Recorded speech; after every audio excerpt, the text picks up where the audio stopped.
Yeah. 매일 눈을 뜨면 들려오는 라디오 심장 깊이 받쳐 울려오는 스테레오 이젠 혼자 남아 나의 길로 let me go 아픔만 내 슬픔 따윈 never let it go 어디가 픽 보면 네 픽 어제 며칠 뭐나 취소해 내가 필요 없어 내가 필요해 그런 놈들 가수 말아 yeah watching out 도 아니지 않을 것 Am I your hero? With the penthouse 그 노래 말로 Wait I try to get away Wait 켜버린 배로 나 슬픈 노래가 점점 날 곁들여 해 I think I'm the sad song 모두가 좋아해주는 mad song 내 가슴에 멍들어 loose They getting tired of truth They make me wanna dance 그래도 난 네 곁에 You're back and I'm the sad song 모두가 좋아해주는 mad song 같은데 서로 다른 move 엇갈려버린 groove You make me wanna dance 그래도 난 네 곁에 You're back and I'm the sad song 우리 함께하는 지난 기억 And miss the times we had is this so yeah we all out 그때가 보겠지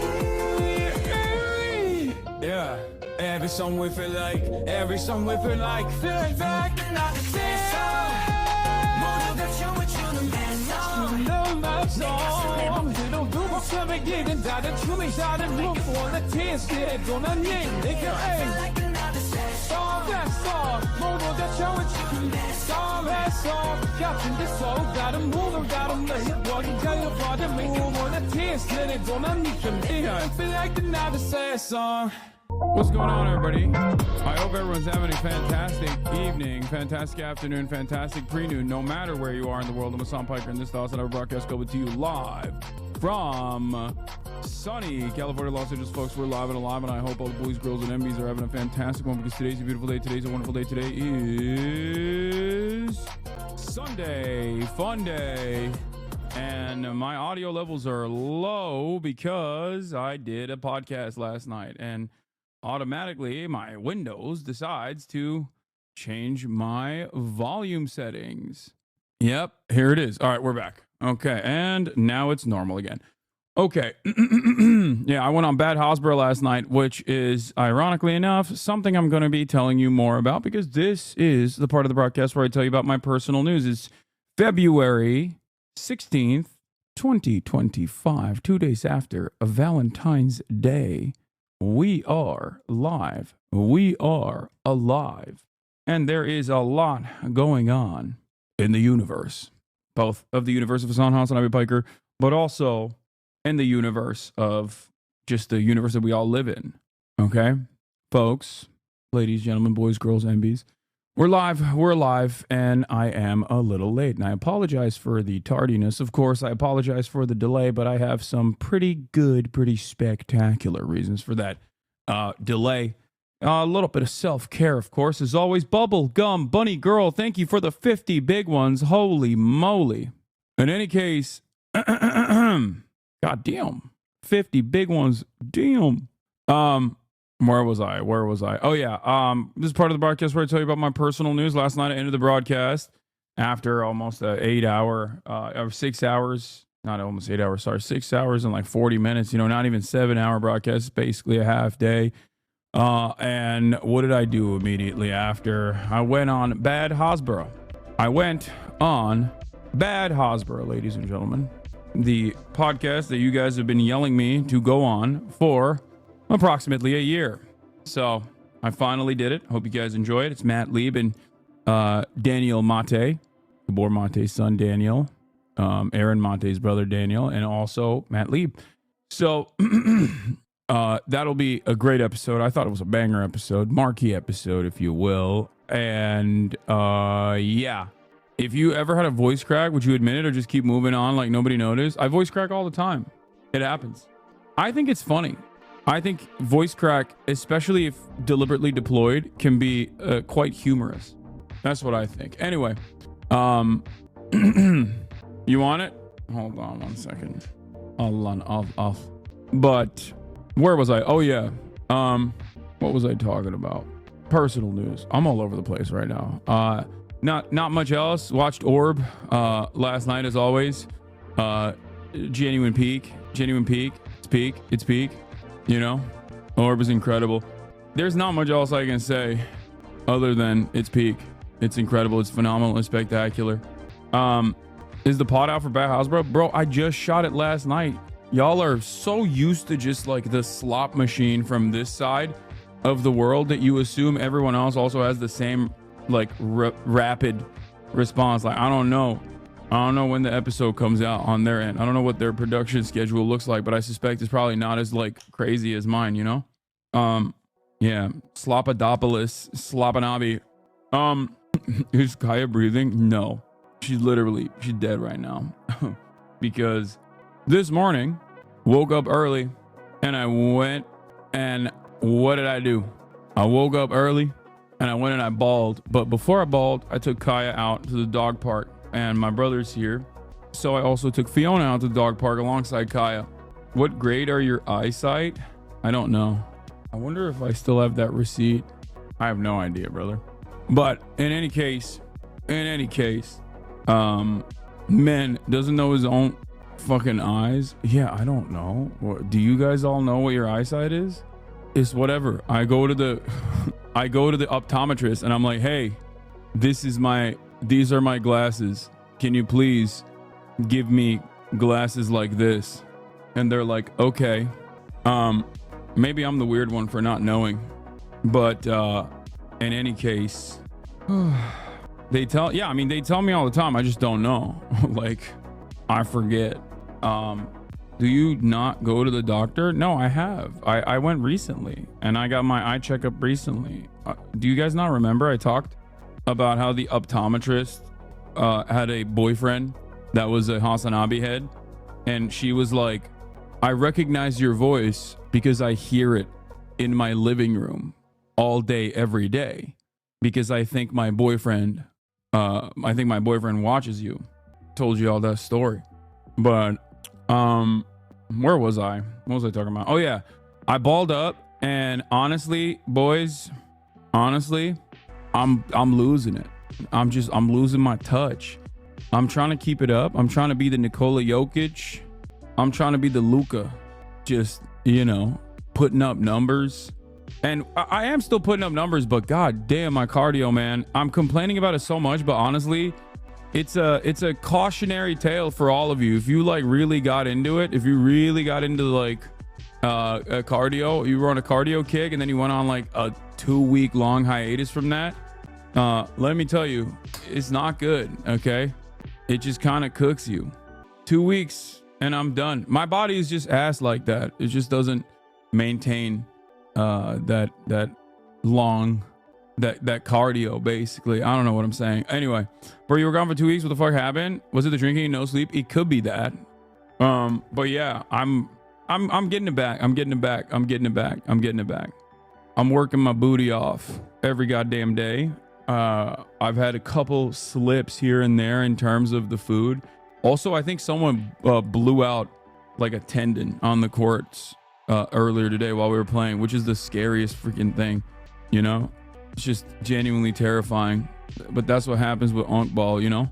But luckily I don't have to worry about that too much because I ain't got that explosiveness, you know? But yeah, that's it. That's what I got. So off topic, I would like to stipulate for the record that you were right and I was wrong. Asmongold is most definitely a political commentator. Yeah, I mean, hey, it's good to recognize. I'm proud of you, chatter. Yeah, you play like Jokic. There's really not a chance to get injured. Yeah, that's the goal. That's the ultimate technique, is if you play like Nikola Jokic and you don't, you know, you play. I mean, I guess he also is explosive every now and then, but I don't know how Luka does it, because he is so good at going fast and then going slow. He's so good at shifting speeds, and he's also schlubby. Anyway, whatever. That's not the main point here. That's not the main point of contention. I mean, isn't it smart to avoid injuries? Yes. Are you always an outdoor hooper? Well, I would love to be an indoor hooper. It's just that I don't have the opportunity to be an indoor hooper. If I had a free court that I could go to all day, every day, you kidding me? I would always be hooping indoors. It is superior. No one will ever disagree with this. Just get an indoor gym in your home. True. That's what I should do. I should just like bust out. I mean, I would need to literally blow up the roof in here. This is the largest room I have. I would need to probably blow up the room in here all the way up top and then turn this into a half court maybe. I mean, it wouldn't even work that way. Join a YMCA, you dork. A couple different problems with that. Anyway, there's only a couple courts. There's a couple of very famous indoor courts around town. It's mostly LA Fitness in Los Angeles. YMCAs don't exist in my area as much. It's usually like a JCC style situation. I think there used to be a YMCA in like Beverly Hills, but then remember, here, I'll tell you, there's an incredible indoor court that Plaqueboy Max went and balled at. Plaqueboy Max went and balled at this incredible indoor court. And if you remember, famously, the owner of the court came out and was like, say you love Israel. I've played here before. Oh, it's a GAM community center. That used to be YMCA, I think, like in the 50s or whatever, in the 50s, 60s, but then maybe all the way into the 90s. I'm not entirely sure, but now it's a JAM community center. And it's incredible. I've actually played, like, a friend of mine literally rented it out for his birthday a couple years back, like many years ago. And yeah, I really love these courts. I'm just a little worried about being able to rent it out. I don't think they would rent it out to me.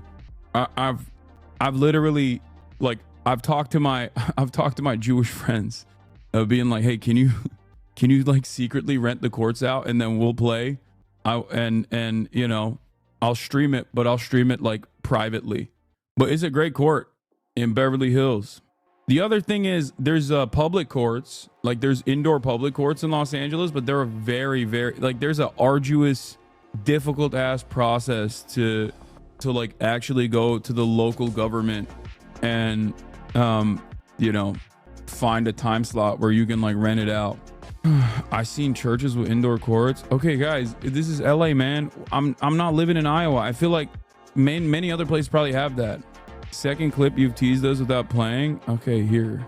We say today we stand here. We all care for humanity, good people, and we stand with Israel and all good people. So God bless America, God bless Israel, and we stand united for all good humanity. Amen. I'm gonna keep it $150, brother. You are doing damage to your cause, okay, when you do stuff like this. How do you not recognize that when you do this stuff, you're just like coming across as a clown? You just kind of brought that on them for no reason. They didn't agree to it. You don't know what their perspective is. Xavier Sobase, that's the one who walked away in the pink hoodie. That was Xavier Sobase that walked away immediately when he started saying that. That's so awesome. Shalom, shalom. Am Yisrael Chai. Chazak. Thank you, guys. Round of applause. Hold on, did he just set us up? What the f?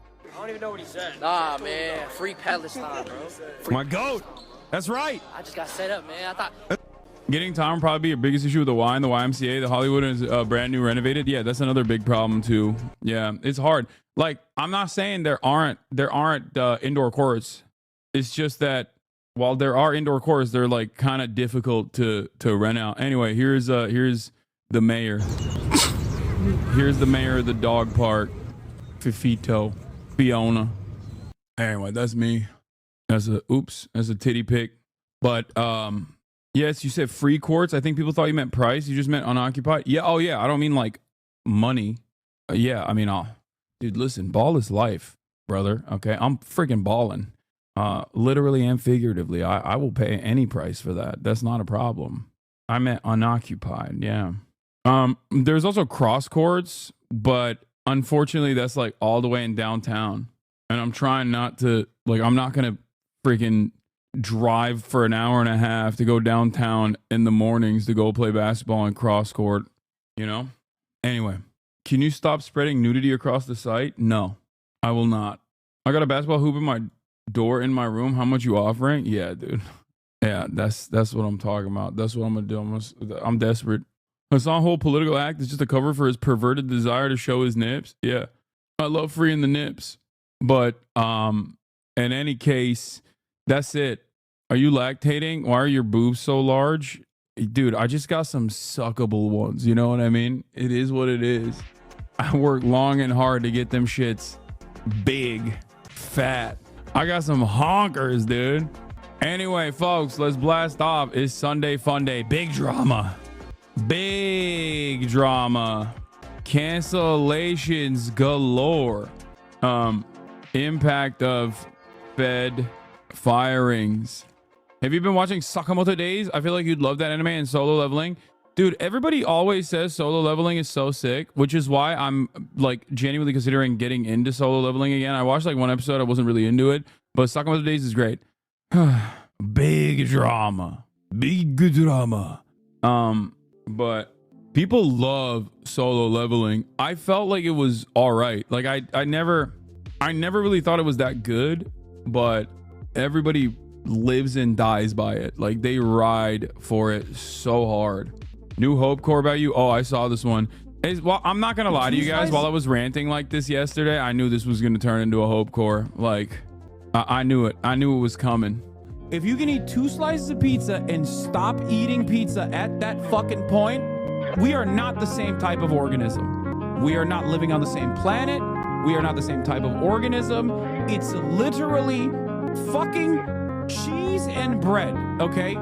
It is the easiest thing to consume. It demands you to eat the entire thing, okay? It's just sitting there. It's gonna get cold. Actually, fuck it. It's even good when it's cold. I'm not even gonna bring up the 1 slice people because I don't even think they're people. You're a fucking lizard. If you can eat 1 slice of pizza and be done with it, you're a lizard. If you can eat 2 slices of pizza and be done with it, you're fucking weird. Maybe not the same species, but definitely, maybe you're not an alien. I don't get it. But that's just me. Does anyone have a blast off meme? LB Raid, Low Bear, hope you had a good stream. Don't fucking say discipline. Shut up. That is not discipline. It's magic. Okay? Anyone that says, oh, it's discipline, shut the fuck up. Okay? That is not discipline. It is an entirely separate thing. I do not want to hear that this is something that you worked hard to achieve. Like, fuck you. No, you didn't. You did not work hard to achieve that. Okay? It's privilege and you should know it. Yeah, it's true. I agree with myself. Are you ever wrong? Sometimes. Rarely. I'm a 1 slice person with this deeply unhealthy eating disorder thing I picked up in wrestling in high school. I genuinely don't understand it. Yeah, it is a eating disorder if you can stop at 1 slice of pizza. It's just like inhumane. I just don't understand it. It doesn't make a lot of sense. What if I had gastric sleeve because I used to eat too much pizza? Now I can only eat 1 slice. Okay, then that's fine, I guess. I mean, you've done that to yourself. You know what I mean? Northern Line clip for you. What is this? A woman with a wolf cut to beat me to death. No, you don't. You need healthcare and universal basic income. That's what. Don't get distracted, okay? I need a woman with a wolf cut to beat me. That's true. As an Australian, I already have healthcare, and UBI is only a band-aid solution to the problems of capitalism. Ergo, I need a woman with a wolf cut to beat me to death. That's funny. I can't stop anything, even my food after an amount. If I'm full, just save for later. I just don't understand how you guys do that. Like, for me, food doesn't stop when I'm full. Like, what is being full? That's not a real thing for me. Okay. For me, food stops when there's no more food. This is a thing I do not understand. Okay. Food doesn't stop. The consumption of food doesn't stop when I'm full. That's not a thing. The consumption of food stops when there is no more food. This is how I learned it. It's probably not healthy, but I don't care. This is my life. This is how I live it. And I don't understand how others live the way that they do. Is cosplaying as a big boy, HasanAbi? Dude, this is not me cosplaying. Okay, you've seen me. Like, I got friends that were hitting me up like, how, because I was talking about how I gained weight in Japan. They're like, how the fuck did you gain weight in Japan? It's like you're walking 10,000 steps every day minimum. Okay, that is so much extra work, and also you're working out, because they don't understand that there is decadent meats that I would like to consume. So, you know, I just kept eating. Bro, all you ate was Wagyu? Yeah. See, you get my Papa Murphy's taking baked pizzas, cutting quarters, eat 1 piece. You called it about the TikTok ban? Yeah, I know. I'm going to talk about that in a second too. Okay, Sunday Fun Day. TikTok ban was over Gaza. I'll update the... If we're talking EDs, considering finding a way to get Ozempic myself. Good luck. Good luck, champion. There are 2 hurdles in front of Ozempic now, not one. Before there was only one hurdle. The one hurdle was Donald Trump potentially taking over Greenland and then Denmark just shutting off the Ozempic tap. Now there's 2 hurdles. The Greenland one still exists, and you got RFK Jr. as the HHS guy, and he absolutely hates medicine, okay? Any kind of medicine. He hates it. You show that man any medicine, he's like, not for me. No, thank you. I would not like it. And not only do I not like it, I don't want others using it either. That's just the kind of guy he is, except for the one vaccine that makes you brolic, which is, of course, testosterone replacement therapy. That's the only vaccine that he likes. He doesn't like the vaccine that make you autistic and gay. He likes the vaccine that makes you brolic, which I'm on board with, to be fair. Like, that is the one thing where I'm like, okay, I mean, government mandated TRT, like, I'm on board. I like that. No more 2 genders, chat. No more 2 genders. Only one gender. Man, okay? Everyone has to do TRT. One gender and one gender only going forward. None of this 2 gender shit. That's woke, okay? Women, woke. Automatically, when I see a woman in a video game, I think political. That's woke. That's DEI. I go to the grocery store, okay? The clerk, a woman. DEI, get her out of here. Why are you not a man? Why are you not a sexy man? A sexy man with massive biceps, okay? That's DEI. I will not stop until everyone is forcibly transed into being men. And not just any kind of man, but like real sexy, strong men. All right? That's my take. Maybe I'm a little crazy for it, but you know, me and RFK, that's what we're doing. No more DEI. We're eliminating women. The pussification of video games. Andy Pants Gaming 5 months ago, 1.3 million views. I love videos like this because it's like, bro, you're talking about video games, man. Like, when were video games quote unquote hard? Like, it's video games, yo. I'm telling you. Okay, chat. Big Bang Theory. I'm gonna keep hitting this button over and over again. I think Big Bang Theory made people think nerds were actually, you know, worthwhile to listen to on stuff that's not nerd related. Okay, it gave nerds too much confidence, and I think we are now living in the post Big Bang Theory universe, where nerds are unashamed of having opinions like this. Like, what do you mean the pussification of gaming, dude? What the fuck? Where was there ever a point in time where video games specifically were not like, you know, something that you do as a hobby indoors, okay? Do you believe in the Big Bang Theory or Pangria? I believe in my Big Bang Theory, which is not that the Big Bang happened or whatever. That stuff is like woke and gay because science. I believe that the real Big Bang Theory is that the Big Bang Theory, the television show, made it so that nerds got too confident and that it made American society more receptive to these evil ass fucking nerds. And it made us think like, oh, dude, nerds are awesome. Like, they're all lovable. Like, they're all great. They all got great ideas. They're all just trying to save humanity or whatever. And now what do we got? Elon Musk. Good job. Congratulations. Bazinga. Okay. Back in the day, nerds were evil. Every villain wore a doctor's apron. Okay. Every villain. Dr. Doom. Okay. Dr. Disrespect. Unacceptable. Now you got nerds all over the government. Look where that got you. Okay. Dr. Robotnik. Thank you. Exactly. That's what I'm talking about. Yeah. Now you got nerds. Now you got nerds running around with botched penis implants, inseminating people at a rapid clip. Nerds are not supposed to have 13 children. Okay. Something has gone very wrong with society where we went from like Lex Luthor. We went from freaking Lex Luthor to thinking like Elon Musk is gonna save us. It's messed up. It's messed up. Okay. Down to earth billionaire. Oh, anyway, we got a lot going on, but here, we'll start off with the pussification of games. I'm going to talk about the great pussification of video games that has happened the past 20 years. This is gay. Soy and health. There was a point in time where I think we could have just like made fun of dudes that say stuff like this post Gamergate and be like, dude, you are the most unfuckable loser. Oh my God, please find God. Okay. Drop this YouTube video essay shit. Go to a monastery. Okay. Find Christ. What are you doing?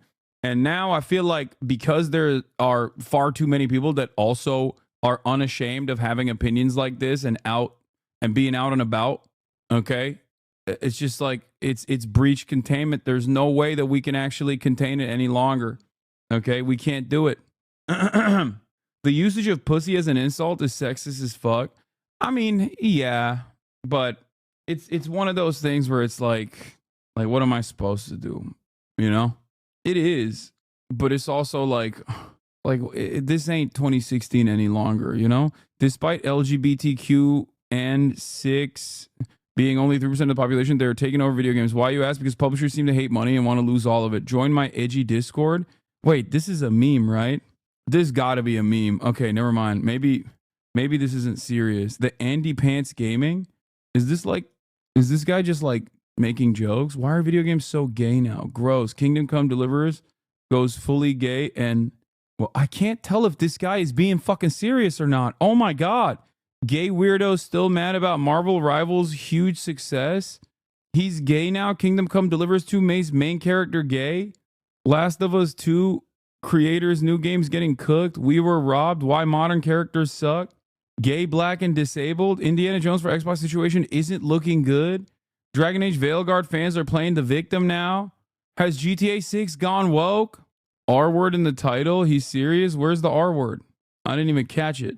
Oh, right here. Gay and R worded. Okay. Xbox Avowed reviews are in and the game is a flop. Okay. Let's watch this now. Okay, now that we know this guy is serious and it's important, okay? I'm doing journalism to try to figure out if this dude literally has a mental deficiency that is causing him to be like deeply insecure about his own personal sexuality and therefore incredibly resentful about any kind of gayness existing, which includes dancing, apparently, by the way. Dancing is gay now. This motherfucker's living in Footloose. Like, getting mad at dancing and saying dancing is soy and health, which is automatically gay, is like having the perspective of like an insane like Christian guy in the 50s. You know what I mean? I can't comprehend how you could be like, dancing? That shit's gay. Okay, dude. Is it a soy-based diet doing this? Is it the rise of OnlyFans simping doing this? If you have recently had the thought, I wonder what new pumpkin-flavored items Trader Joe's has. Gay! What? Whoa, what the fuck? What is this? Be careful, my brother in Christ. You might be gay now. But if there's one thing that is straight as hell, it's the rock-solid video games of the 2000s. Your Gears of War, your Medals of Honor, your Chronicles of Riddicks. Okay, these games are also awesome. Yes. But I'm a little confused. I mean, Chronicles of Riddick is a banger. Like, let's just be real, okay? I never really played Gears. I played Medal of Honor. The Chronicles of Riddick is fantastic. Like, he just pulled out a choice one. Oh God, I'm fucking old. Hey, that's what it is. This guy is old. And games don't hit no more because I'm a 40-year-old loser. And obviously when I was 14 and playing these games, life seemed a lot nicer. That's what this is. Have these people that make videos like this. That's what it is. Okay. It's just like, I'm now 35 plus and games suck. And it's partially because my life sucks. Okay. That's it. Games don't hit no more. Okay, well then don't fucking play anymore and stop chirping. I'm sorry.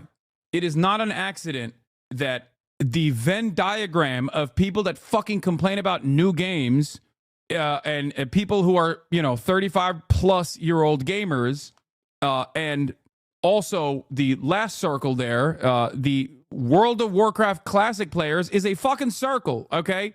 For the most part. It is incredibly rare. Now, a lot of WoW Classic players are going to get mad at me for saying this because I know some of you are in this community, okay? But you're rare. You're rare. Go to Trade Chat, as I learned recently, okay? Go to Trade Chat and hear out the opinions of the marketplace of WoW Classic, and you'll very quickly figure out that the vibes over there are very locked into the same fucking mentality where people basically are upset. They're 35 plus. Games don't hit no more the same way that they did when they were 14 and could eat, Tostitos, pizza rolls, or whatever the fuck, and didn't have any other obligations. Okay. So they're desperately seeking out that nostalgia, and that nostalgia is playing WoW Classic. These games were masculine as hell, and we want them back, and we're boycotting video games until they come back. Totinos, bro, you're fake fat? No, dog, I didn't grow up in America. Okay, calm down. I recently saw this disappointing photo of Phil Spencer being pushed out of the photo by two domineering girl bosses who are probably unfulfilled because they're trying to succeed in the... I'm not gonna lie. This probably goes super hard, though, if you're dumb as fuck. You know what I mean? Like, can you imagine after a long day of working your shit-ass IT job that you absolutely despise, you come home, okay? You turn on your goon cave. You got Asmongold on one screen, okay? He's doing the damn thing. He's doing it. The mad lad speaking truth to power, okay? DEI equals die. You got this video on the other screen. This guy's talking about whamming and executive leadership in video games. That sucks, okay? You fire off the Dino Nuggies. Your mom used to make them. Now you have to make them yourself, okay? You get in your jammies. You sit down at your Goon Cave commander station, and you just kick back with the boys in the Discord server, okay? You guys are fucking really laying it into people. You're laying it into those goddamn gays and the whammons. That's it. That's a good night. No fucking future prospects. No wife, okay? Barely making ends meet. Probably gonna get fucking, probably gonna get kicked out of the apartment soon because they're gonna knock that shit down and build a goddamn luxury condominium so the fucking landlord can make more money. But hey, in that brief moment, all of that goes away. You eat the Dino Nuggies and you think about how women and gays ain't shit. Okay, you're wrong about this. Quality of games has absolutely gone down, but as with everything, it's due to the capitalism, not woke. Yes and no. I have talked about this quite extensively. There is definitely a lot of corporate monopolization that has taken place. A lot of big developers, publishers just basically becoming these like ginormous corporations. There's a lot of money to be made. So yes, you're right. There's a lot of slop out there. There's a lot of IP juggling. And there is a lot of same old bullshit year over year. This is something that I used to talk about it as like the EA-ification of gaming. Because when I was younger, and I'm probably around the same age as a lot of these fucking losers who constantly chirp about games ain't shit no more because women and gays. When I was younger, that was the major publisher that did that, right? EA basically created the model of like giving you that same slop every single year. Okay. It was marginally improved. I mean, look no further than like FIFA and the crowds in FIFA, right? They just never really improved that. And then Call of Duty came in and basically did that as well.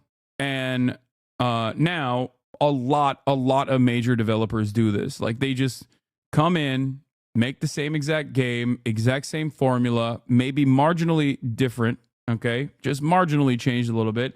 And on top of that, they added microtransactions, they added DLCs, they added releasing video games when they're incomplete, with that sometimes can even be unplayable, crunch. Virtually everything here is due to the profit incentive, as the video game industry has become a multi-billion-dollar, if not trillion-dollar enterprise. And yet, in the same vein as Republicans constantly thinking it's not actually the politicians that are fucking me over, it's just the Democrats because they care about trans people, who cares about healthcare, a lot of gamers have also fallen to the whims of reactionary politics in the exact same way. Okay? That's it. live service games, loot boxes, microtransactions, DLCs, incomplete video games being released. None of that has anything to do with women and queer people in gaming, okay? There's always been women and queer people on the developer side. They've always existed. They've been responsible for some of your favorite games, okay? As a matter of fact, something that a lot of people forget is that video games are art. Who makes art? Gay people, okay? Who makes art? Women and gay people. So the notion that they have not existed in the gaming industry in perpetuity is fucking ridiculous, okay? So it's not a new phenomena. Let's continue. Corporate world, instead of having children at home like God designed them to. And don't you love Phil's cute little Doom shirt? Like, hey guys, I'm still one of the bros, right? Dude, this is another thing that's really funny. Yeah, women should be at home as God designed them is such a funny thing. Dude, God would smite you, okay? You fucking heathen. You goddamn heretic. Do you think God's design for you is to sit around with a fucking thumb in your ass as you're trying to fucking get the shit that you couldn't push out after eating 7 bags of fucking Doritos as you write this goddamn YouTube video? You think that's your destiny? You think that's what God had for you? No. Under normal circumstances, you should be on the fucking front lines getting hit with a goddamn mallet to the head, okay? And you're out by 24. That's it. Lights out. None of this shit. Oh, women should be in the kitchen. Okay, how about you? Should men just be constantly fucking crying about video games online? Is that what men are supposed to do? Wah, wah, wah. Look at me. Look, like, we could still hang, right? Nah, Phil, you're trash. You got cucked, dude. You're useless. So I have found that there are still people out there who deny the simple fact that games have gone woke, homo, and gay in 2024. Games so in have this gone video, I'm woke. going to literally prove it to you. Oh, this guy's brilliant. Games have gone woke, homo, and gay in 2024. I love this guy. Using science. What we will do is read the back of the box description of 6 random games from 2024, and then we will read the back of the box descriptions of 6 random games from the 2000s. And if what I'm sure they will be very random. Yeah. Famously, the best games that came out in 2024 are these random games that he chose, as opposed to the entire decade of the 2000s, where he basically chose some of the best fucking games. Look at this totally random list. Like, what are the top games of 2024? Okay, let's see. What are some of the best games that came out in 2024? Okay. Let's take a look. Okay. Hold on. Let me pull up a list. Best video game so far. I'm going to pull up an IGN list too, which is going to be woke and gay, I suspect. Just to refresh my memory. Alan Wake 2, woke and gay, of course. Another Crab's Treasure, Batman Arkham Shadow, Black Myth Wukong came out in 2024, woke and gay. Okay, everybody knows. By the way, Deus Ex is an incredibly woke game, but we're not even going to get into that. That's really funny that this guy doesn't think it's woke and gay, but that's fine. Oh, God, IGN is so ass. Call of Duty Warzone Mobile. Thanks, IGN. Some of the best games in 2024 right here. Deep Rock Galactic Survivor is sick. I played it before. Dragon's Dogma 2 was all right. It was not that great. I'll admit. I mean, the combat system was kind of cool. Never played Final Fantasy, so I can't speak on that. Elden Ring DLC. Was that 2024? That was 2024, right? Elden Ring DLC. Not woke and not gay, even though it's pretty woke and pretty gay. You skipped over Diablo? Yeah, it's because it's a DLC. I don't really care about that much. My point is, I waited for 10 years for Dragon's Dogma 2 and Capcom shot me out of a cannon. Okay, in his defense, as someone who loves Final Fantasy VII, it is woke and gay. Well, the reality of the matter is many of the games that he's pointing to are woke that he likes. Most of these guys basically look at games that they don't enjoy and immediately brand them as woke. Okay? Games that they do enjoy, not woke. That's I call this the Baldur's Gate conundrum. Okay? Baldur's Gate is incredibly woke and also incredibly gay. It featured all of the gender customization options that these clowns always fucking cry about, always complain about. But why did nobody run around and call it woke and gay? It's because it was a good game. It was a good game that gamers enjoyed playing. That's it. That's it.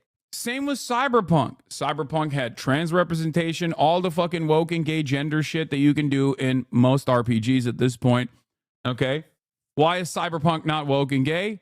Because it's fun. Because it's good, especially now. I mean, it wasn't. It was a little bit of a flop when it first came out, even though I was lucky enough to be able to enjoy it because I was able to play it. But you know, for those who were able to play the game, I long have maintained the position that Cyberpunk was excellent. Yeah. A response to the Baldur's Gate was that it allowed you to be whatever you wanted. Yeah, it's just like, Murat, door's open. He's here. Your food's here. Reset Era literally canceled you for being transphobic due to Cyberpunk. Reset Era literally canceled you for being transphobic due to Cyberpunk. I got banned on that thread for defending you. Oh, for Cyberpunk because they were saying Cyberpunk is actually not yeah, that was when gamers on the other side were going fucking way too far and bitching and crying and shitting and pissing in their pants. When Asmongold started Elden Ring in 2021, he didn't care about the body type 1 and 2 during that character creation. Now he cries every time he sees that. Yes, because this is totally nonsensical bullshit, okay? It's just, this plays the same role as jiggling keys in front of the eyes of a baby. That's it. And I don't know how else to explain it to people. People will constantly say, oh, Hasan, you're not a real gamer, okay?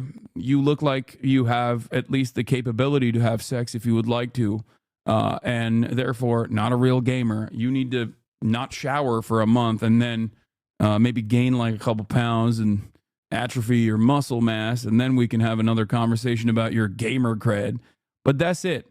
The thing that I'm annoyed about, and I guess I'm a centrist on this issue, is that there are people out there who think art consumption is the end-all be-all of showcasing how woke you are as well. And this kind of attitude dominated the late 2010s and maybe even a little bit into the early 2020s, okay? From liberals. Liberals did this all the time. That's the reason why so many people yelled at me and said I was transphobic for defending Cyberpunk, for example. Or so many people yelled at me and said I was transphobic for saying trying to boycott Hogwarts Legacy is a silly thing to do, okay? And a lot of people got in their feelings, and they did this thing where they were like, no, you don't understand. This game is not woke, so I will not be consuming it, okay? Now gamers who never really stopped doing that on the other side have really, really accelerated this attitude on the right, okay? Reactionary gamers love talking about how I'm not going to play this video game because it's a video game that's too woke, okay? It's fucking stupid. I just want good video games. I don't care. It says nothing about your morality or your politics if you are playing or consuming any sort of media, okay? That's it. It says nothing, and especially about video games, okay? Incel's trying to cope and say Cyberpunk is right-wing, actually. This has 18K likes. CD Projekt Red, absolutely clownish DEI behavior. It's everywhere. Data and facts are clear. Most original Witcher devs are gone. Devs mocked fans not long ago, but this is different. BlackRock is right. Clueless consumers will keep consuming. What? ESG ambitions? Diversity and inclusion at CD Projekt Red? Oh, these guys are so stupid. An outright sign of brutal violence in the marketing overcomes the woke and gay. At the end of the day, there's a Reddit post about you on Dustborn and they hate you. I kind of feel bad because I feel like there were definitely a lot of HasanAbi heads that worked on Dustborn. And I do feel kind of bad because I ain't making video games, you know what I mean? Like I should have put more respect on it. Even if someone is making like a very silly video game in an effort to put forth a political message that I might not necessarily agree with, it's still a video game that they made, you know? Nah, it was awful and they should feel bad. I don't think so. It was made with government grants too, I think, from the Norwegian government. Sometimes I get sad when devs hear stuff like that. No, they're right. CD Projekt Red should only make games about being Polish. You have to farm a bunch of dust and then beg to use a single computer. No DI games from them. Anyway, what? Cyberpunk 2077 could be as woke as it wanted because it was fundamentally a dystopia and you're supposed to hate this modern society and its values. That's why in its efforts to be woke, it only became more right-wing. Wait, what? This is literally bad media analysis, but from the opposing side. Because I argued against people who routinely said this actually was a over-sexualization and fetishization of trans people, and it was actually problematic for that reason, where I had to explain to people that no, it is a right-wing dystopia. Okay, bad things are going to exist. And that is the reason why this isn't like trans representation. This is the fetishization and commodification of trans people, okay, as sexual objects, as objects of sexual desire, because it's supposed to be a fucking right-wing dystopia. This guy literally thought that this is fucking woke. Oh my God. Oh shit, I've never noticed that cock before. Yeah, she got a girl cock. Hard one too. Trans people were mad about this. They were like, this is fucked up. You're fetishizing trans people. Like, this game is actually so not woke, is what they said, ironically. And now right-wing gamers are saying the same shit, but in the opposite side, where they're like, no, actually, this is really woke, and therefore, this ad is actually quote-unquote woke, but because it's cyberpunk, is anti-woke, they're making fun of this or something. Okay? Yes, I know my stream overlays are off. I know. And that is because they break sometimes. I don't know why. I worked on Cyberpunk. I also worked on the trans character Claire, also played by a trans actress who got no recognition. The conversation around the game's launch drove me nuts. Yeah, it was a great game. It had great trans representation in general. And yes, of course, sometimes, like in a fucking capitalist dystopia like Cyberpunk universe, there is going to be hyper commodification and also hypersexualization of trans people. That is, bad things exist in the world, and art is supposed to reflect those bad things. If you try to sanitize art and make sure that artistic expression is stunted and only showcases good and none of the bad, then it's no longer a real expression. It's so fucking stupid. My point is, and this is why I'm saying I'm a goddamn centrist on this issue a little bit, is that both sides do this. The right does it all the time, and they're way more annoying than the left on this issue. Okay? Especially because no one on the right, as far as I understand, checks the rest of the right. In the same way that, like, I, as a leftist, routinely yell at radlibs who look at artistic expression and say, we must sanitize it. We must sanitize it. It is not woke enough. Okay?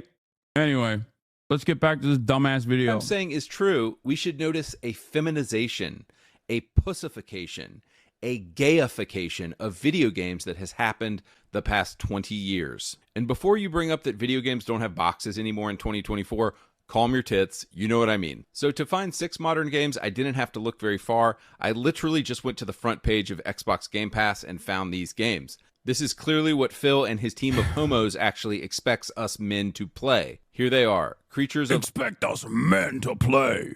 Men.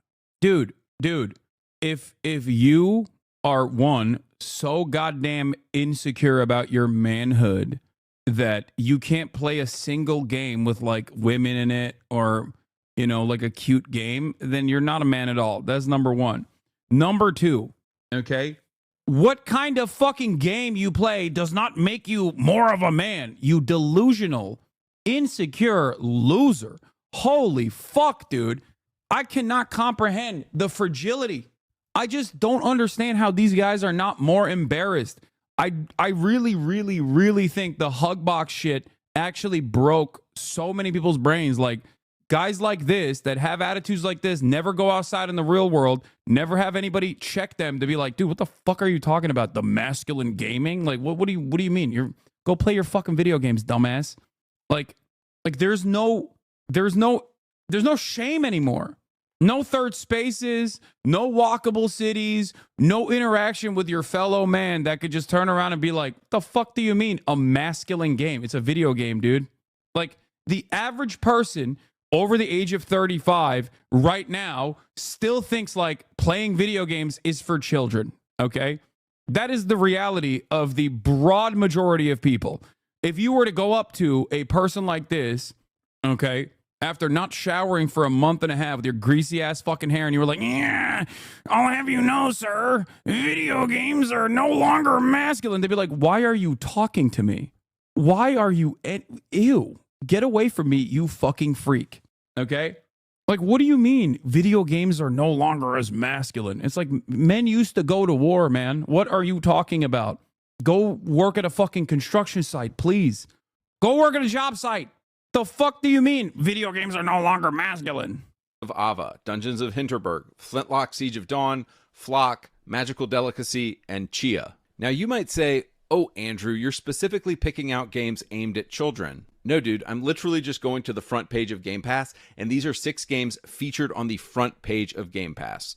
Also, side note, isn't it weird that these pedo developers are always making games aimed at kids? These pedo developers, but also don't take away my lolly.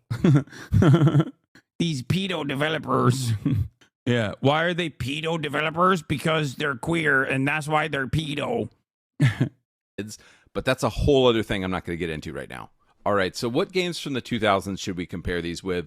These are 6 kind of random games that I just happened to pull off the shelf without thinking too much about it. They are Brothers in Arms Road to Hill 30, Ride to Hell Retribution, Modern Warfare 2, Dark Sector, Deus Ex Human Revolution, Chronicles of Riddick, Assault on Dark Athena. And again, all I'm going to do here is read the description. Dog, this is marketing, okay? This is marketing. I don't understand why these guys are so brain broken by capitalism that they mistake marketing for like what you're actually supposed to get out of the game.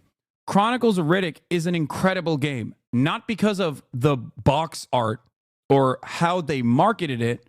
It's an awesome game because I just really like future dystopian prison structures in general. I think that's like a very cool concept. That's why Andor is awesome. Anyway, but that's like Road to Hell Retribution. That game was unplayable crap. I don't know about that game. I've never even seen that one.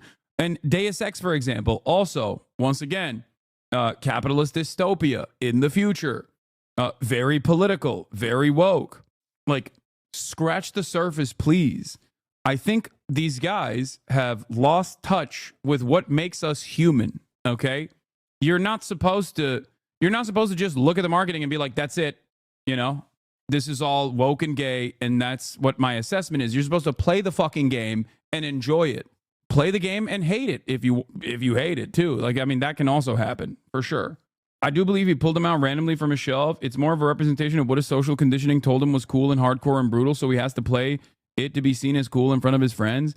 But playing video games does not make you more masculine or more feminine, okay? It's just a thing that you do. Back in the day, our parents used to tell us, don't judge a book by its cover. And that's all this guy is doing. He is just judging the games by their cover, literally. I very much doubt this dude believes any of the shit he's saying. He's literally using every buzzword he can to capture the attention of an Asmin/XCC viewer. I know.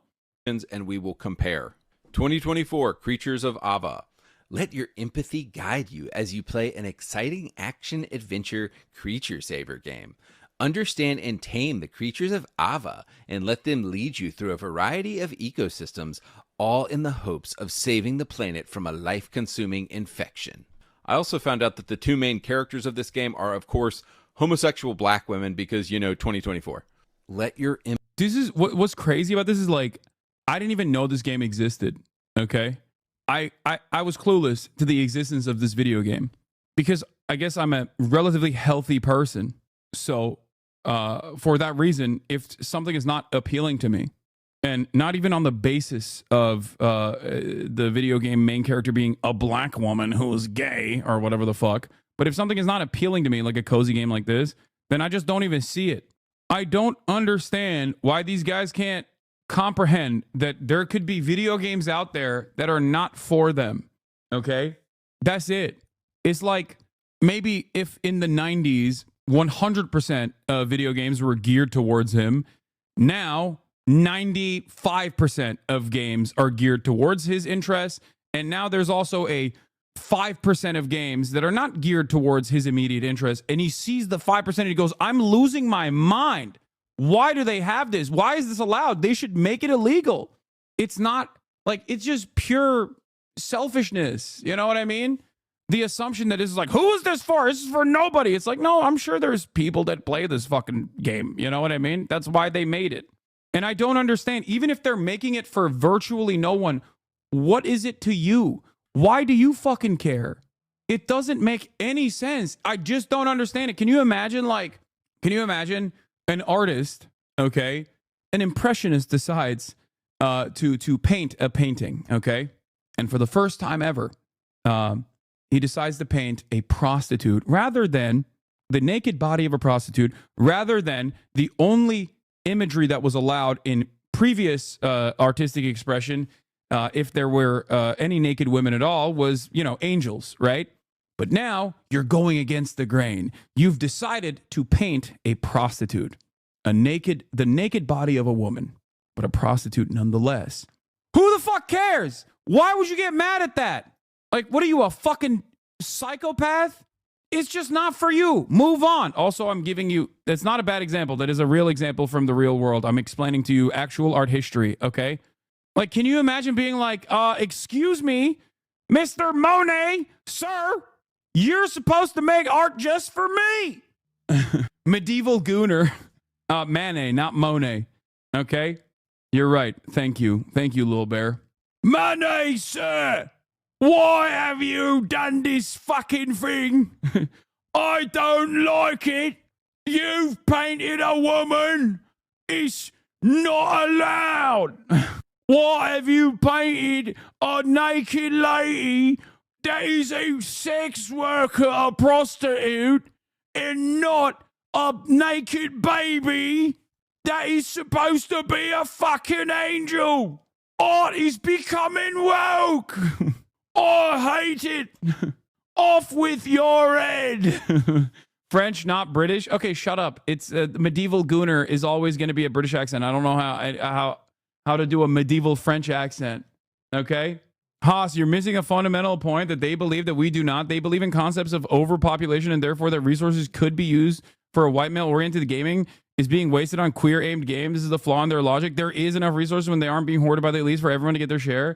I mean, that's fucking insane. That's insane. If you think that the real reason why games don't hit no more is because like 5% of the video games are not immediately being marketed to you, you are the dumbest person on the planet. 100% of the gaming industry is dominated by the interests of capital, okay? Whether it is the 5% that's targeted towards queer gamers or female gamers or whatever the fuck, or the 95% that is still targeted towards the unwashed masses, okay? It's all to make money. And the real reasons as to why some games, especially AAA or quadruple A titles now, suck is directly because of the profit incentive and has nothing to do with like, more queer people doing queer visibility in video games. You're just a fucking dumbass who actually believes this nonsensical bullshit, and they can keep farming you forever. There has not been a single moment throughout gaming history where like queer people, gay people, trans people, women in general have not been involved in the artistic mode of video game creation, okay? They have always existed. As a matter of fact, that's precisely the reason why the overwhelming majority of developers are significantly more progressive than the garbage slop demanding monsters on the YouTube side that seemingly fucking resent video games in general. And I think it's due to more complicated reasons than video games have become too woke and too gay now. Okay? The developer side is infinitely more progressive in general. I wonder why. And always has been, mind you, always. Like the greatest example is exactly, it's Samus, right? Metroid. That is, and I can do this fucking example for a million different things. I can talk about like how much these guys chirp about trans people or drag queens or whatever, when like throughout American history, drag queens have always existed, and it's like almost a universal thing, right? It's just that now people think, oh, that means you're trans and that's actually bad or whatever the fuck, and people have gotten mad about things like Mrs. Doubtfire. Mrs. Doubtfire is an example of like the permissibility of drag, okay? A massively successful movie that people never really considered to be bad in any way, shape, or form, or morally degenerate in any way, shape, or form. Now it's Mrs. Wokefire, It's so stupid. And the same goes for gaming as well. Like Sam is being a woman, right? I feel like now these goddamn losers would be losing their fucking minds. They're like, oh, this is woke. This is so DEI. They made Metroid a woman. It's like, dude, can you just take a deep breath and maybe reconsider that like all of these YouTube guys are just basically trying to farm you? Is that ever a consideration? Like if you're one of these people, and unfortunately I'm preaching to the choir here, I don't think there's many, even though Asmongold claims that I'm trying to cancel him now. So maybe some of his fans will be in here to, you know, demand that I get banned or some shit, not recognizing the irony. So hopefully if they're accidentally in here, this is my plea to you. Okay. Take a deep breath and think critically, logically, with reason. Okay. For a brief moment, do you think there is maybe any incentive for a lot of these YouTube slop tubers to just simply fucking lie about this shit to try to whip you up into a frenzy? Okay? Really reconsider it. Okay? Just think about it. There's never really been a period in time where art, no matter what the medium, has not been progressive. Okay? That's it. Art has always been progressive. Art has always been made by progressive people. It is always going to reflect some progressive values. Why do you get so bent out of shape when you see that in your consumption? Why didn't you get bent out of shape in the 90s and in the early 2000s when it also still existed? Because a lot of the things that even now you don't consider to be woke because you enjoy it are still very much woke. And a lot of the things that you think are failing because they're quote unquote woke are not failing because they're quote unquote woke, but because they just suck. It's slop. Empathy guide you? Like, what the hell? I don't play video games to let my empathy guide me in, ooh, I want to be gay and collect creatures and like this game just sounds retarded. Let's be honest. Like this is getting mad at like what's the name of the game? Animal Crossing. It's like getting upset that Animal Crossing exists. You know what I mean? No, I don't want to collect creatures. Like, well, this is woke and gay. Okay, Pokemon. You know, Pokemon is woke and gay. What is the agenda here? They're just trying to make us all woke and gay. Terraria is woke and gay. Be honest. So now let's compare this with a game from 20 years ago. 2005, Brothers in Arms wrote down. Oh, sick game. Great fucking game, by the way. Hill 30. The back of the box says this: they would sacrifice everything except each other. Like, damn, dude, just grabs you by the balls. Like that is the back of a box. I'm like, okay, I'm interested now. That is a dope intro for a back of the box.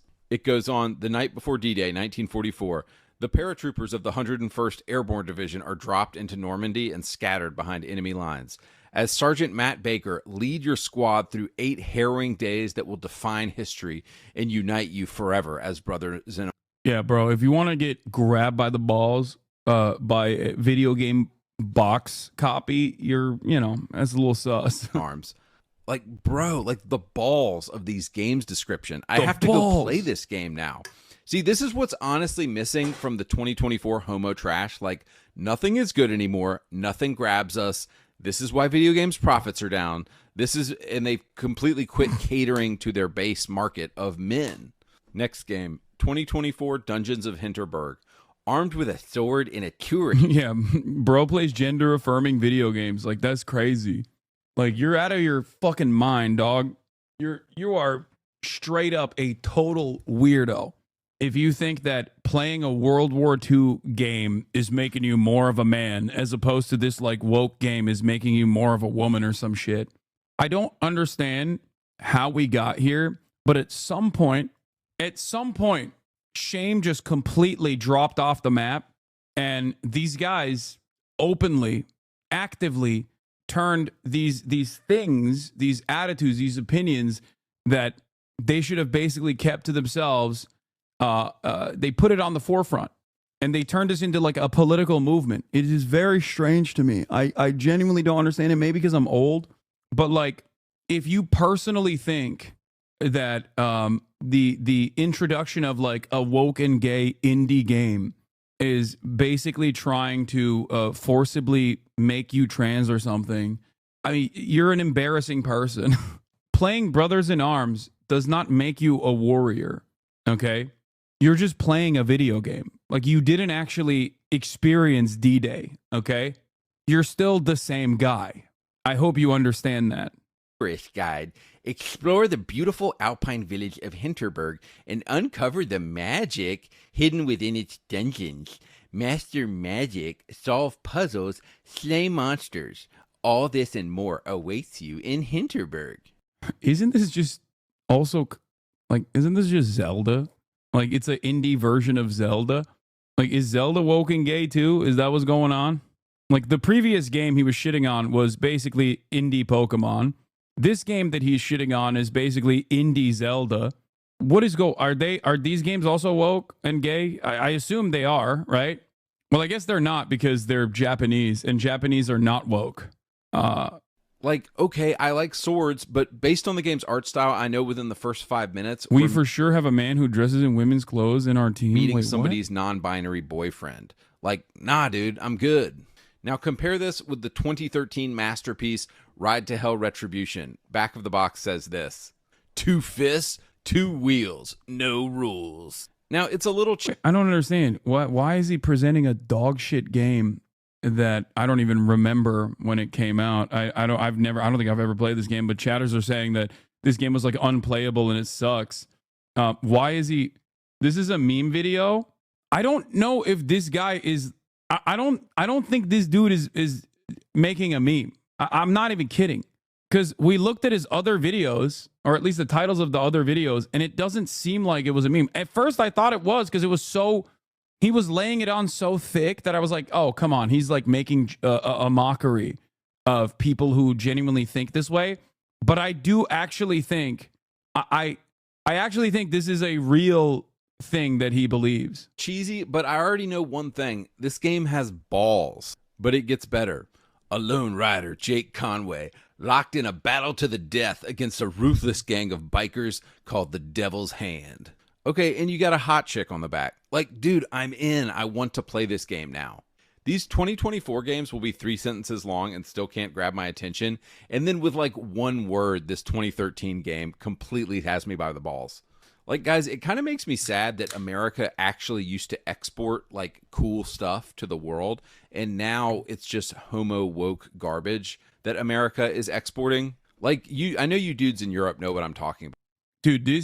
Dude, constantly complaining that video games don't just have hard dick dudes is infinitely gayer than taking your homie's dick and bouncing on it, okay? This is ridiculous.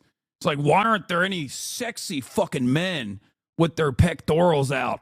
Okay? Why aren't they all over the place dominating people, dominating women?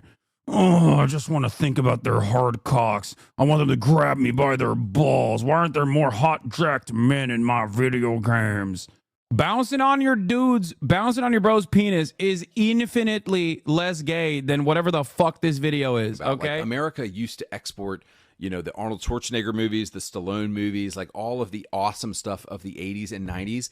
And look at like the homo trash garbage that America is exporting today. And it's such a shame. Next game, 2024 Flintlock Siege of Dawn. Step into the boots of Nor Van Anik, an elite member of the Coalition Army, joined by Inky, a mysterious fox-like companion, in their quest for vengeance against the gods.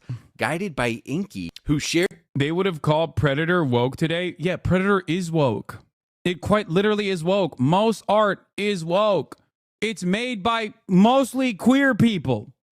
Art is usually made by the fucking woke queer people, okay? Like, I just don't... Like, yeah, of course Predator is fucking woke.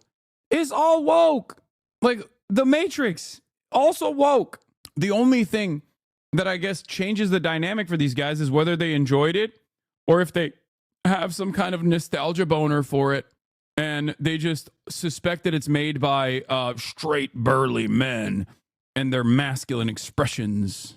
Shares his knowledge of the world with you. Your combat skills and traversal abilities will be imbued with this magical powers, making you a duo to be reckoned with.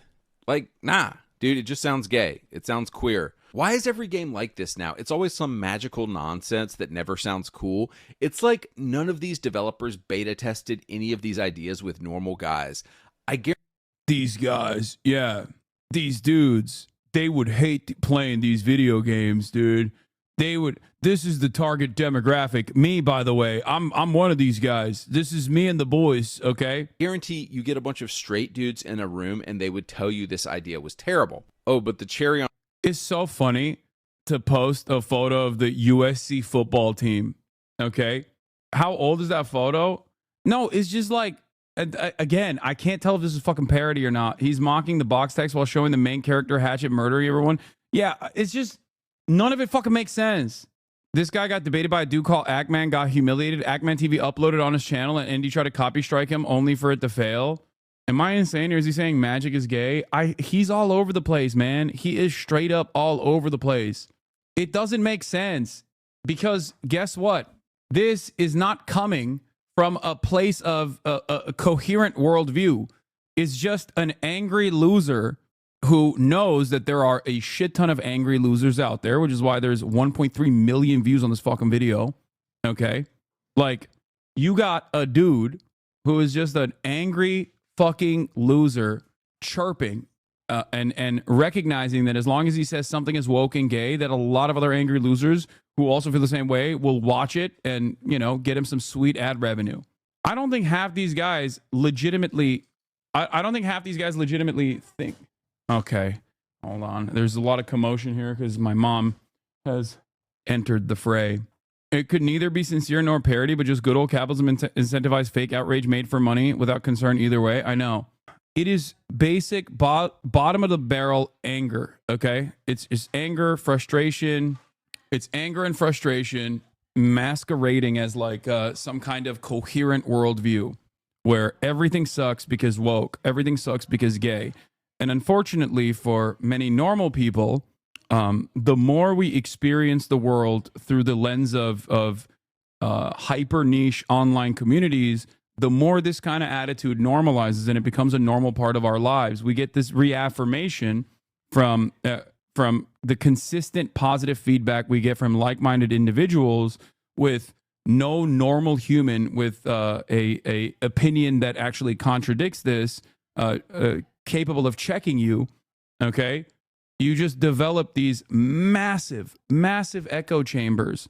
And I think the more we find ourselves online without any sort of real world experience, without any sort of back and forth communication in the real world, the more this kind of stuff is going to blow up.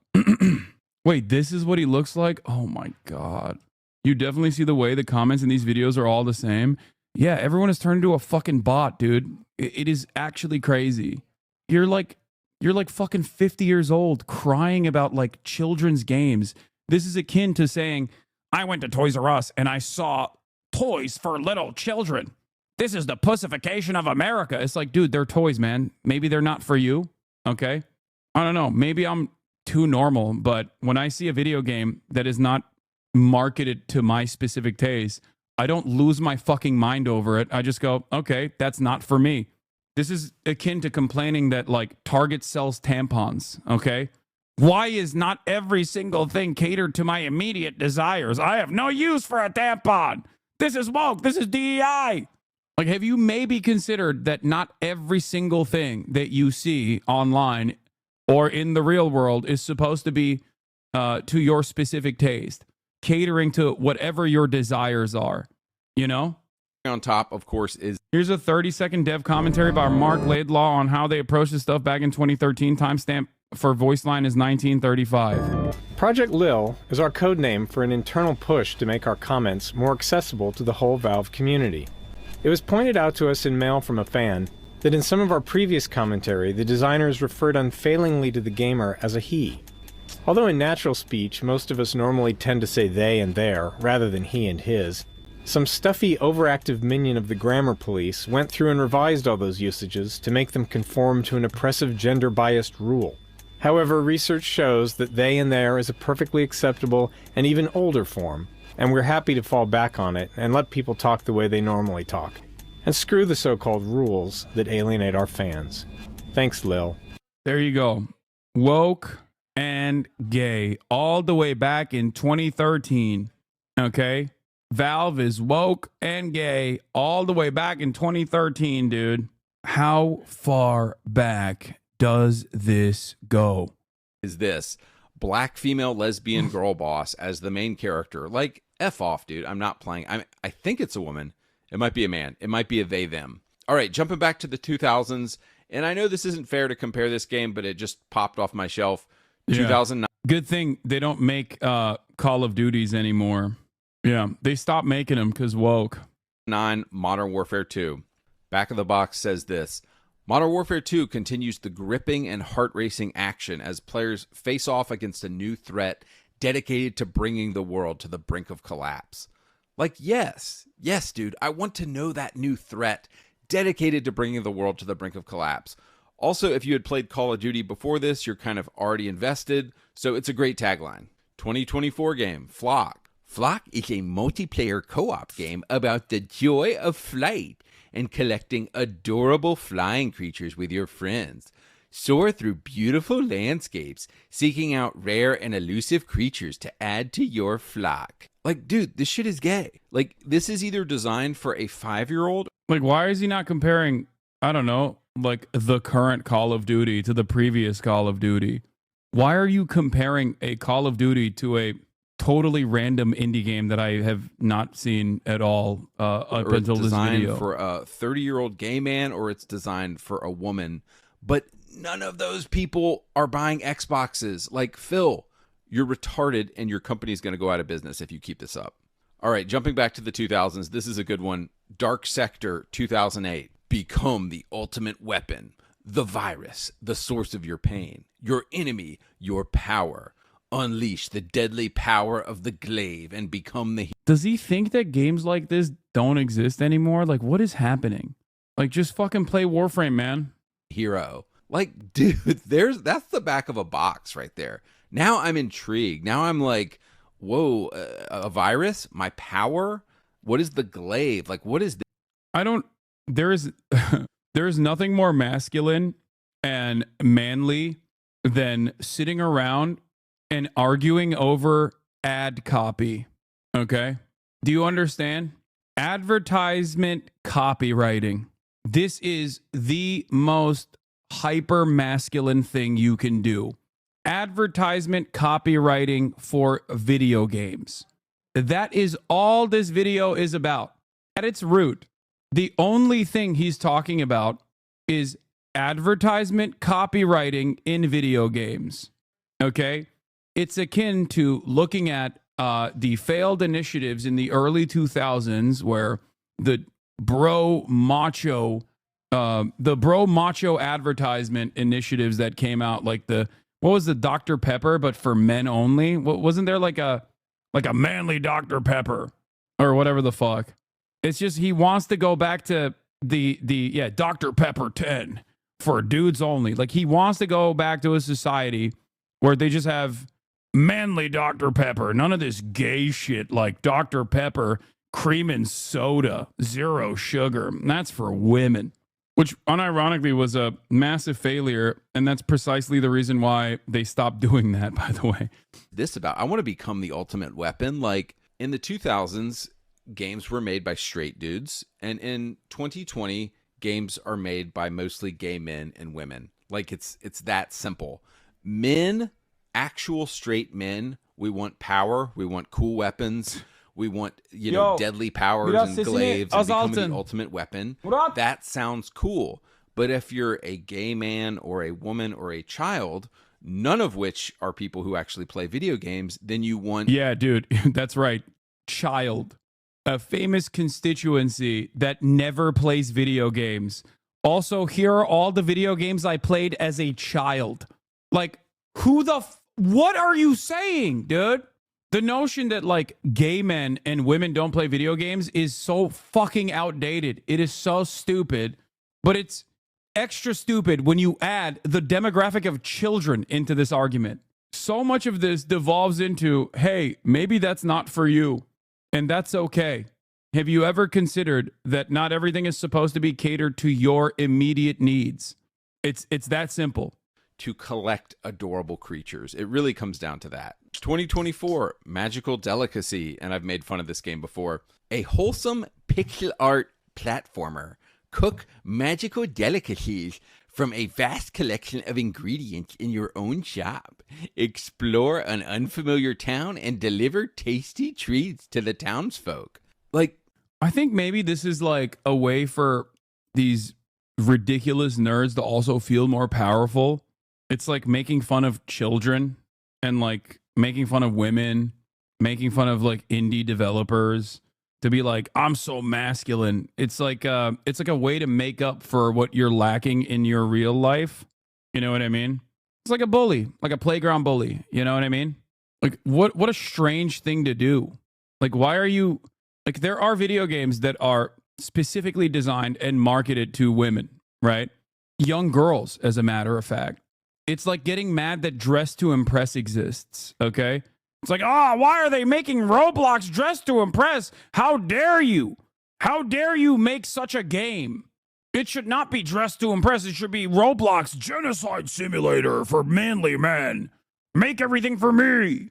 Yeah, getting mad that Sailor Moon exists. Like, why was this made? It's not for me. I hate this. Stardew Valley, that's woke and gay. Animal Crossing, no more.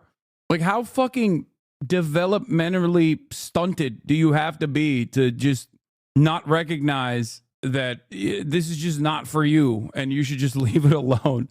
No, dude. What the fuck? Yeah, no straight guy has ever thought, I want to deliver tasty. Also, straight up, I'm sorry. I know, you know, the wokes in my community are going to get mad at me for saying this, but there is 0% chance that this dude is not consistently jerking off to the gayest of porns. Okay, like I'm sorry, no one is this hyper specifically anti-gay and constantly trying to talk about how not gay they are, unless, you know, there's a little bit of that thought, and it's not even a little bit of that thought, by the way. There's a lot of that thought in there. Like, this is not a Ben Shapiro or a Matt Walsh style situation where they're like straight and also homophobic. This is a Steven Crowder style situation where their homophobia is guided. Their anger and resentment, I think, is certainly guided by the anger that they feel that they cannot express themselves openly. They can express their sexuality openly. Treats to the townsfolk. That is something women would do, but that is not something a straight guy would be like, ooh, I want to deliver tasty treats. Jumping back to a classic from the 2000s, Deus Ex Human Revolution 2000. Very woke and very gay, by the way. Yeah, this is a Benny Johnson style situation. 2011. The big text says, the truth will change you. Like, damn, son, what truth? I have to know. What is being hidden from me? Bro, you can't be serious. This is so hyper invested in advertisement copy. I'm losing my fucking mind. It goes on. Damn, son, this marketing initiative is so sick. Like, critically injured after a deadly attack, Adam Jensen undergoes a life-saving operation, augmenting him with powerful cybernetics. Caught in the middle of a vast conspiracy, Adam's choices will affect both himself and all of humanity as he seeks answers across the globe. Like, dude, I am rock hard right now. Like, I want to play this game. I don't want to play. I'm rock hard crawling up this dude's ass. Dude, yeah, you are. Oh, yeah, you are. We know you are, brother. We know. Oh, my God. No, this is why this could be satire. This could be brilliant satire, okay? I'm still not sure if this guy is just like doing a super five-head play here to just farm delusional gamers with rage bait while also making a mockery of them. I can't in good conscience assume that this is a real person that exists in the real world, even though you guys said that he also debated his thoughts with Actman. Like, I can't believe that this is how stupid a person can get. Like, any person. Not even a person with like, I'm not even saying like, oh, you can't be like a YouTuber with this level of idiocy. Okay. Just generally. Play anything about collecting adorable creatures or delivering gay treats to people's houses. I want to play whatever Human Revolution is about. And it's funny because like I can't put my finger on exactly what made 2000s games so good, but it has something to do with men. Dude, we're dudes and we want games. Dog, come on. No. He's not saying Kojimbo is not woke and gay. Wait. Games about dudes. And we want games about male transformation and identity and a man who is going through something, who is actually a man. I can't really describe what made the 2000s games so good. Wait, other what? than that they're focused exclusively on the male. Virtually every single game that he mentioned has a modern version, was also woke and gay back then, and is still woke and gay in their modern versions. Okay? I can't, he's trolling, right? He's talking about, it's not satire because he's not doing it for any purpose other than making money. He's not sincere, but he's pandering. You think that's the reason? I don't know if this is sincere. It just has so much, it has so many markers. Like, we want dudes transforming. Like, you're already my favorite YouTuber. Keep speaking the truth, brother. Call of Duty in 2009, no Russian. Call of Duty in 2024, no gender. Bro has no filter. It is straight to the point. 25,000 likes. Bro didn't sugarcoat it. He just started blasting. Like, no, dude, that's gay. Needs to be on a t-shirt. Bro, time travel from 2004 to shit talk an entire industry like a COD lobby. Psyche. Because it was men playing the games. It's always been men playing the games. So as long as Sony and Xbox don't realize this obvious fact and keep designing games for 14-year-old girls, for women, and for gay men, I truly think Xbox is going to go out of business and Sony will go out of business if they don't figure out who their audience is quickly. 2024 game. Yeah, yeah, the gaming industry is going to go out of business, dude. Oh my God. First of all, don't you want them to go out of business? You resent gaming. Like, it seems like you want them to go out of business. Don't you want it to perish? Don't you want it to fall apart so that they can go back to the drawing board and make games only for you, I guess? Except that hasn't happened.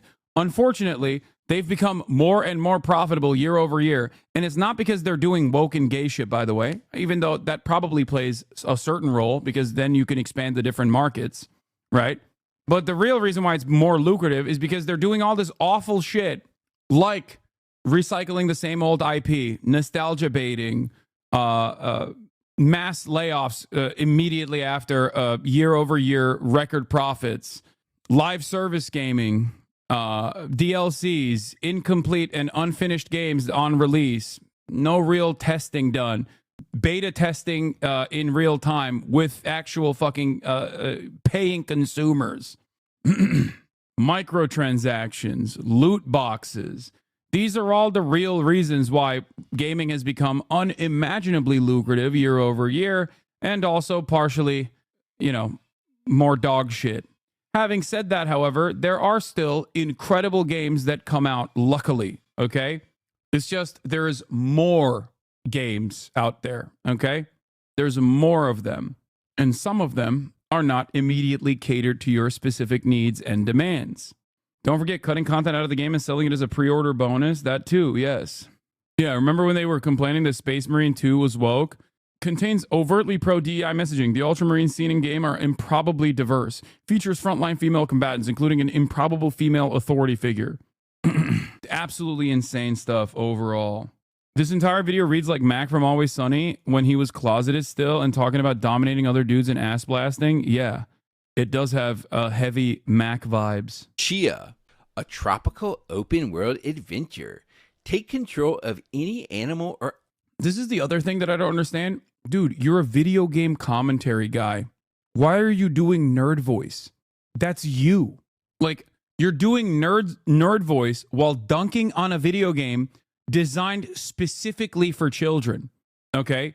Like, that's just you. You're the fucking, actually, this video game does not specifically cater to my needs and expectations. It's made for children. Why is it made for children? That's not nerd voice. It is gay lisp. Oh, this is gay voice? Just sounds like fucking his normal voice to me. I don't know. Object you can find and jam on your fully playable ukulele. Like, no, dude, this just sounds like some cozy garbage trash game. Like, if I wanted to, if I wanted to chill out and do nothing, I would just go do. Dude, if you are over the age of 30 and you're pressed by video games specifically designed for children, you should honestly stop. Just stop. Just stop it. You know what I mean when I say this, okay? Just stop existing, okay? Just reset. Go back to the drawing board, figure out a new thing, okay? Because this is, I can't say what I truly think here. You are pathetic. You are less than human, okay? Straight up. You have eradicated a part of your soul that makes you a human being, okay? You are a waste of space, a waste of resources. Holy shit. Incredible. Incredible to put yourself out there as this much of a fucking pathetic little worm. Oh my God. And I know, I'm sure he'll say this. I'm sure he'll see this and be like, oh, I've triggered the wokes or whatever. I'm not. I'm not woke. Okay. I think you're just a fucking loser, dog. There's no other way to talk about this other than a 30-plus-year-old man, okay, crying about video games designed for children. Something besides play a video game. But when I play a video game, I want to have like an intense. That is if this is sincere. If this is like, you know, some excellent satire, I don't know. But holy fuck, the reception seems, you know, regardless of whether there was satirical purpose here, I suspect that the reception is very sincere. People love this. Experience. I don't want to have some cozy Asman fucking loves this guy. Jesus Christ, dude. Trash experience. So my only thinking with this is that Xbox seems to think that their target is gay men, 5-year-olds, and women. But the super obvious fact, as I've said it again and again, is that their audience. Yeah, your audience is actually a 37-year-old divorced dad. Why don't you understand? It's me. I'm your audience. It's only me. There's so many fucking games out there for this loser to play, dude. What the fuck? Yeah, it's a child's game. What's wrong with you? It's like dunking on Minecraft, dude. It's dunking on Roblox. Audience is full of 30-year-old dudes. So like at this point, I just think Xbox is probably going to go back. Wait, no. Oh, he is literally saying like the audience of gamers is just 30-year-old men.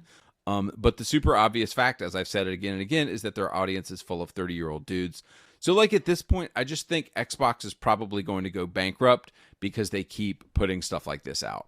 All right, and let's look at the final game here that I found from the 2000s. And it is called The Chronicles of Riddick: Assault on Dark Athena. I hate that he's bringing up Riddick. It's such a... Oh, fuck, I love Riddick. I love Riddick, dude. Asmongold reacted to his channel. He got 2.4 million views. Who killed masculinity in video games? I'll tell you who killed it. Blizzard. Yeah, let me finish this game. Let me finish this video, and then I'll move on to that one. I already know this box is about to go hard. At the top, it says in big letters, there is power in darkness. See, like men, we want power. We're all about powers and domination and conquering. Understand your audience, guys. Below that, it says a dark, intense shooter set in an epic sci-fi world. Like, this is all things we want. We want darkness, we want intensity, we want shooting, and we want sci-fi. Someone in the chat also said this, but like, if I woke up tomorrow and I was this guy, I would end it. I would end it all. Straight up. Brings the darkness like, with stealth, in a video action, game, of course. Brutal but melee goddamn. combat. And then for the first time, play as Riddick in multiplayer on System Link or online. Below that, it says, be Riddick, the most ruthless criminal in the universe. In his latest chronicle, Riddick has been captured by the Dark Athena, a mercenary ship hell-bent on eliminating him once and for all. Using his intense hand-to-hand combat skills, explosive firepower, and lethal stealth, Riddick must shut down the maniacal Captain Ravas and her deadly crew when Riddick steps into the darkness. No one is safe. Like, dude. And this one's good because the woman is evil. The woman is a villain. Don't you want to play that game? Darkness, power, prison. These describe the kind of games that straight men want to play. And it's sad to see the video game industry completely bottoming out and completely dying right now because they're chasing audiences that don't exist. Gay men don't play your games. Kids don't play Xboxes. Women. Gay people do play a lot of video. I like that he corrected. Gay men don't. Gay people do play a lot of video games, but they're 3% of the population. I'm glad that he checked himself. One of the commenters. Oh, Jesus Christ, dude. I love this shit. This play is your good. games. Kids don't play Xboxes. Women don't play Xboxes. Phil Spencer and PlayStation and all these companies need to wake up and freaking realize that straight dudes are playing these games and they need to be making games for us. So developers, if you are listening, give us manly games. Give us power. Give us darkness. Give us violence. Give us brawny buff dudes who beat the crap out of people with our sick powers. And if y'all do this, if y'all quit being pussies, if y'all quit pussifying the game industry and actually give us manly games, we will buy games. Like, how the fuck do we go from this guy, okay, this guy, being a figure that everyone universally dunks on to this guy presenting himself as a beacon of masculinity and all things that represent men, with a legion of different variants of this guy running around and actively being like, no, you don't understand, you simpleton. Immediately, you must bazingify all of the video games to my liking. Like, how the fuck did this happen? What is going on? Oh my God, the internet was a mistake, dude. Oh my God, Vivek was wrong. We venerated these fucking losers too much. We gotta start bullying gamers again, dude. They like it. They like it. That way they can like gatekeep certain aspects of their culture. You know what I mean? Fuck. We gotta start pantsing these fucking losers, okay? It's crazy. I'm serious. I don't get it. I don't understand. Why is this something that people are voluntarily revealing about themselves? This should be like, this kind of sentiment should be accompanied with deep shame, okay? Deep shame, like the deepest of shame. But let's see who killed masculinity in video games, presented by Asmongold. Does anybody else feel like masculinity has slowly been drained from modern video games? Yeah, I was looking at recent staff photos of Ubisoft and Halo Infinite developers, and it's all starting to make sense. It's a bunch of fat, white, liberal women. And white, liberal women have no interest. Can he say that? Can he say that? Can this guy say that? That's crazy. The answer is yes, he can, okay? The question is, should he? The answer to that is no. Oh, dude. Two guys peeking at masculinity, okay? Asmongold and this fucking loser. Interest in masculine, manly, male characters. They wouldn't even know how to write one if they tried. This is why... That's not... He's faking. There's no way that was that funny. Like, there's no way. There's no way he thinks that's peak comedy, please. Oh, my God. Ah! Rockstar, a company founded by men that at least in 2018 was still mostly run by men. I have a good counterpoint to this, is that Shadowbringers was written by a woman. So I actually don't think that it's entirely because of, it's not entirely because of women. I think it's like a cultural thing. Yeah, From Software as well. Yeah, it's an exception. It is an exception. I think so. And it makes sense, right? That men would be able to write better stories for other men. Yeah, wow. What? Who could have thought? And created the magnum opus Red Dead Redemption 2, a game with a manly, well-written main protagonist. Red Dead Redemption 2 is peak woke, dude. What the fuck? Every single Rockstar game is woke as shit. What is wokeness for these guys? It literally means things I did not enjoy consuming, okay? Because if gay and women is in virtually every medium of art, you can just pick and choose and go, this thing I did not enjoy is woke as fuck because gay and women. This thing I did enjoy also features gay and women, but I enjoyed it, therefore it must be not woke. That's all this is. That is the dynamic. gay Tony, old Rockstar, not woke. Like, what do they think is going on with Rockstar? Like, half of the characters that they're making fun of are, you know, people who have opinions like this. Arthur Morton. If you want to see the seismic shift away from masculine characters, honestly, all you need to do is play a few games from 2006, and you'll see exactly what I'm talking about. Gears of War. Consider how many masculine military games came out in the 2000s. Absolutely. Grand Theft Auto 5 was pretty regressive. It 100% was not regressive. Don't do this. Don't do the opposite of this, okay? So many liberals love doing the opposite of what these guys are doing, where they're like, any kind of criticism, any kind of media criticism that actually demonstrates, any kind of satire that actually demonstrates characters doing things that I perceive as bad is actually not woke enough for my taste. Like, you are insane if you think that the satirical things that was in Grand Theft Auto 5 were quote unquote not woke. Okay, fucking lootly. Medal of Honor, Call of Duty, Brothers in Arms, Gears of War, Operation Flashpoint, Rainbow Six. This is what it was all about, bro. Like, we had, like, I feel like a lot of... Do these guys not realize, like, these games still exist, bro? Like, specifically Call of Duty or Rainbow Six still very much exists, okay?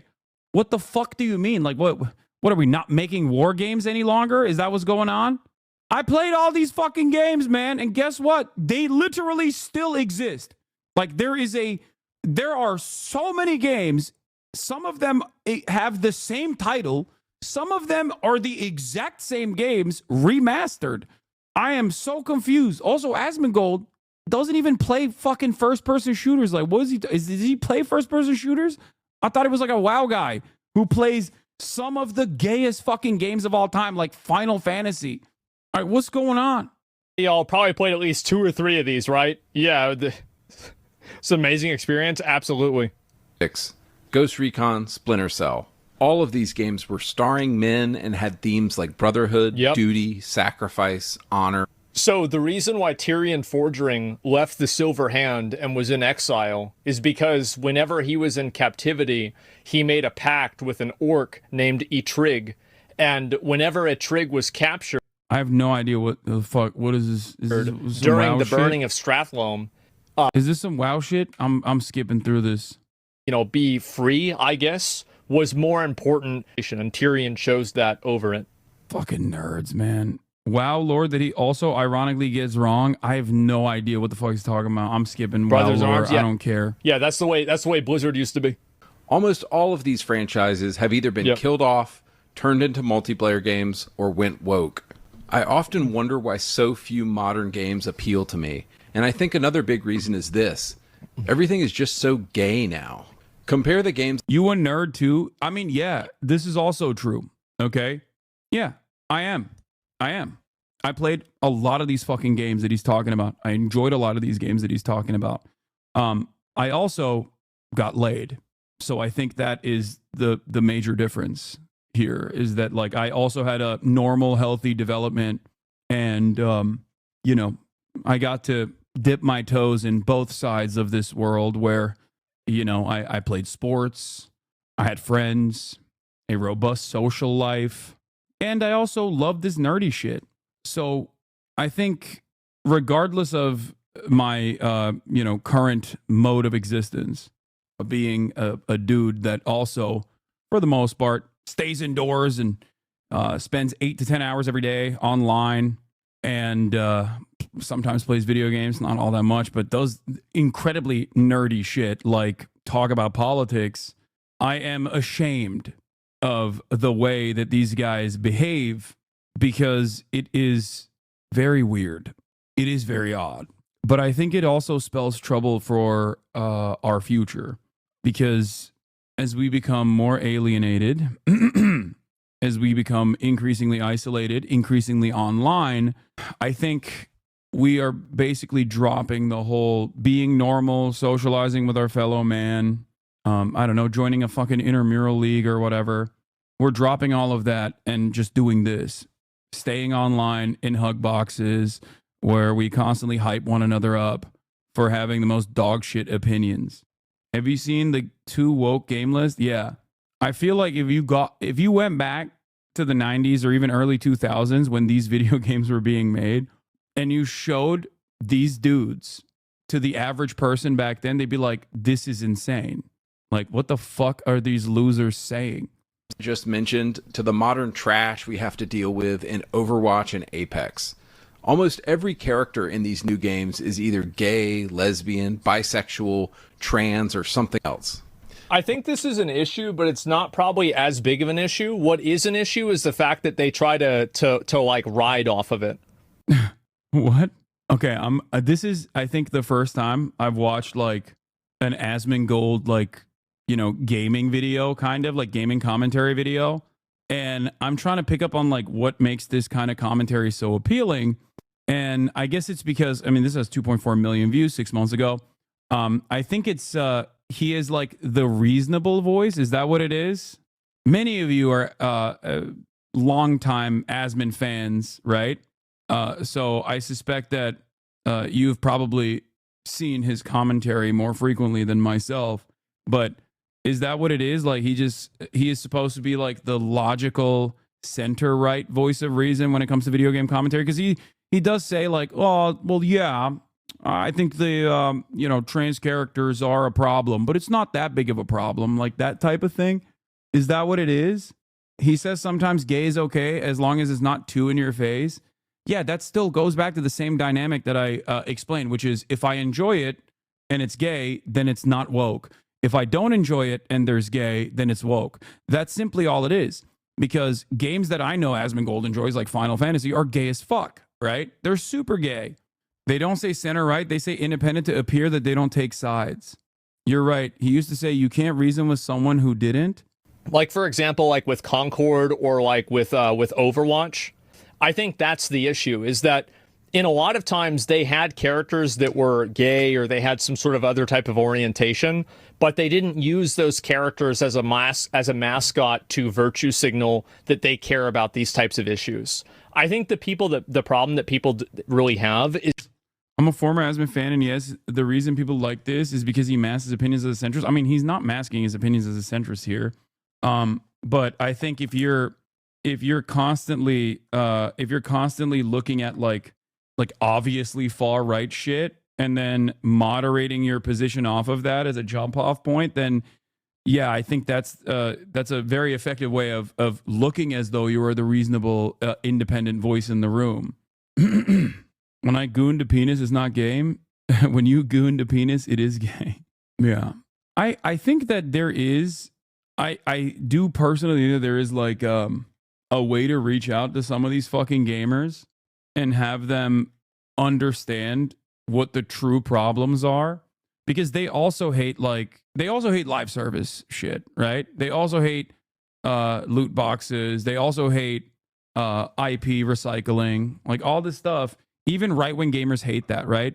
That's why, for example, that developer at the Video Game Awards, like the one that made It Takes Two, when he came out and showcased his now woke video game, like the split one with two women in it as the main characters, a lot of people were upset when he talked about, a lot of people were saying it was DEI because, you know, you're playing as a woman, split fiction.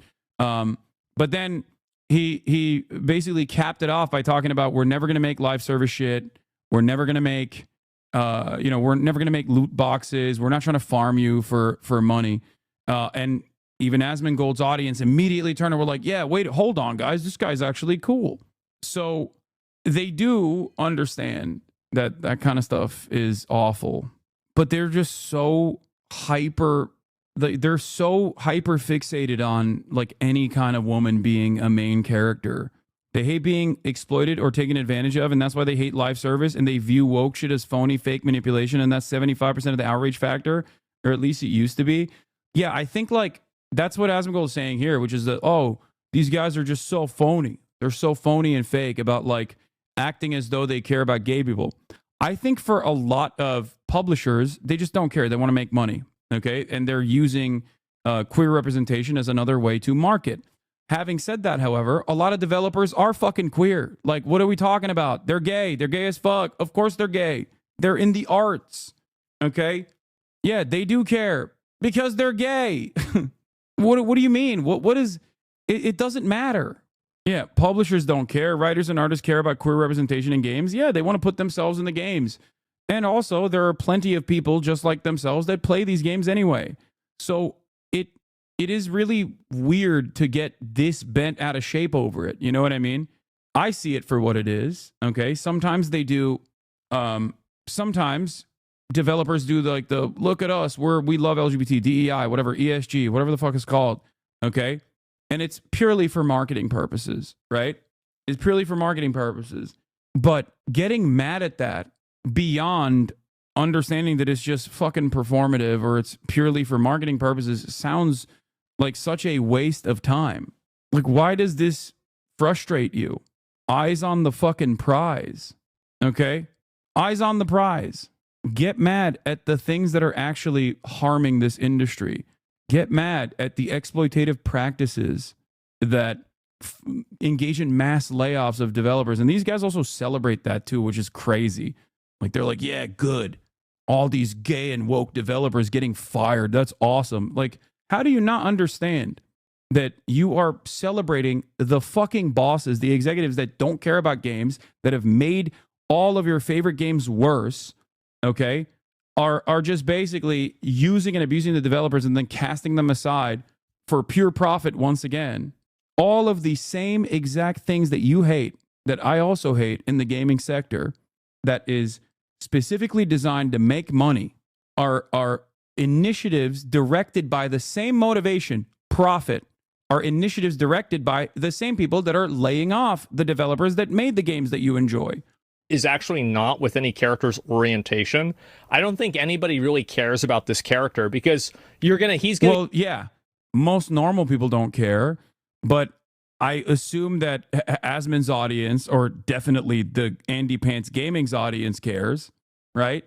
Talking about this, and I guarantee you're not going to be seeing a slide of Dion from Final Fantasy 16. You're not going to see that. No, you know why? It's because the character wasn't created in a cynical, performative way. And also, this is another big issue, and I think I watched plenty of Asmon go before his Trump pundit phase. If the game is good, they ignore the DEI. If it's bad, then it will get farmed for hate. People will defend Baldur's Gate and Hades, but perpetually complain about Concord or Assassin's Creed. Yeah. No, that's what it comes down to. That's what it comes down to. He's doing it right now. He's like, oh, well, there are games that I enjoy that have very obvious, they're very obvious in your face homosexuality, but I enjoy those games, so it's not DEI. There are games that I don't enjoy that have very obvious representation of homosexuality, and I don't enjoy those games, so they are DEI equals bad. Okay? They point to Concord, right? That's a great example. The assumption that Concord died because it's gay is so fucking stupid. No, man, it died because it sucked, okay? And it didn't suck because it was gay, as evidenced by plenty of games that have so much gay that you enjoy. You cannot live in this world where you legitimately think that, no, these games are bad because there's gay, and then also say Baldur's Gate 3 is one of the best games of all time, and there is no wokeness in it. You can fuck a bear in that game, dog. Do you understand? Yes, I do see everything. I know Kai is on the floor. It's fine. Overwatch isn't hated because the characters are gay. It's because the people who made it didn't give a fuck about making the game good, or completely dropped that a long time ago. You can see this with Suicide Squad, is that they completely caricature people that are LGBT. It's not like this character is LGBT and this is like an after the fact. Like Soldier 76, I thought was good. It's like, yeah, by the way, he's gay. Okay, yeah, fine. Doesn't really have anything to do with it, but yeah, sure. But the issue is that they try to use these characters as mascots to promote their own virtue. And I think that a lot of people can perceive that. I know that I perceive that. And I find it to be incredibly obnoxious. So obnoxious. I didn't even know that. Yeah, because nobody cares. Nobody actually cares. I don't want to be charitable to Asmon because he does it in bad faith, but I think one argument here is that corporations are capitalizing on diversity for the sake of diversity and pinkwashing themselves, like celebrating Pride Month. I know, but what's it to you? That's the question. Why does that make you so angry? Are you gay? Do you see what I'm saying? Why would that in any way, shape, or form frustrate you to this degree? I recognize that. I say it all the time, but it doesn't fucking bother me at all. You want to know why? Because I don't give a shit. Why do you care? Someone has to explain to me what the harm is, okay? That's the point, right? That's it. What is the harm? What is the harm in marketing specifically to say, oh, we're woke and we're gay, we love gays or whatever, even if it's fake? And in some instances, the company, in most instances, the company obviously doesn't give a shit about gay people. The developers might, but the company doesn't, okay? The company cares about profit. But what is the harm that you are causing? And that's the problem, because when you ask people why they're so mad about this stuff, there's usually never any good answers, okay? There's never any good answers. The argument always devolves into, well, it's not marketed to me specifically. I'm like, okay, everything else is. Who cares if this one thing is not marketed to you? Who gives a shit? Or it's taking up too much space and making video games bad because they're so focused on making them gay or something. And then you show them a litany of examples of video games that are gay, that they enjoy, that they just don't see as woke, okay? All advertisement is pandering.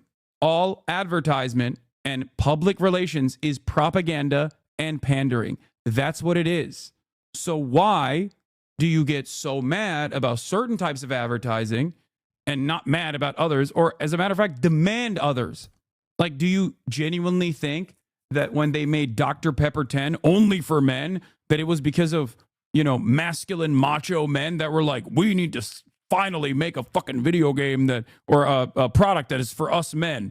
No, they just thought it was good advertisement. They thought men are dumb and they will go and purchase this because it makes them feel masculine if they consume this product. That's it. I'm not mad. I actually don't care. I just think it's stupid, Lamau, at the end of a fucking 15 tweet thread or half an hour long YouTube video. No, they are mad. They're so goddamn mad. And I don't understand why they are so goddamn mad. Yeah, look at the highest selling video games of 2024. Gaming is dead, motherfuckers, when you tell them to play something that isn't sports/FPS. Yeah. I agree, but I feel like you kind of needlessly targeted that Dustborn game to make fun of it a few months ago. Like, yeah, it was pretty bad, but who cares? No, I feel conflicted about that. I feel like I made fun of it too much. It just wasn't for me, you know, and that's why I stopped playing it. But it's okay to say something is not for you, but it's still a video game that someone made. I mean, it was ass, but I still felt bad that I was like maybe making fun of it too much. I think it was funny as fuck. I think it was a little too ass. Yeah, but it's just like, you know. What happened to a masculine dude with a hot chick on his arm? True. I love the idea of Xbox True. Game Pass, but I swear Absolutely. every time I open it up and look for new games, there's just so many games that look gay now. I refuse to play another cutesy 2D platformer or a game with a cutesy art style by some indie developer anymore. Oh, God. I'm just done with these games. Bro, this guy is fucking cooking. Oh man, he's right. Yeah, it's crazy. Like, to me, it's like, I do think that there's probably there is not enough games that are like Doom that are out there. Like, games that are just like by guys, for guys, about blowing shit up and like killing things. That's absolutely true. And it's like, you can have the cozy games too. Those are nice. They're fine. But where's Doom and, you know, like Duke Nukem, Helldivers, right? Like, Helldivers was the closest thing we got to that. And look at how much that popped off. People loved it. If you want Gears my of War? 100% Yeah. real thoughts on this, I just think the entire video game industry has gone woke and gay, and almost nothing they are making appeals to me in any way anymore. So this is why I mostly play 20... The best part about this is he clearly cut the audio because he was clearly going on a rant about this. And it's like, okay, cut. Let's just keep going. Yeah, I don't think it's necessarily about it being gay. I think it's about the performative nature of it. Because if you go back, you'll probably see a lot of instances where, like, diversity or, you know, a strong female character, like Cortana is a great example. Like, Cortana, nobody ever thought about Cortana as like, oh yeah, we have to have a woman in like the story for Halo. People just liked Cortana because she was part of the story. So the Tomb Raider, stuff like that, right? And so it's the issue that, and I think this is a big problem with Western developers, because you can see this, like, Eastern developers never have this criticism. It's always Western developers. And I think that also, like, the reason why it happens is because people perceive the way that they behave as inauthentic. And I'll give you an example of a difference in, like, a Western development game. Baldur's Gate 3. You can change, you can have a dick, you cannot have a dick. You can have whatever you want and look however you want. You can have sex with any character and nobody ever cares about it because the game is seen as an authentic work of art. Whereas when you look at the Assassin's Creed game, it does not seem like it's authentic. It seems like it's performative. It seems like it's made with the intention of like, look at us. We are this like, you know, forward-thinking group of people. That's what the issue is, right? And you pick the experience. Yeah, you pick the experience. Like Cyberpunk too. Yeah, Cyberpunk, and it totally makes sense. You're arguing semantics. It's 100% right.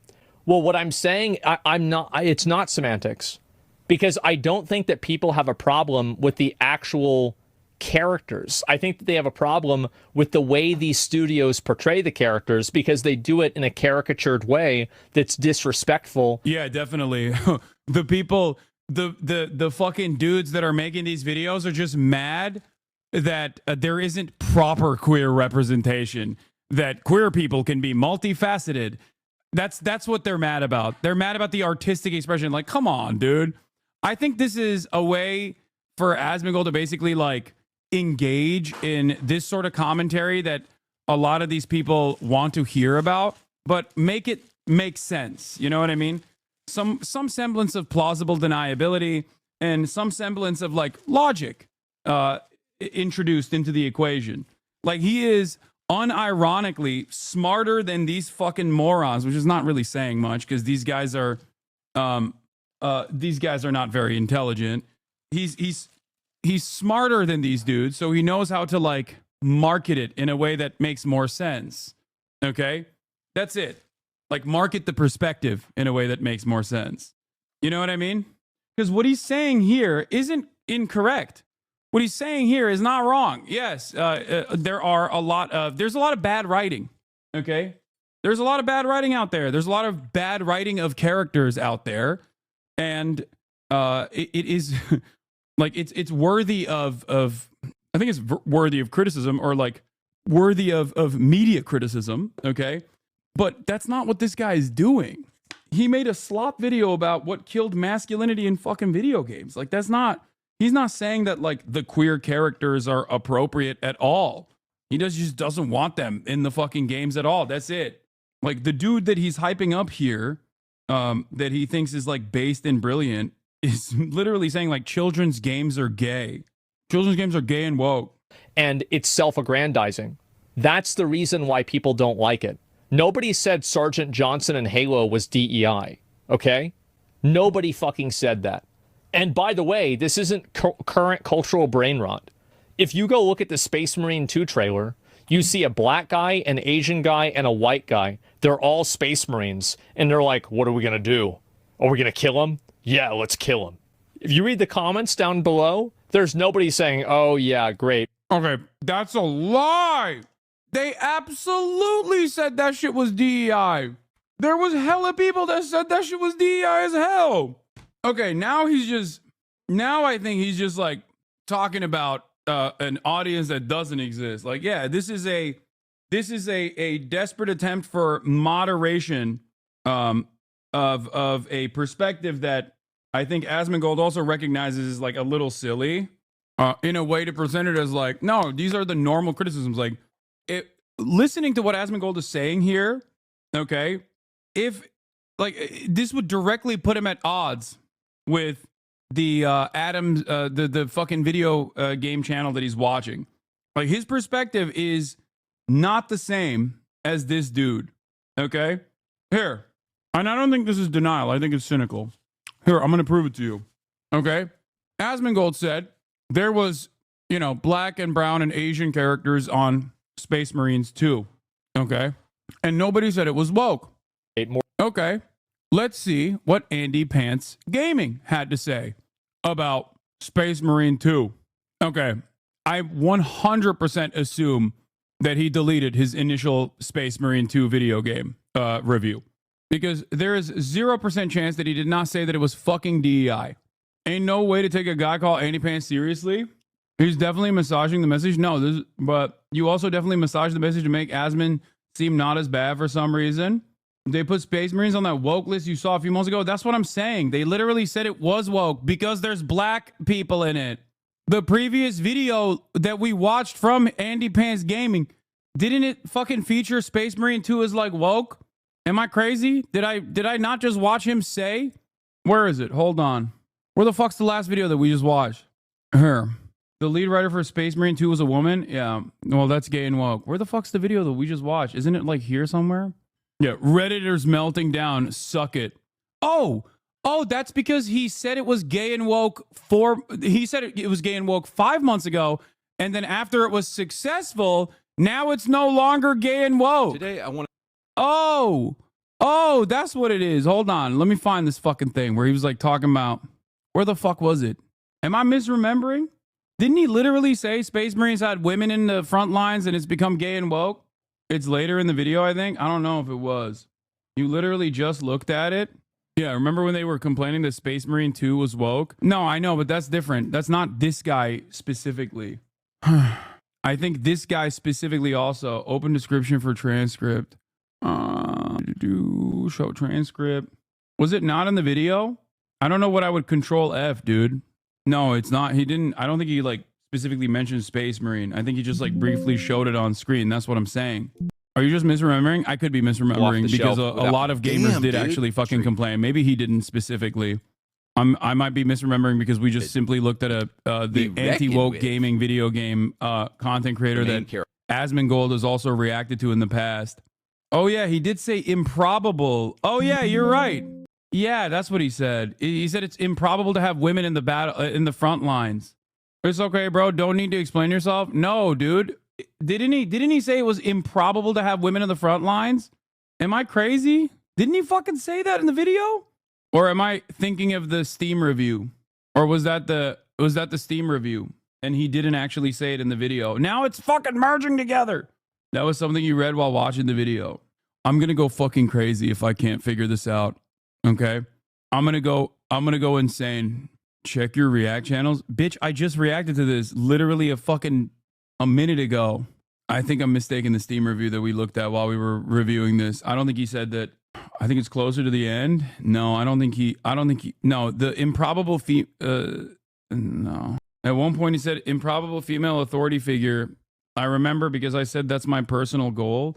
No, that was about the Reddit, or not the Reddit, Riddick. You missed it? I'm mixing up my insults right now. Why don't you check YouTube history? How would YouTube history work in this situation? I feel like some of you just say things. By the way, just wondering, does Sunday Funday exclude EU-US breakup and crying about German politicians? Yes. I'm a tweak out if you don't find it. We have 30,000 people in here and literally 29,900 people are just invested in entirely separate things than me right now. YouTube history will show you the videos you watch. I'm gonna seppuku. I'm gonna Sudoku. I'm gonna fucking Sudoku. We are literally looking at the video. I'm trying to figure out at what point in the goddamn... I'm gonna rewatch the whole video now. I'm gonna rewatch the whole fucking video. I swear to God. This is what everyone's thinking of. If it's me polling the Marine scene and game are improbably diverse. Features frontline. Yeah, this is just the not get. This is the woke review. It's not actually his opinion. It's not the opinion of this content creator. It's not in the video. I mistook it for being in the video. I feel like I feel like I heard him briefly shit on it, but probably not. Chat will always be useless when you need him the most. Oh, 100%. Yeah, I think it was just the actual Steam review that we were reading about the not woke gamers. But plenty of people in the fucking anti-woke brigade. My point initially was Asmongold is wrong, and that plenty of people in the fucking anti-woke brigade said Warhammer 40K was woke. Okay, a lot of people did. Asmongold also called the game woke. I have the link, but I'm poor. Can I share it? Useless bitch. I sent it to you 3 times. Dude, this is not what I'm looking for, okay? I know this already. I know plenty of fucking people. I know plenty of people said it was woke. Why was it woke? Because there was specifically for the reasons that Asmongold claims gamers didn't think it was woke. Okay? That's it. I was specifically trying to figure out if this creator, I was misremembering. I thought Andy Gaming specifically said it wasn't fucking woke. Or I specifically said it was woke. That's it. Why is there so much miscommunication today? We're not in sync today. Anyway, let's continue. More DEI. Nobody actually thinks this. It's about the way that it's presented. That's the problem. The problem is their stereotypes. There are so many examples of these exact same slop makers that fucking cry about a game being woke and it sucking dick ahead of time, only to turn around and quietly make new videos about how not woke it is when the game comes out, it's released, and it's awesome and people love it. Okay? That's the reality. And I thought that Andy Pants Gaming had done that as well. I was wrong. I'm admitting that I was wrong about Andy Pants Gamers, who I falsely suspected of also shitting on Warhammer ahead of time, just like Synthetic Man and all these other fucking losers. Had not actually said something negative about Warhammer. Maybe he's a big Warhammer 40k fan. But Asmongold is still wrong in this regard when he says gamers weren't crying about Warhammer 40k. They certainly were. Typing, yeah, like adding in Mrs. Freeze, and she just looks like your traditional like butch lesbian. How disrespectful! It's insane to me. Let's see Awful. here. Did you guys see that Space Marine 2? Senior writer on Warhammer 40k, Space Marine 2.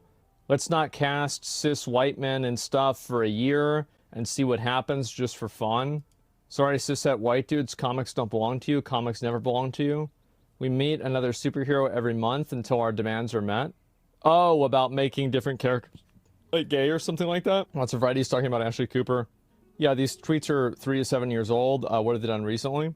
Oh boy. If you're going to insist on playing the wizard game, stop bending yourself into a pretzel trying to find a way to explain or justify doing so, and have the conviction to just say, transphobia is not a deal breaker for me. And this is the senior writer for a game of one of the most brutal franchises ever conceived. So this is the way that I look at it. Would this person try to ruin a person's life if they had tweets that were negative about trans people or about some other type of minority that were 3 to 7 years old? I think the answer is absolutely. I think that in a situation like this, you should absolutely hold this against people like this. She's a complete piece of trash. That's disgusting. I don't know why any company would want to hire a person. Like, I mean, to me, whenever I see somebody like this is the way that I feel about it, right? I'm a straight white guy. I didn't do anything to this person, and I do find it to be very unsettling, and it makes me very uncomfortable whenever people are brazenly posting negative things about me for a thing that I can't control. I think that if somebody was saying this about women or about trans people or gay people, you know, really anybody besides straight white guys, I'm pretty sure they'd be raked over the coals and everybody would hate them. So it's an obvious double standard, and I think a lot of people are getting tired of it. And it would make me less likely to consume a product if I knew that the people that are making the product actively dislike me.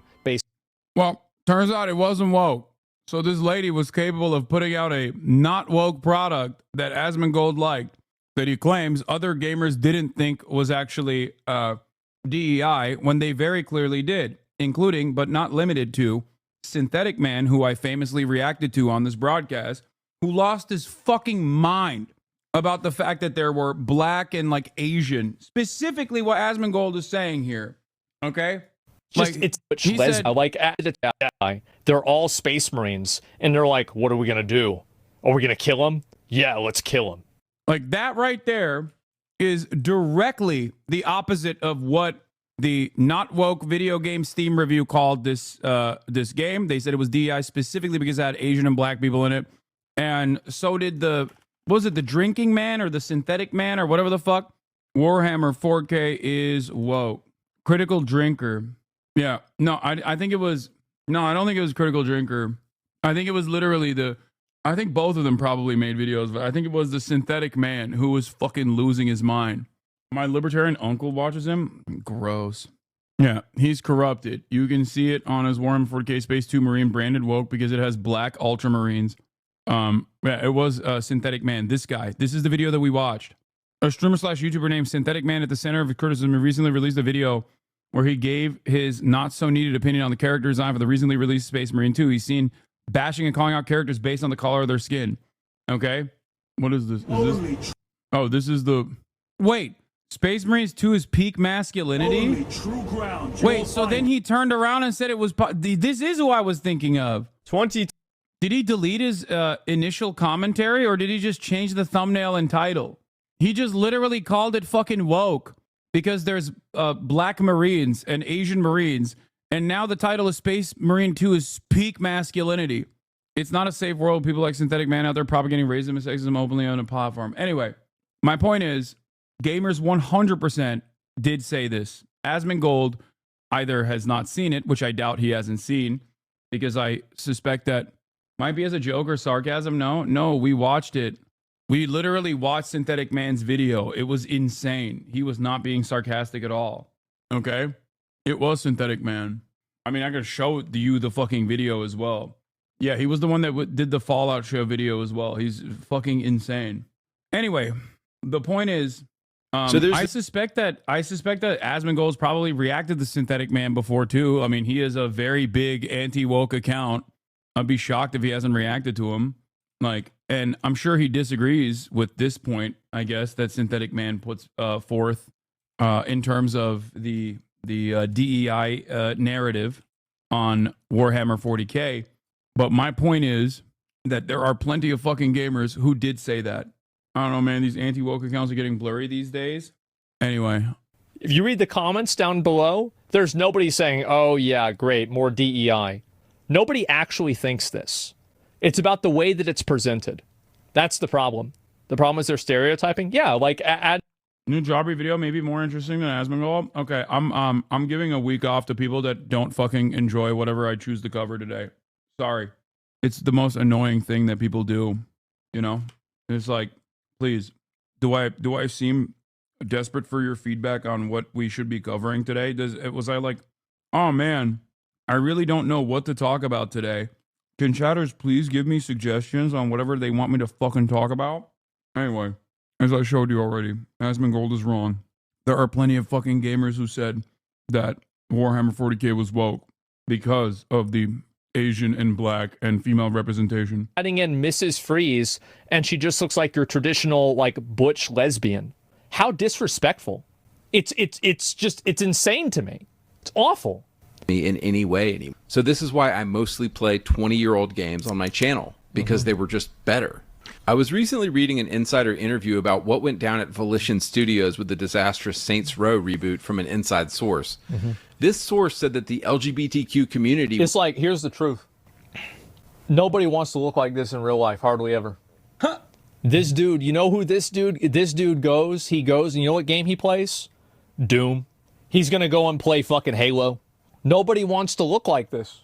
Like with the bow tie and everything, like Bill Nye, the science guy. This is not like, a guy is not going to see this and be like, oh, that's me. Absolutely not. Now, are there some people that do? Yeah, for sure. But not really.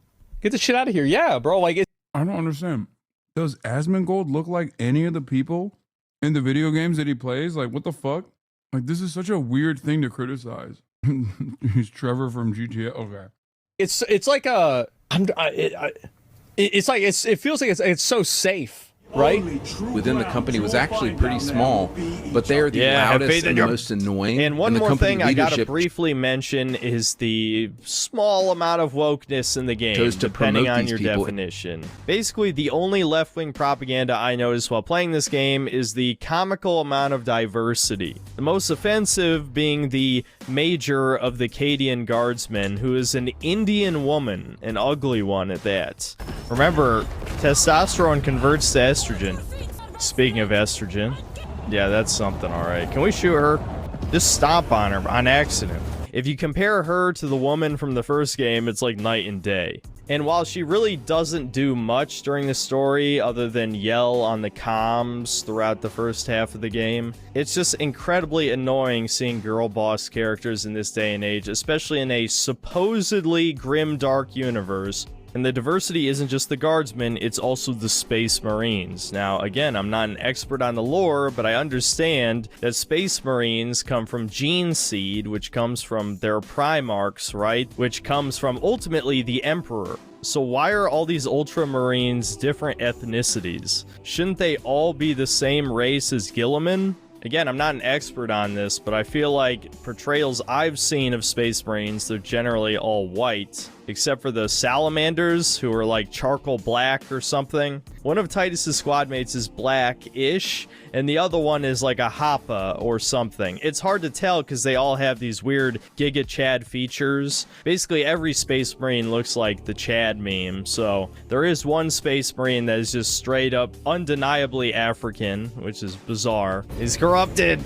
You can see it on his skin. Either way, you get the point. This has definitely got to be a retcon for diversity purposes. And yeah, I gotta say, it definitely distracted me. It wasn't woke enough for me to say, like, oh, this is blatant.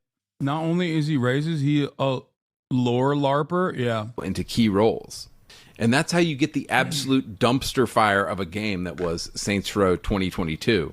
Yeah. I think what you have at a lot of these game studios is about 80% of the staff is probably just hetero dudes trying to do their job, but they're afraid of speaking up or saying what they actually think. And then you have the LGBTQ folks making decisions. I think this is changing a lot on social media.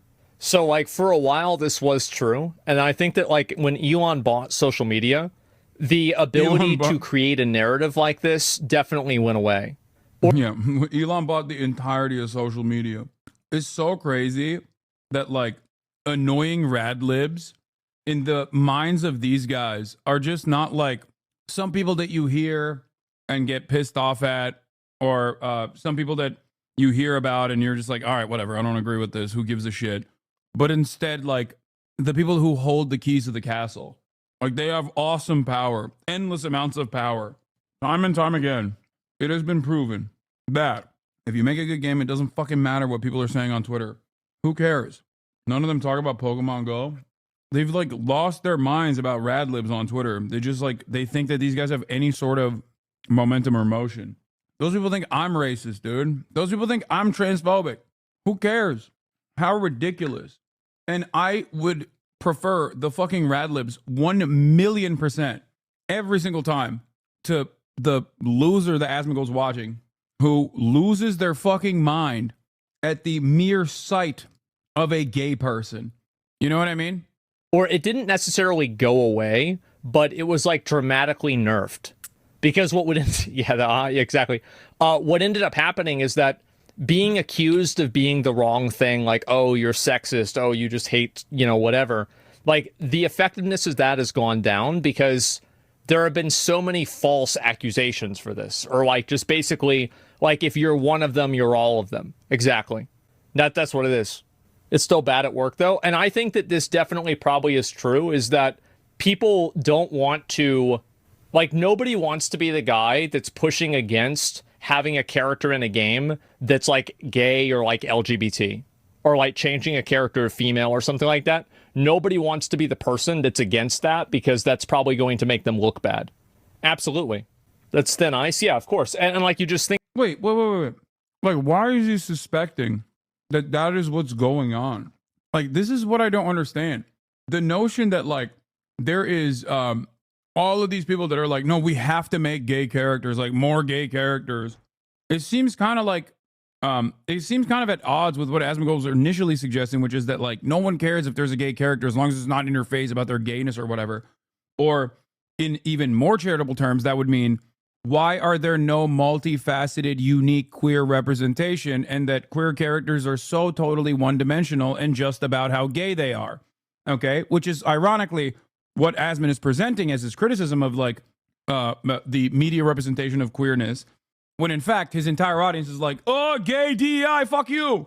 Okay, but what I don't understand is, like, why is he fantasizing about a reality where seemingly there is these, like, woke queer people in video game companies that are trying to actively put more queer characters in the games, and nobody wants to resist against it. I don't even know why they would, but nobody wants to resist against it because of woke, because they'll get canceled or whatever. Maybe they fucking want to put the gay characters in the game. Think about it logically. You think about how many eggshells people need to avoid stepping on, or whatever it is, whenever they're talking about, like, any sort of, like, social issue at all. That's an HR complaint? Yeah, exactly, right? So, like, at work, it's probably 1,000 times worse. About what kind of game to make. And everything just ends up being safe and soft and sensitive because, oh, we can't hurt anybody's feelings. Yeah. So, of course, you get these shitty dumpster fire video games that nobody wants to play. After reading a lot of insider interviews at these developers, this is my sense of what has been happening.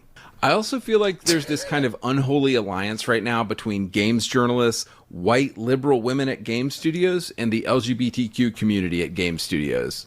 And they God. Do these guys unironically hate Alan Wake? Like, what's going on? It was a fantastic video game. What the fuck? Like, you're really shitting on Max Payne? This makes no sense. All these guys nostalgic for a time that never existed, just miss having even less responsibility than their current stay-at-home son lifestyle. Same reason every game is gay and woke now. Their newest system is like a PS3 because their parents stopped caring so hard and they can't even try the new games. No, I think that most of these NEETs have enough money to buy the new systems and shit.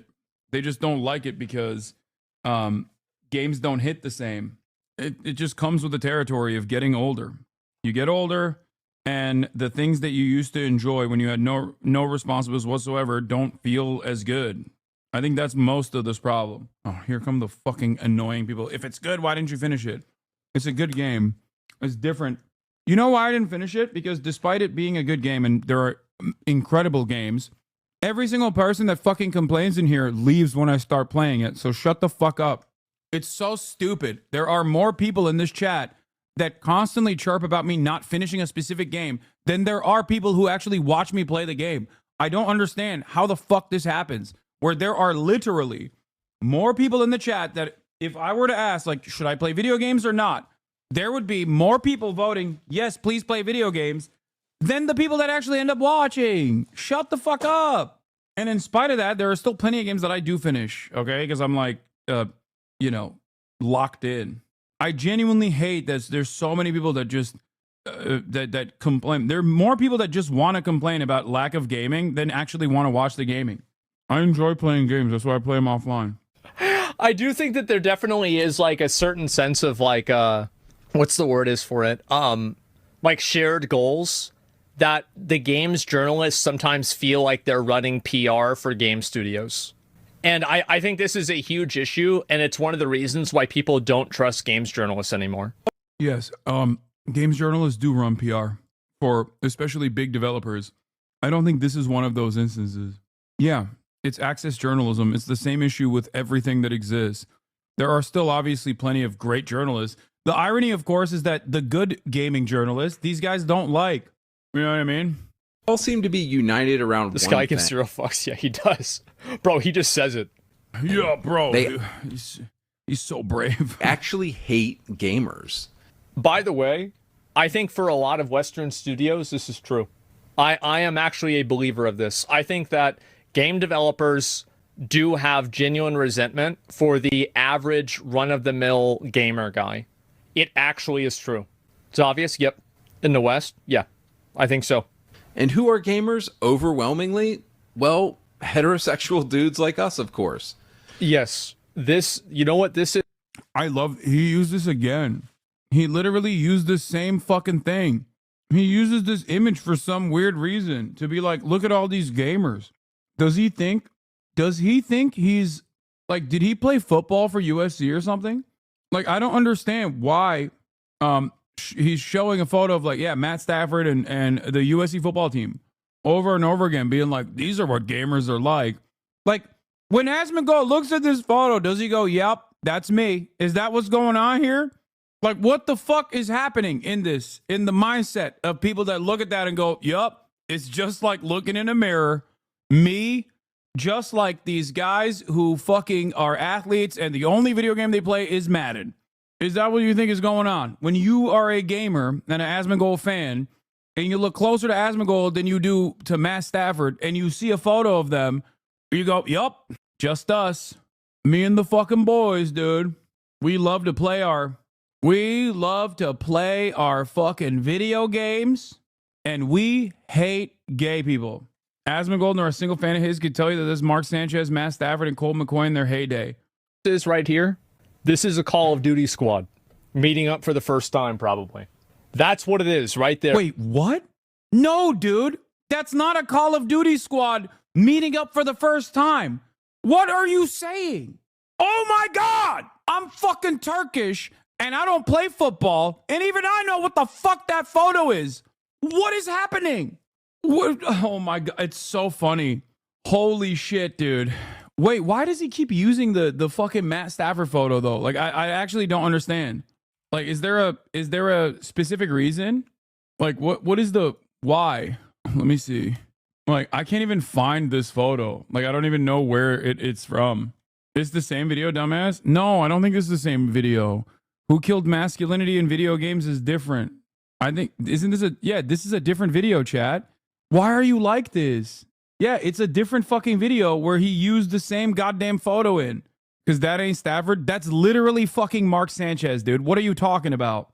Like, that is Mark Sanchez. Is this not Mark Sanchez? Am I crazy? Quarterbacks, Mark Sanchez and Matt Stafford, and a 250. Yeah, that. How can I forget?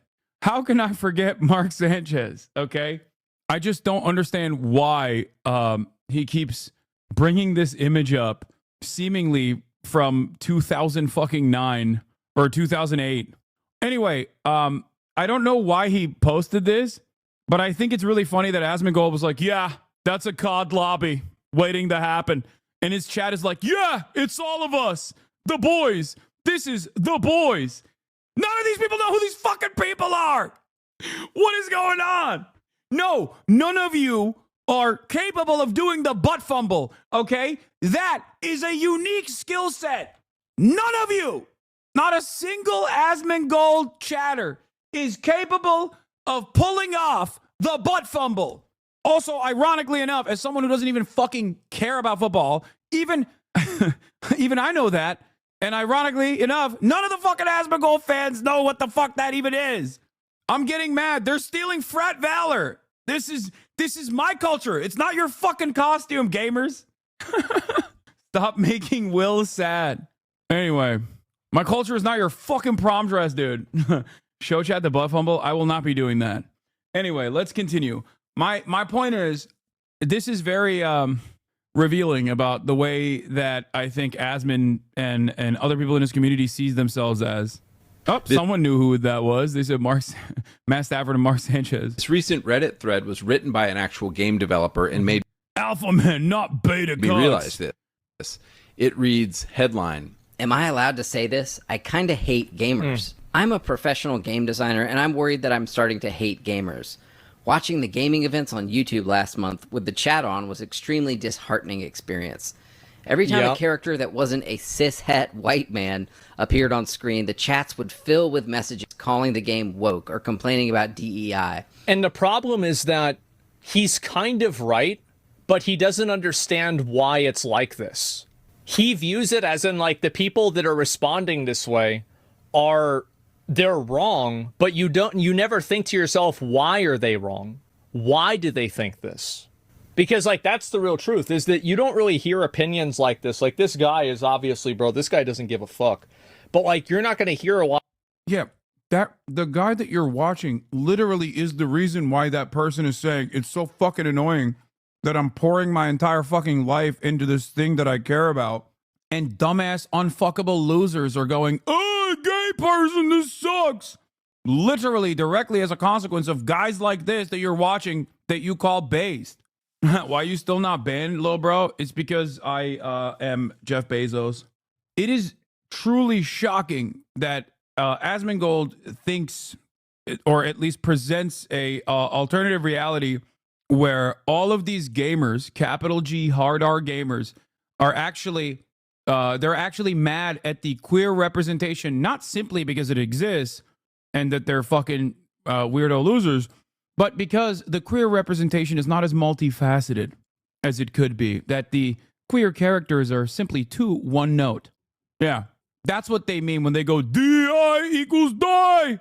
They're talking about how, why no real queer media representation? That's what they're actually saying. Yeah, when I type in DEI equals die, what I actually simply mean is that queer people come from all different walks of life and different backgrounds, different demographics, and represent a variety of different opinions. They are not a monolith, and it is actually so one note. It is genuinely shocking that Sweet Baby Inc. consistently ends up creating these heavy-handed, one-dimensional queer characters that positively put forth their sexual identity as the only thing that matters about them. Queer people are more than just their sexualities. This is the reason why we need better queer representation. No, that's not what's going on. None of these people are fucking literate, let alone media literate, okay? What is this fantasy? Why does he keep repeating this over and over again? His chat is, they think it's blind hate. They must be phobic because it's funny. Chat exists to be funny. Okay. A lot of other people, and this is the reason why I get a lot of hate, is because I'll watch a video like this, I'll see what it says, right? For sure. But other people don't want to talk about it. They don't want to challenge this kind of stuff because they don't want to get in trouble.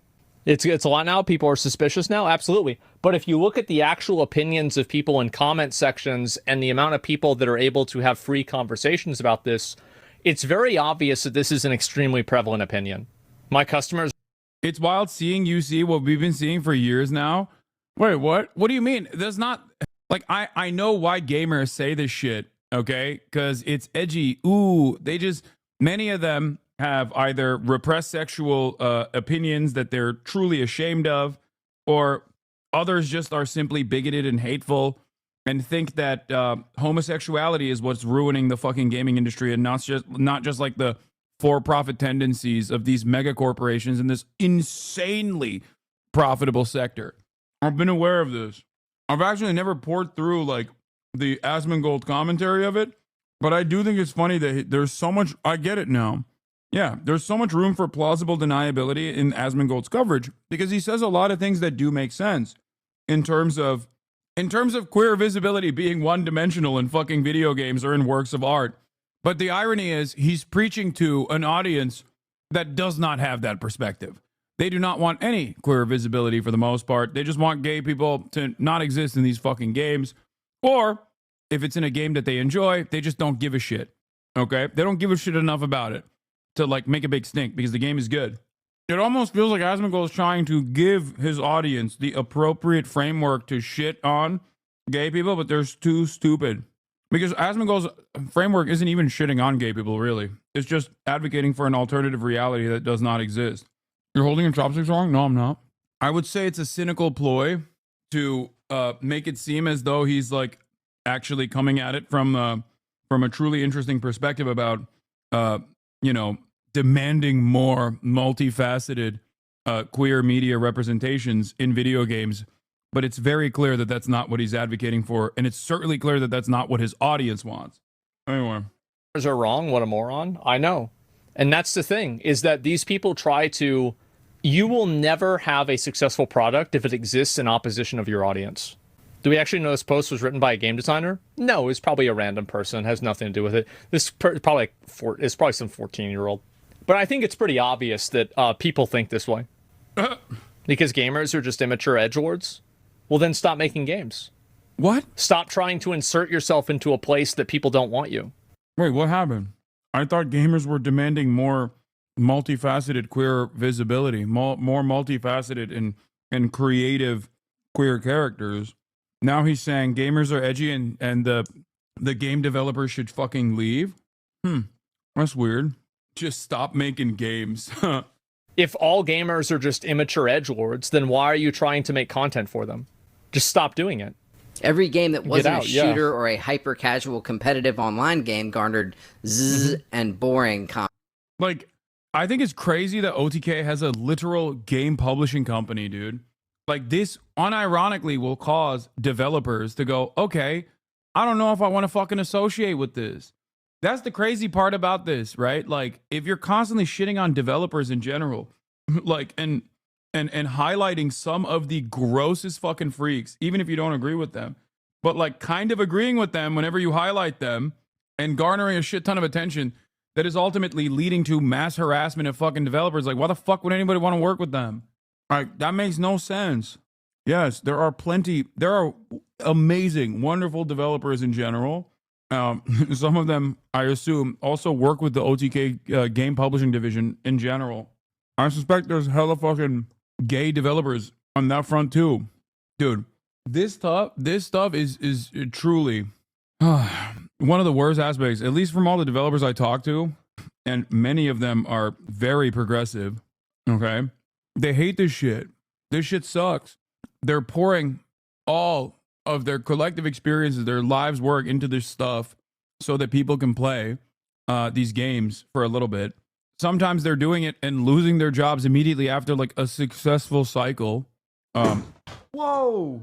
Oh my God. Okay, Kaya, it's valid. It's no longer a place. Kaya. She finally broke the bed. It's okay, baby.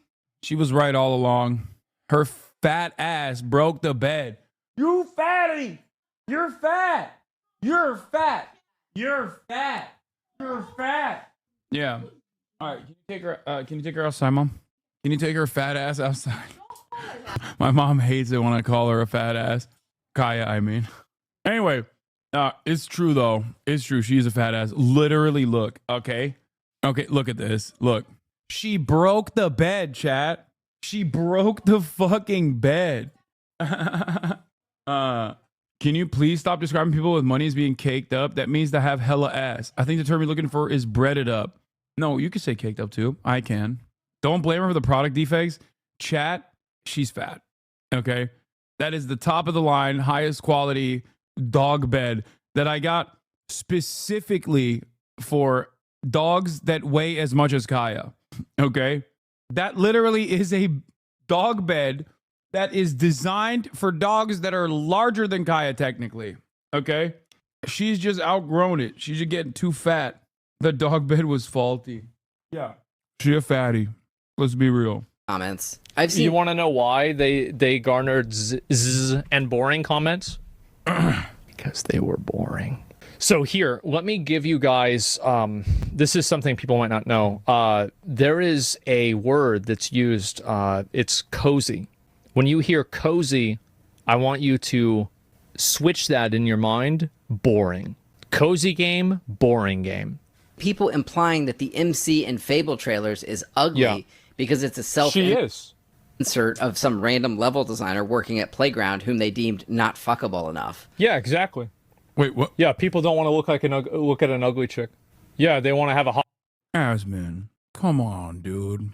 First, the fucking Mark Sanchez photo being like, yeah, it's just like looking in a mirror. These are some real gamers. And now this. People don't like looking at an ugly chick. Asman. Ugly guys, though, they love looking at them. Like, that's crazy, man.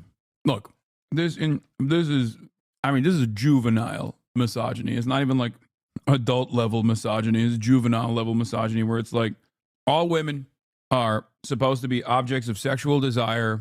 If you are not an object of sexual desire, if you're not fuckable, then you should not exist in the game as a main character. If you have a main character as a woman, she has to be fappable. The morning I woke up and I was like, holy crap. Like one of my favorite YouTubers, As Mongold, was like making a video, responding to my video. And for a second I was panicking. I was like, oh man, I hope he likes it. Like if he doesn't like this video, like I might kill myself. As Mongold. So there's this thing you see on YouTube a lot now, and it's called grifting, and you see people like Luke Stevens and As Mongold doing it a lot, and it just basically means these people have no integrity whatsoever. One of my favorite YouTubers, As Mongold. And it basically means you just regurgitate whatever the popular opinion to have right now is. One of my favorite YouTubers, As Mongold. You have no integrity, and you will just regurgitate whatever people. I don't think Asman even gives a fuck about this. Yeah, glad to see he's learned the error of his ways. Yeah, bro, he doesn't give a fuck. He's like, yeah, this guy is also grifting. Look, as long as dumbass gamers don't realize that most of these dudes do not have like a coherent ideology, okay? And they're just simply reacting to things on the boundaries of, is it woke or is it not woke? Because if I didn't like it, it's woke and it's bad. If I liked it, then it's not woke and it's good. As long as they don't realize that and they keep clicking and they keep giving millions of fucking views to these videos, both As Mongold and this fucking dumbass is going to keep doing the same shit. They don't care. It is not a delicate allegiance. There's no real allegiance to one another whatsoever. It's just a allegiance to the grift. Anyway, that's all it is.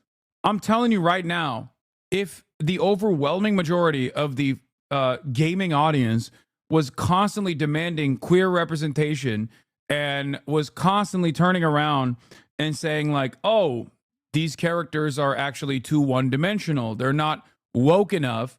These guys would be saying it too, okay? That's it. That's it. They go along with the audience, with the marketplace. Now, one might turn around and say, well, didn't you just prove the point that gamers want fucking, gamers don't want gay characters in their video games? And to them, I say, most people don't give a shit, okay? What you're seeing is a very loud minority of the entire consumer base. But it's a very loud minority of an entire consumer base that actually constantly feeds the algorithm. They love watching YouTube videos.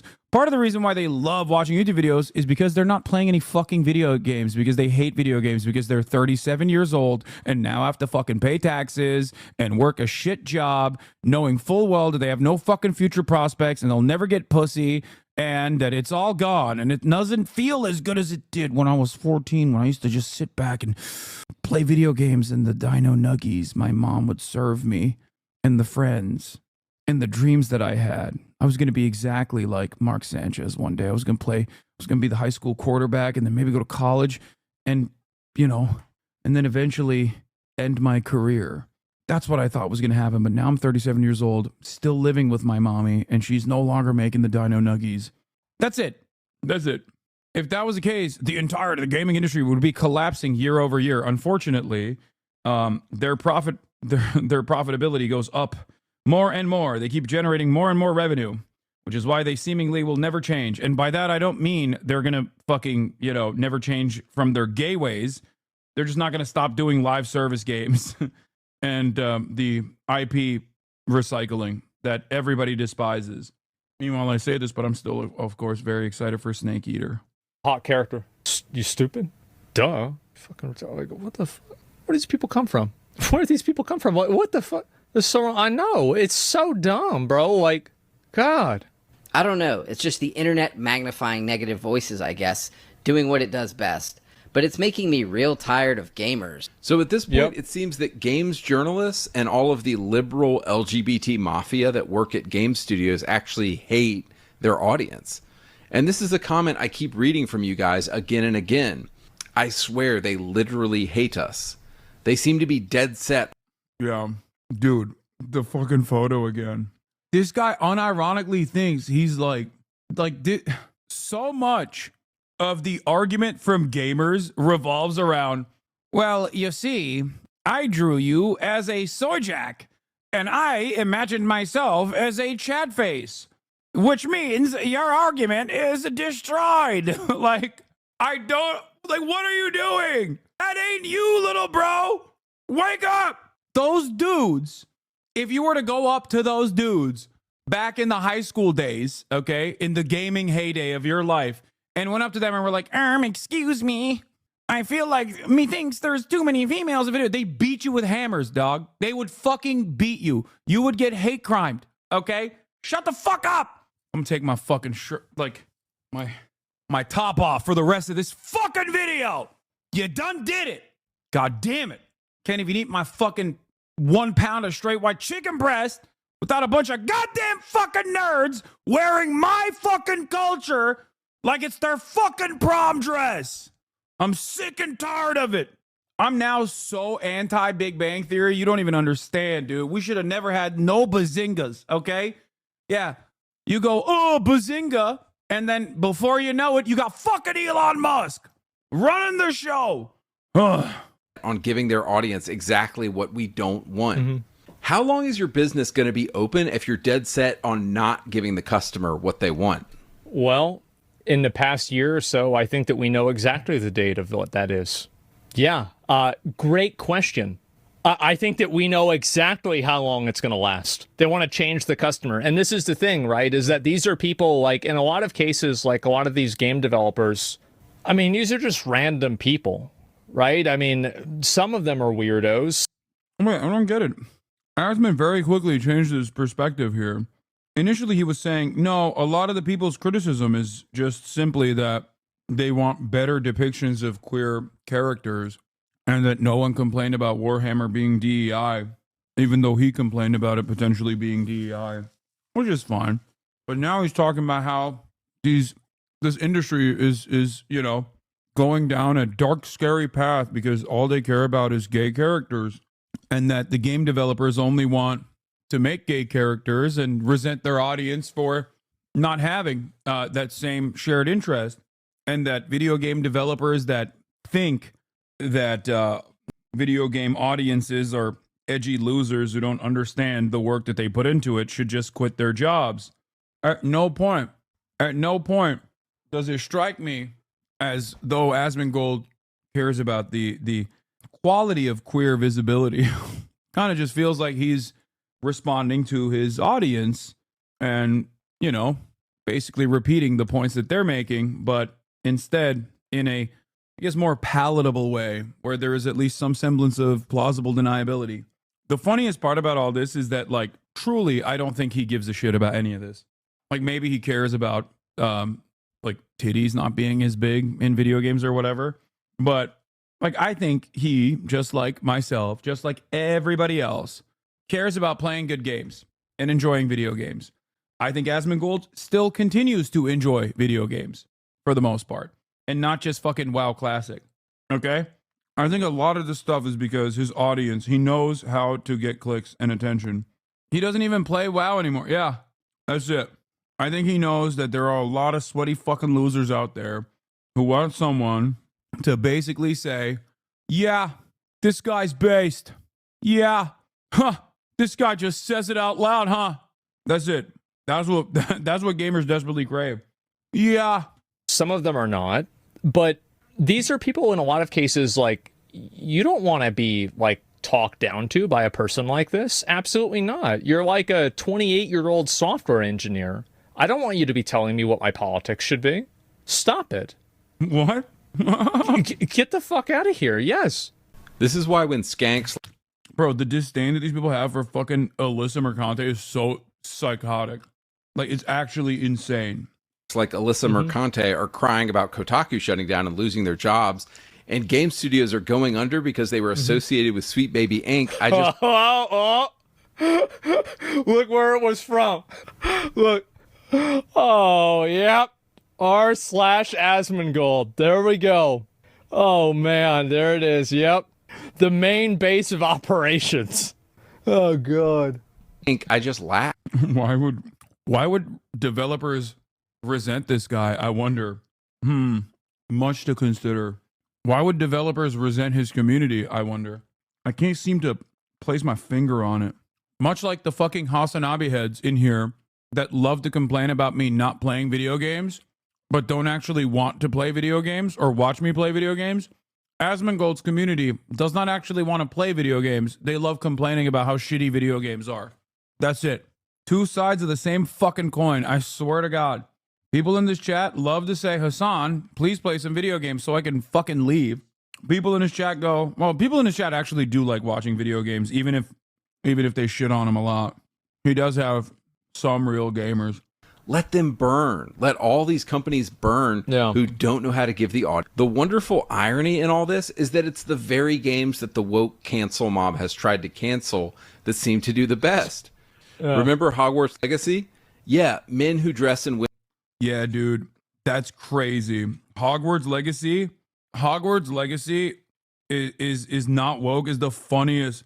It is literally the funniest way to arrive at this conclusion where it's like, oh, well, it was successful, so it's not woke. Really? We're now officially, we're saying Hogwarts Legacy was not fucking woke? Remember, everybody yelled at me for saying how stupid it was to try to, like, boycott a game like Hogwarts Legacy because, you know, it was going to be insanely popular, and that it would have been probably smarter to try and fundraise for, like, Trans Lifeline by playing it or some shit. But what's funny about this is that regardless of the, oh, you're transphobic if you fucking play Hogwarts Legacy narratives that ran rampant throughout the internet, and this was not one of those places, ironically enough, even though Ben Shapiro is stupid and didn't understand the point I was making and still ended up making videos about it. If you remember, the woke mob is coming after HasanAbi. He's so scared. Anyway, Hogwarts Legacy is made by woke people. Hogwarts Legacy, the game, has all of the same woke components that these guys fucking lose their minds over. Hogwarts Legacy literally had a trans character. Hogwarts Legacy was made by trans developers. So virtually every single thing that this fucking dipshit cries about with respect to all of these like developers being gay and all these games being fucking woke, the only thing that happened within the Hogwarts saga is that trans people understandably were frustrated because it's IP made by a ginormous transphobic person.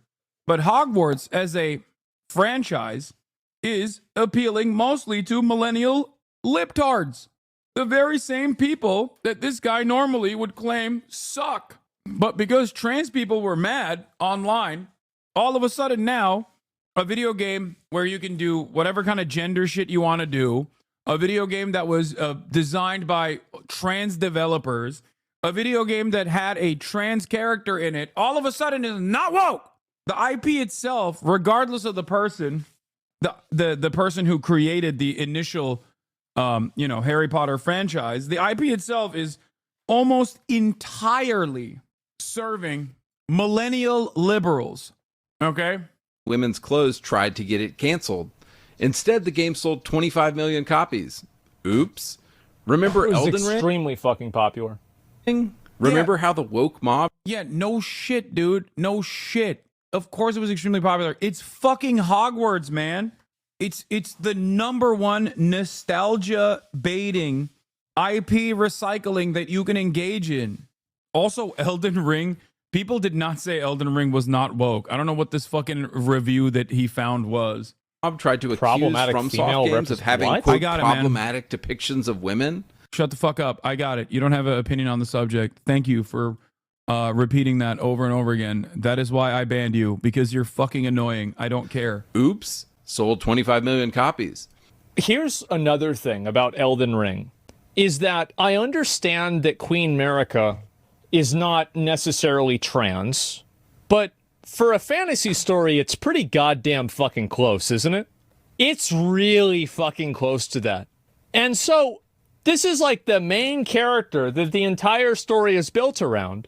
Everybody loves the lore. Nobody's complaining about this. Nobody actually cares. Yeah, that's because everybody likes the game. Asmi, you are so close to figuring it out. I mean, if you weren't deliberately avoiding the truth. Okay? Look how he ignored what the guy just said about trans people and how he avoided talking about it. That's the plausible deniability he will use to avoid criticism. Yeah. I mean, he loves Grums. He loves that fucking lolly VTuber that he watches all the time. All those guys, if you just listen to Asmongold's commentary, you're like, wait a minute. I don't understand. It feels like Asmongold is not in support of any of the things that these guys are saying. But he very obviously is. Okay? I'm not gonna have Alyssa on stream right now. I hate when people literally fucking come into chat, you goddamn simps. Okay? I hate when I'm like doing something and you fucking simps literally go, hey, can you have Alyssa on the stream right now? It is one of the most annoying things that you guys do. Okay? Shut the fuck up. Oh my God. No, I've never asked for it. There has never been a moment where I've asked for this. I've never asked for your feedback. Okay? Shut up, chatter. I have not asked for your feedback. Please stop fucking backseating the stream. Oh my God. It's so annoying. Bro's getting heated over this. Yeah, it is not just this. It's because you guys do this every day. You do it literally every fucking day. You do it for everything. You're like, hey, you want to watch this fucking video? Guess what? Fuck you. I want you to watch this 8-hour theory video on developmentary Maoist Leninism, Marxist Leninist Maoism. We need to watch Maoist third worldism right now. Watch this video about the Khmer Rouge and about how Pol Pot was misunderstood. Stop it. You guys have been doing it all fucking day. God damn. That's it. It was my boiling point. I'm sorry. And this has nothing to do with Alyssa as well, by the way. Alyssa's great. Holy shit. Oh, who the fuck is Alyssa? She is the gaming journalist from Kotaku that this freak is fucking shitting on. Cares. Kind of, yes, exactly. Mikola as a female alter ego. Yes, this is it. This isn't something that people really... The freak that Asmongold is watching. Andy Pants Gaming. They give a shit about. Elden Ring is a great example. Consort, yes. So, promised consort Radon. What does that mean? Oh, jeez. Oh, fuck. What the? Oh, my God. Think about it. At this point, making an offensive game seems to guarantee that game's success. We could Stellar talk about Blade. Stellar Blade, pissing off all of the liberal progressives, and yet everybody went out and bought it. Okay, so in The Elden Ring article is a user review for some random forum that only had 4 votes in its poll and 3 comments. Yeah. And before people say, oh, well, you used the gaming not woke metric to say that like people thought Warhammer for 40K wasn't woke or whatever. Yeah, that one is unironically followed by a lot more gamers that we're talking about than this random fucking forum post. Most people understand that Elden Ring is not only a fantastic game, but yeah, it has like a bunch of queer visibility as well, which Asmongold also recognizes. In the rest of this video, I want to give you 4 examples of a game or game series going from masculine to feminine or gay, and it basically either killed or ruined the franchise. Number 1, Ubisoft and Red Storm Entertainment. So that'll be clipped to make it seem like you called Asmon a freak to perpetuate the drama. Yeah, no, I didn't call Asmon a freak. I called the video that he's watching, the creator of the video is watching a freak. Red Storm Entertainment was a video game company founded by the legendary Tom Clancy to make Tom Clancy video games. He sold the company to Ubisoft in the year 2000, and Ubisoft in the 2000s actually had some balls and made some of the manliest games you've ever seen. This guy loves balls way too much, dog. Oh my God, he just can't get the balls out of his head. He literally endlessly talks about balls, like nonstop. That's all he talks about. Yeah, Ubisoft did have balls in the 2000s. Yeah. There were the Splinter Cell games, the Ghost Recon games, the Rainbow Six games, and the Far Cry games. Yeah. All of these games pretty much feature exclusively men, and these IPs in the 2000s. Like, how do you see this guy say this, Asmongold? How do you see this guy say this and not realize, like, this has got to be a joke, right? Is he being sarcastic? Like, this is literally the gayest thing anyone has ever said. I'm going to run this back. Hold on. I want to see what his reaction to this is. 2000s actually had some balls and made some of the manliest games you've ever seen. There were the Splinter Cell games, the Ghost Recon games, the Rainbow Six games, and the Far Cry games. Yeah.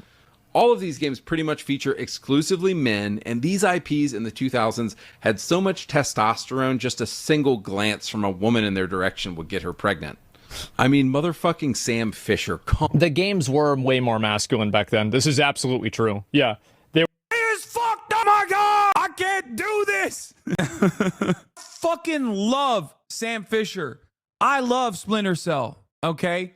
I love Splinter Cell. It was an amazing game. I played that shit in my fucking Gateway FX gaming laptop because before I went to college, I was a virgin and I had a gaming laptop. Okay. And then I lost my virginity, and then I mostly just kept a console gaming after that. But that's besides the point, okay? The point is that there are still the exact same fucking games that these guys are talking about that exist right now, okay? Like, the idea that, like, games are fucking gay now because they don't have sexy men that I want to suck and fuck is ridiculous, okay? No, the exact same games you're pointing to still exist, with the exception of Splinter Cell, unfortunately. I wish it did. But like how many fucking milsims are out there? It is unironically it's Arma, but advanced now. Like, there are so many fucking milsims. What are you guys talking about? I feel like I shouldn't be, as a political commentator, I should not be the guy who's correcting the record about these dudes talking about gaming. I don't understand. I don't understand how these guys are like, yeah, games are so gay nowadays. There's no shooters. Are you fucking stupid?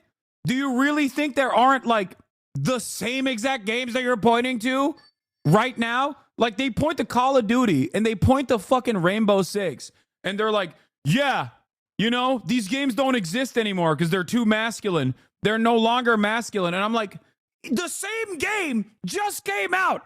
There's literally, it's the same exact, Rainbow Six still exists and Call of Duty still fucking exists.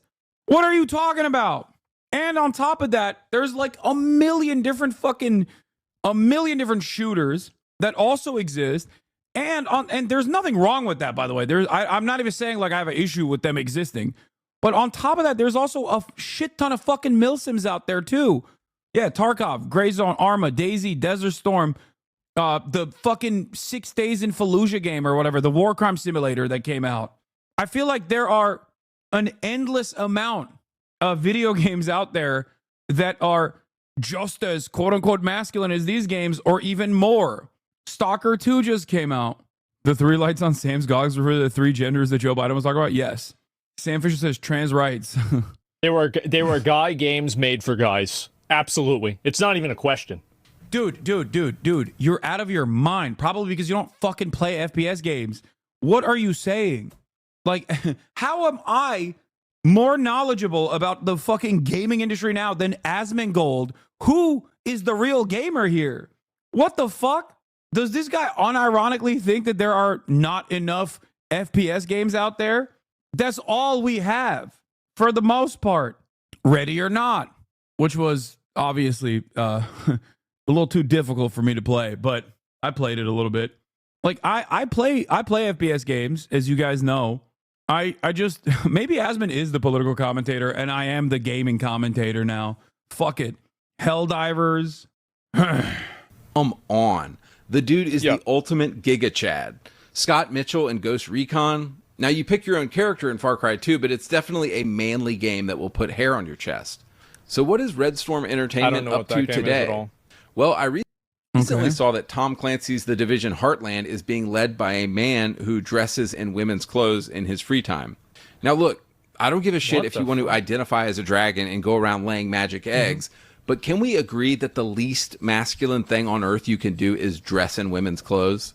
Tom Clancy would be... I really don't give a fuck about that, to be honest with you. I don't care. Like, what you want to do with your personal life is up to you. Yeah, I don't give a fuck.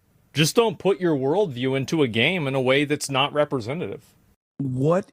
No, I think there's something less masculine than wearing a dress as a dude, okay?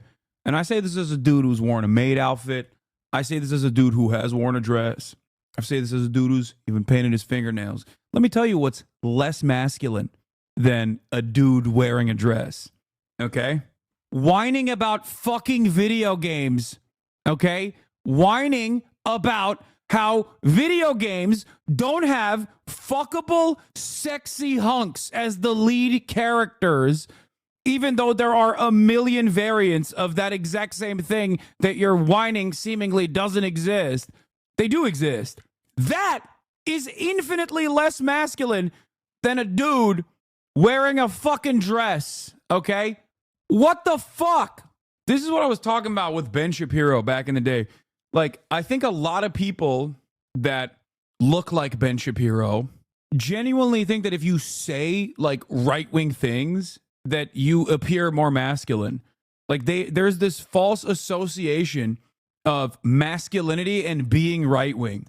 And I'm sure that a part of that is because of the misunderstanding of, like, what toxic masculinity is or whatever they perceive the social justice warriors is doing for, like, the last decade or so.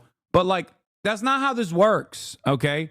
That's not how this works. That's why no matter how many quarter pounder videos you watch and quarter pounder tries to say, like, I'm a pussy or a soy boy beta cuck, you know, the average person is not going to look at me and then look at quarter pounder and go, yeah, I'm the soy boy beta cuck, okay? Like, people still have eyes and brains and can fucking perceive things, all right?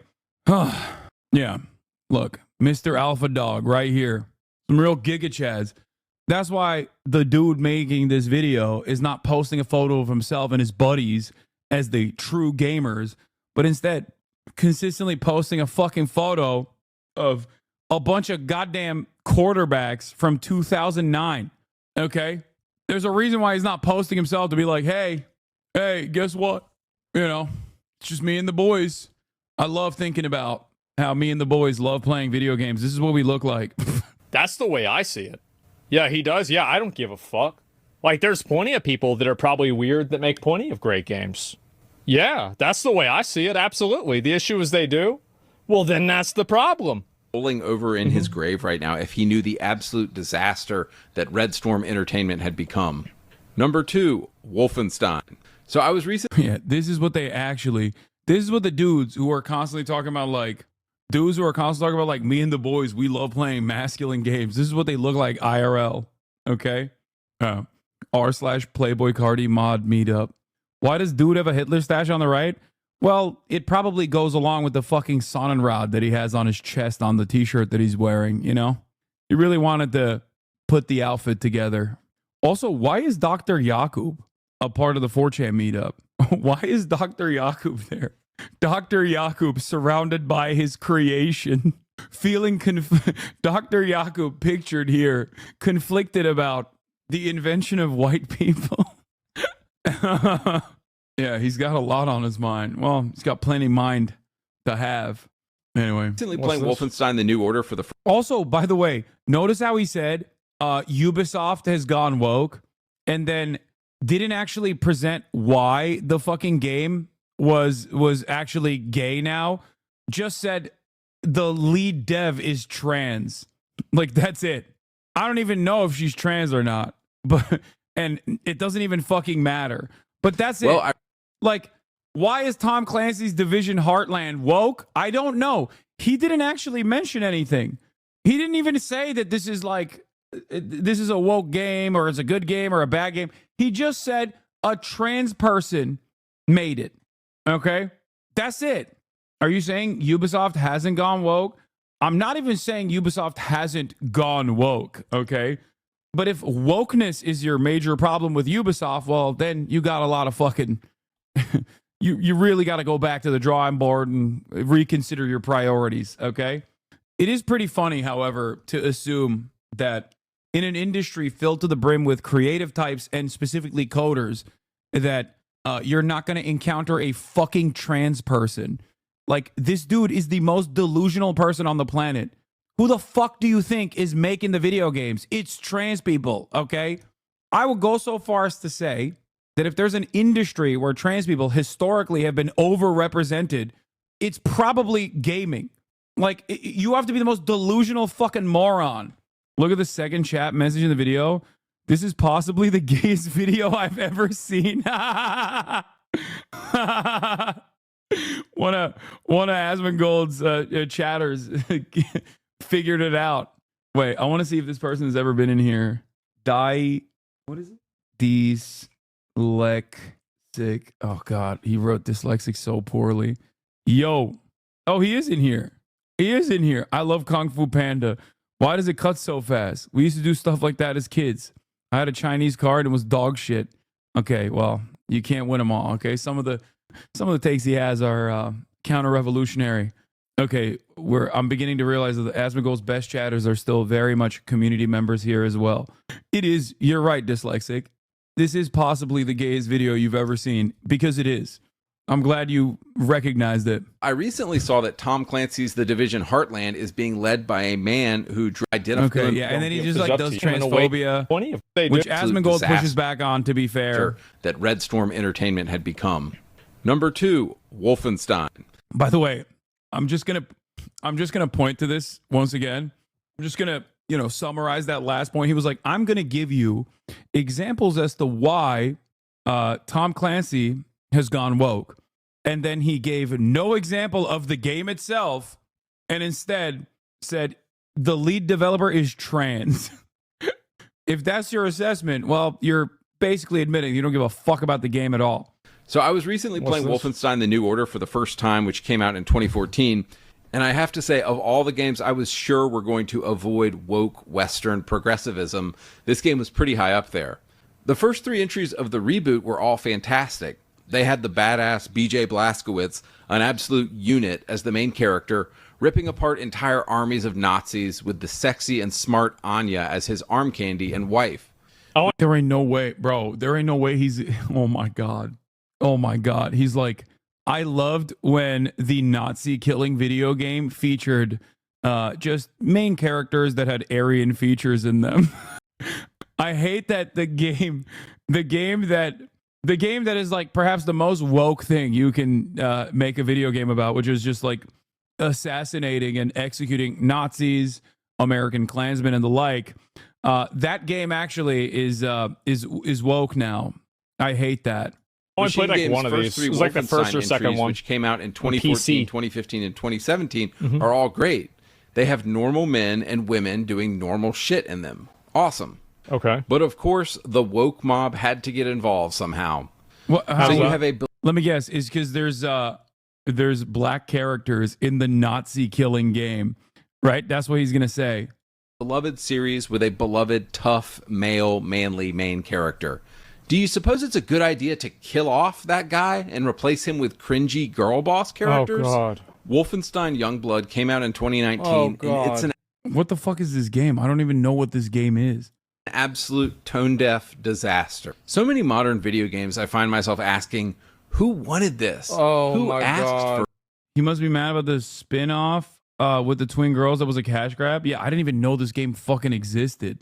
We don't talk about Youngblood. I played the game before this. I played the other Wolfenstein. I didn't even fucking realize that there was a... This is a really fun search. What is this? Came out as woke. So sad when Caitlin Clark came out as woke. Apologies for white privilege. Disappointed many young girls, including ours. Okay, I'll look at that later. Youngblood was bad, but not because of the daughters. Ugh. This is everything the hideous left hates. I say the quiet part out loud. That's Ian Miles wrong, baby. This is everything the hideous left hates. I love jerking off the Dallas Cowboy cheerleaders, okay? And yeah, that's right.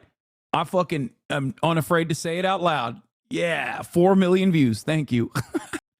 I'm so mad. I can't believe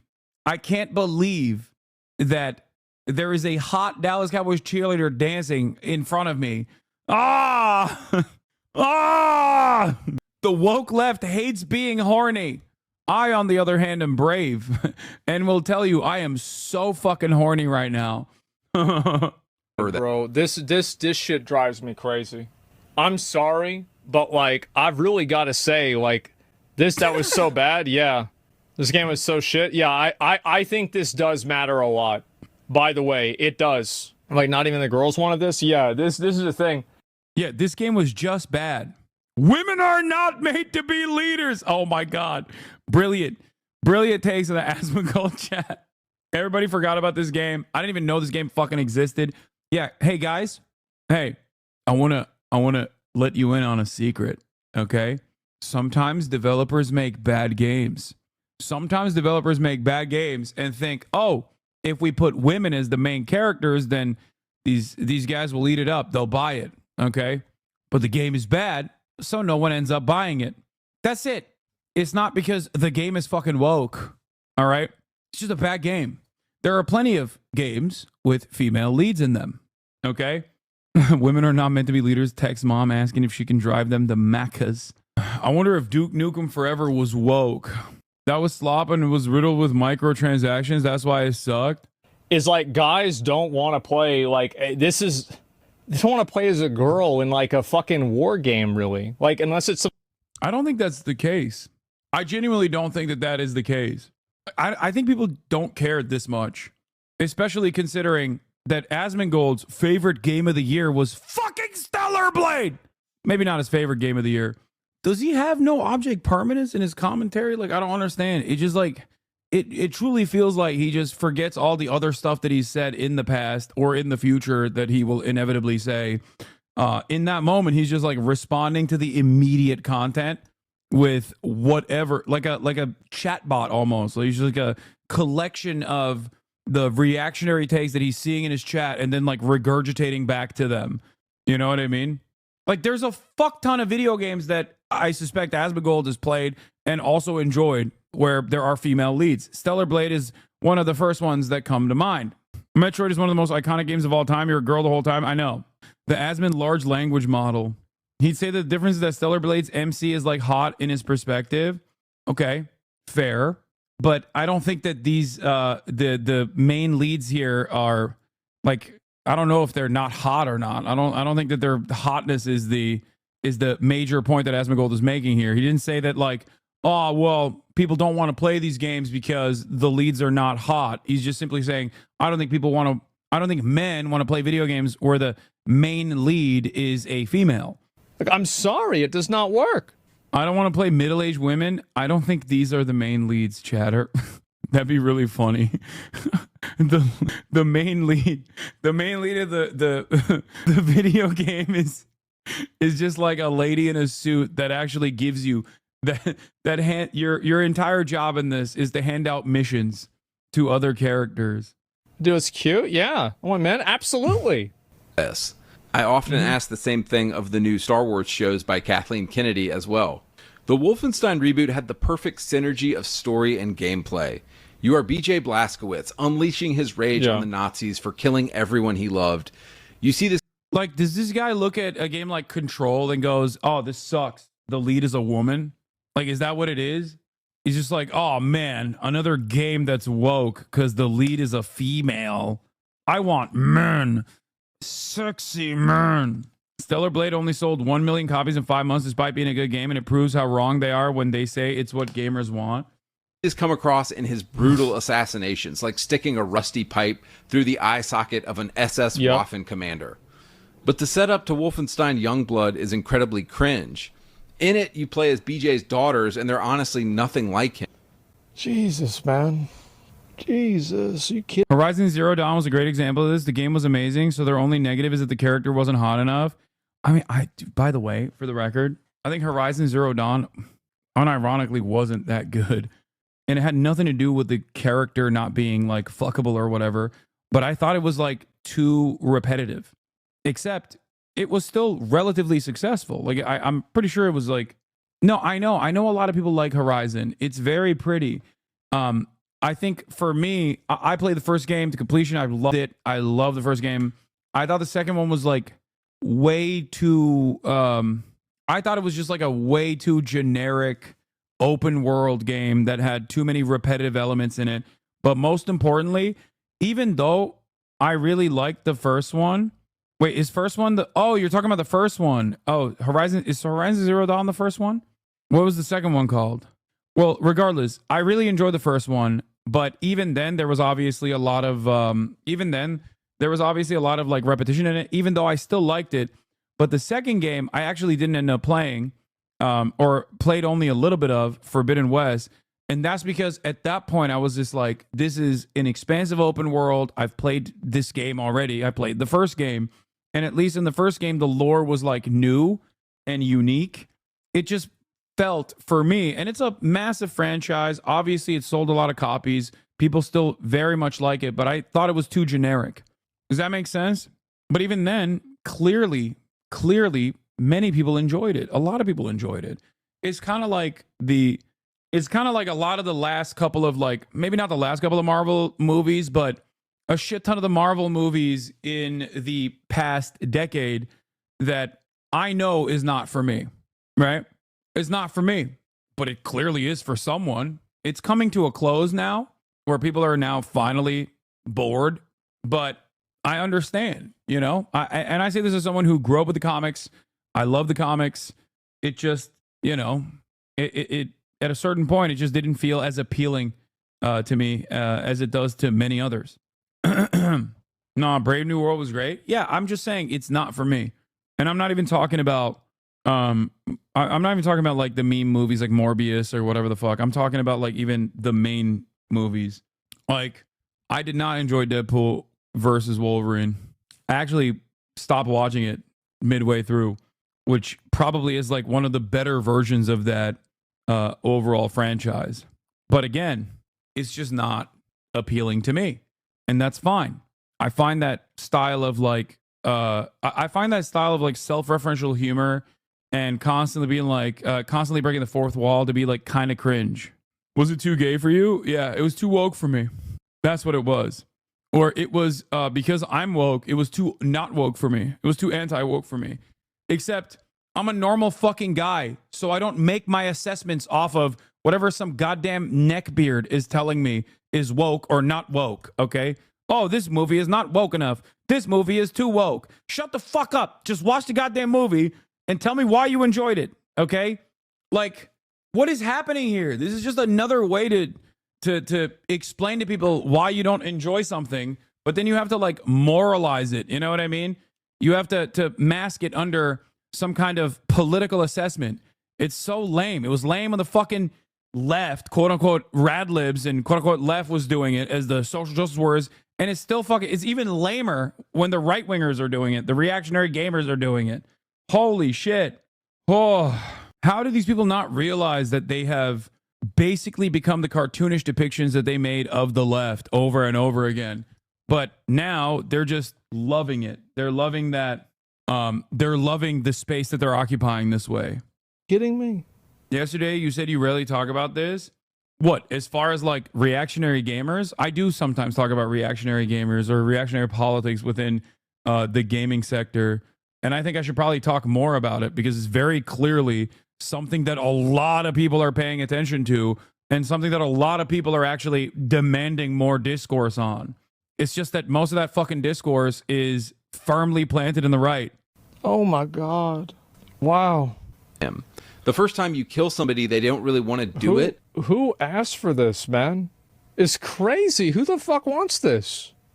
I don't think anybody, which is why the game fucking failed. I think I slightly disagree. I think you should still make it appeal to men, but I think having a female lead could still work. But why would you do it? What? But why? Like, it does matter. Like, I'm sorry, guys. Oh, dude, this is 26 minutes in, and Asmongold is now conflicted in his own opinions initially. Like, I'm so confused by this. Like, female leads sometimes work. Female leads in a shit game like this don't work. Not because they're female leads, but because the game is shit. That's it. Read my last message. Let's see. Keck W. You are clearly being insensitive to people with dissociative identity disorder. The asthma system's left wing and right wing alters are clearly clashing in this video. It matters. And when they finally kill the guy, they have to have lattes and talk about it afterwards. Youngblood is a perfect example of how a cutscene can go so wrong. Obligatory token minority.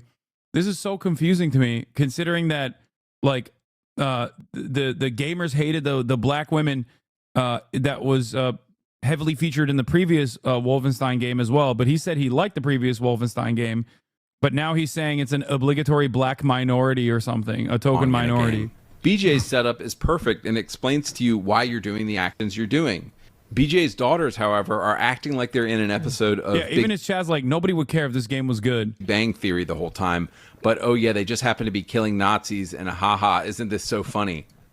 I also think that there's a very big problem, and I have a shared responsibility in this problem, is that people that are millennials, that are my age, my people, are some of the most unserious, inauthentic, painfully lame and boring groups of people that I have ever seen.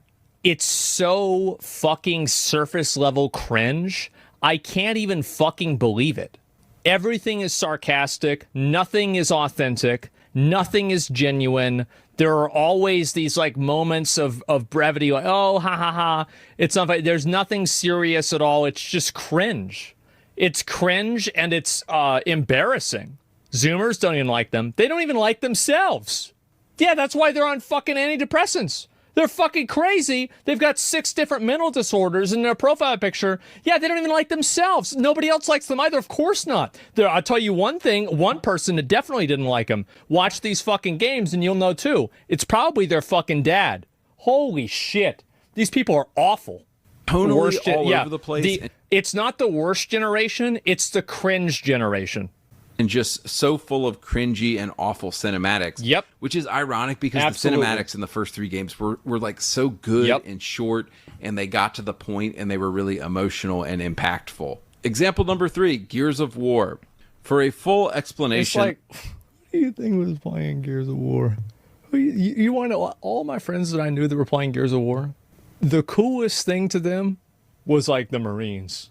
You know, like, yeah, bro, like you go into Marines and you learn how to shoot a rifle, right? It's like, yeah, that's what it is. It's all guys. Like, I remember back growing up, like, I didn't know a single girl that liked fucking Gears of War. Not a single one. Of how the woke mob girl bossed Gears of War. See my video on that game, but I'll keep this short. The first 3 Gears games are an incredible trilogy focusing on the bonds and brotherhood between men.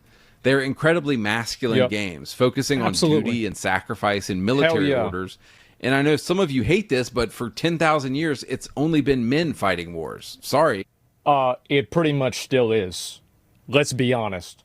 The first 3 games focus on Marcus, Dom, Cole, and Baird and tell a masculine story of brotherhood. Well, the progressive woke mob somehow got to Gears of War, and Gears 4 and 5 are about sisterhood, motherhood, being a traitor, and what it feels like to be a woman. Yeah, so like that's a story. Is this something that happened? I'm a PS boy all day, every day.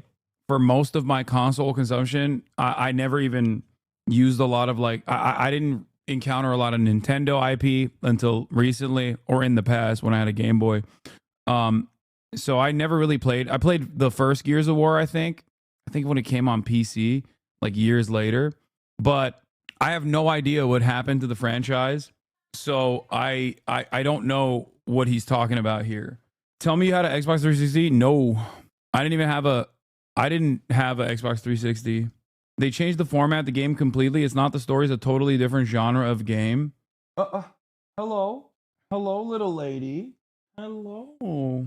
Damn, so you never play Halo? The only time I play Halo was on PC, like recently when they came out with it on PC again. I did think the Gears of War characters looked really sick though. The reason Gears of War only had male protags in the lore was because all the women in the world were used as birthing pods. Like I thought that when I was younger, I thought they looked sick. They were fucking jacked, you know? They were sexy ass men. Story that, you know, like Fred Durst on TRT, Fred Durst on Anwar with his fucking backwards cap and his disgusting facial hair. Yeah, chainsaw shotgun. I mean, that shit's cool for sure. Like I don't really give a shit that much about that because like I can't really relate to that, and I don't really care. Like I want to play as like Marcus or Dom or Coltrane and kill these dudes, right? Like that's what I want to do. That's it. Yeah, like that's the whole thing. Like that's, yeah, and it does. Also, Gears of War 4 was a completely different game company. The first 3 were already written by Epic Gaming. Does matter, by the way. It absolutely does matter.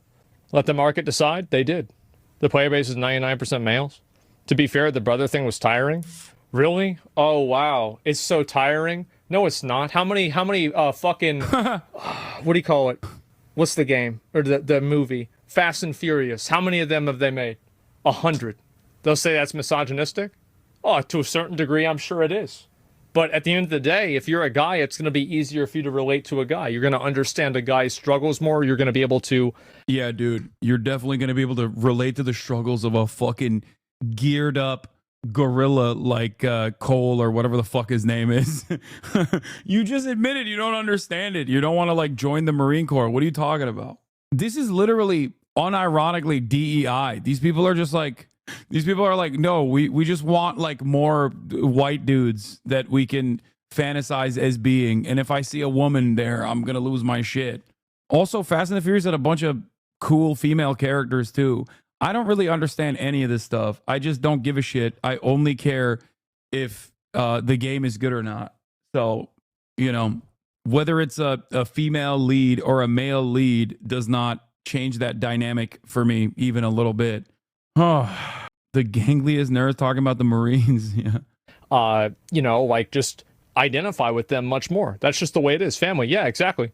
The topic of brotherhood of men. Yeah, I don't like that these guys are stealing Brawlic Valor again. By the way, I just want to point that out. I don't appreciate when gamers steal Brawlic Valor. I don't think that's appropriate. Okay.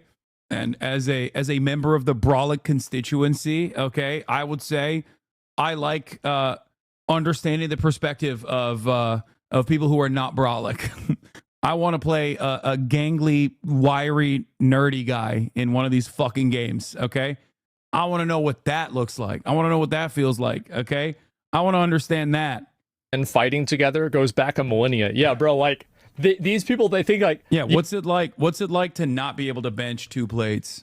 You know what I mean? That's the different experience that I want to put my self into. Bro wants to be a shonen lead. Yeah, we made 3 video games. So like, you know that story of like the Odyssey and like all those, yeah, bro, it was played out. No, it wasn't. It's never gonna be played out. Keep doing it. Only a millennia. Yeah, it's been like this forever. Introduced the character of Kate Diaz, who I don't think anybody gives a single fuck about. What they should have done is put Kate in a spin-off game, not a mainline Gears entry. But here's the problem, of course. Nobody would have bought it. Yeah.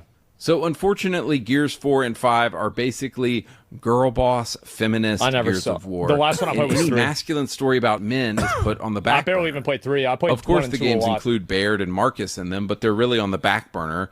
And Gears is now about Kate Diaz, who I've never talked to a Gears fan even cares about. Yeah. Moving on, example number 4, World of Warcraft, Saints Row please. reboot. Oh, no. Saints Row spent 10 years building up characters. It's like, dude, what? Dude, if you're defending Saints Row at any point in time, I don't know what to tell you, okay? Once again, not an Xbox guy, never really played it, but I looked at it from afar as someone who loves Grand Theft Auto and played virtually every Rockstar game that ever came out. It just was always fucking awful. Like, it always just felt to me like Temu Grand Theft Auto. I'm sorry, but if you have a guy right here that's looking like Constantine, or like this guy who he's sitting in a fucking, like a king chair, like he's Scarface with sunglasses on, you know, saluting in a fucking suit. You want to know who looks at a cover of a game like this and buys it? I'll tell you who. A 15-year-old guy. They see this right here. They see that right there. A 15-year-old guy. And by the way... Wait, isn't he shitting on 35-year-old guys, in a lot of cases, are still 15-year-old guys. They see, oh, it's badass. Yeah, for sure. It's not like it's that much different. Building up a very distinctive and edgy and male sense of humor. Absolutely. It's the kind of stuff you and the guys would laugh at. Yeah. Some of the recurring characters in Saints Row are Johnny Gat, Julius, Aisha, Shondi, and several others. In these games, the men are men and the women are women. Johnny is edgy and hilarious and always has a hot chick on his arm. The humor is crude and hilarious, and the Saints are always getting into trouble. So what went wrong with the reboot? Well, the woke 2022 reboot thought it was a good idea to kill off every single character from the old Saints Row games. See, this is the problem that I think a lot of these people have, is that they write stories like they have something to prove. They write stories like they have to, like, put... I really think these dudes just don't like games. I'm sorry. If you're fucking, like, if your argument about how this entire industry of gaming revolves around Saints Row as a fucking franchise and the last Wolfenstein game that I didn't even know fucking existed, or the other Gears reboots that I didn't even also know existed, when there is an entire sea of new and old IP that is still very much alive, then you just don't care about playing video games at all. Like, this is like talking about fucking where the video gaming industry is going towards because Just Cause came out, or here's what the video games industry looks like now by looking at Just Cause the series. Like, what are you saying? The fuck?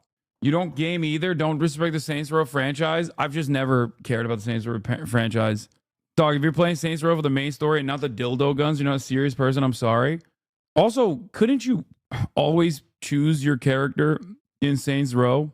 It's like the people that keep bringing Concord and Dustborn into discussion. Yeah, it's just like identifying and isolating a random game that just was a genuine fucking was genuinely disastrous. No marketing initiatives placed behind it that nobody even knew about or cared, and then turning around and being like, "This is why gaming is dying." At a time when, like, the gaming industry, in terms of profit, is like blowing the fuck up. Did you play Manhunt? I did. Put it out there that they're not the same as something else. Like, it's like an ego thing for them. I would say that the gaming scene has become dry in terms of content and good games and whatnot, but with that said, I don't think it has anything to do with gender or a specific game, or rather how the industry moved from not making a buck to now making multi-millions. I mean, I don't even think that is fair.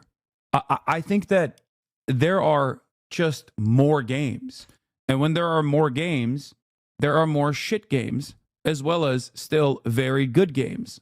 I will, however, say that with some very notable exceptions, especially in the last couple of years, right? Back in the day when a AAA title used to come out, it would take like 6-7 years for the second one to come out. And it was so single player focused. The greatest example I can give you in terms of money basically destroying a developer that was previously hailed as like the greatest, most successful, most important developer would be Rockstar. Okay. Rockstar, or even BioWare as well. That's another great example too. But Rockstar specifically used to make video games that were focused entirely on the most expansive, perfect single player game you could get. Okay. But then Grand Theft Auto 5 came out and GTA Online came out. And then after that, they were like, all right, we'll keep making some good games. Red Dead, obviously. Red Dead 2 is fantastic. Yeah, Take-Two and Rockstar. But Grand Theft Auto Online basically cooked it. So now we just have Grand Theft Auto 5 over and over again and GTA Online for the last 10 fucking years. Is AAA like a really good game or a company? No, AAA games are like the most expensive to produce, the big budget games. It's just about the budget. BioWare is another great example. From Jade Empire all the way to the KOTOR series, with some exceptions, I played every fucking BioWare game when they came out. I was a ride or die BioWare stan. I'm telling you, Jade Empire, okay? That's a name you probably haven't fucking heard in years, or probably didn't even know existed. Look at BioWare now. Bethesda, another great example, okay?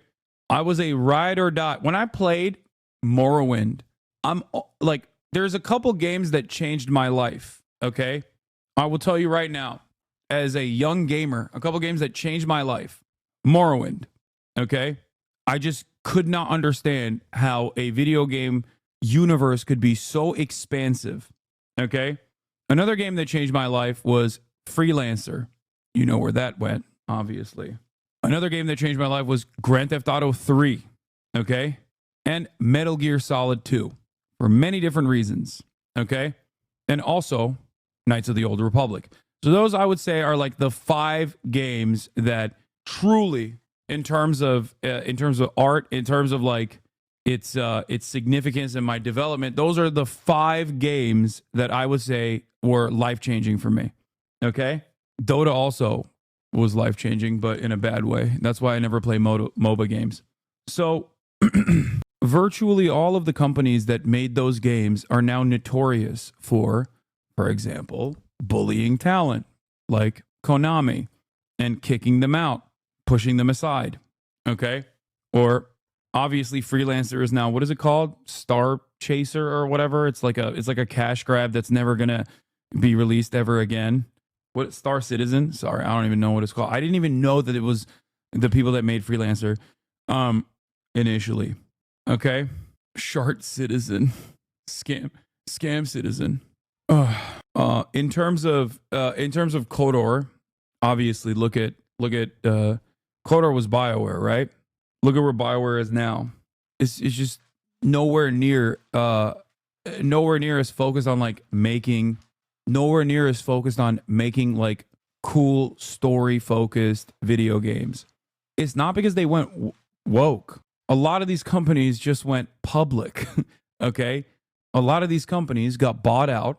There were major mergers and acquisitions, mass layoffs, and they went public. It was capitalism that ruined these companies and the artistic vision that they once had. Rockstar and Take-Two was another great example of this, like I said, with Grand Theft Auto Online. That's the issue. That's the real issue. Having said that, however, there are still fantastic games that come out, and there are still developers that work to make great games. Okay? I think CD Projekt Red is a great example of a newer developer that still makes incredible games overall. And even then they had some significant issues with Cyberpunk, and it wasn't because Cyberpunk was woke, but it was because of crunch, and it was because of trying to make their investors happy. You got From Software, obviously, still making banger after banger. Okay? So there are still great developers out there, and there are still great games out there. Like, so when people say like gaming as an entire sector is like fucking cooked, I disagree. I completely disagree. And I also think that the new meta is going to be Chinese developers. I think that's going to be the new wave as they pick up the all of these like incredibly talented devs that are getting fucking laid off and treated like shit in American companies. But those are the real issues. Nope, Black Myth sucked. Well, that's just a wrong opinion. You're wrong. You can have that opinion, but you're wrong. Like The Witcher, right? Like any of these other series where like they try to, it's like, I'm trying to think of a good way to put this that works. Like what they did with Lord of the Rings. Yeah. So like anti-art.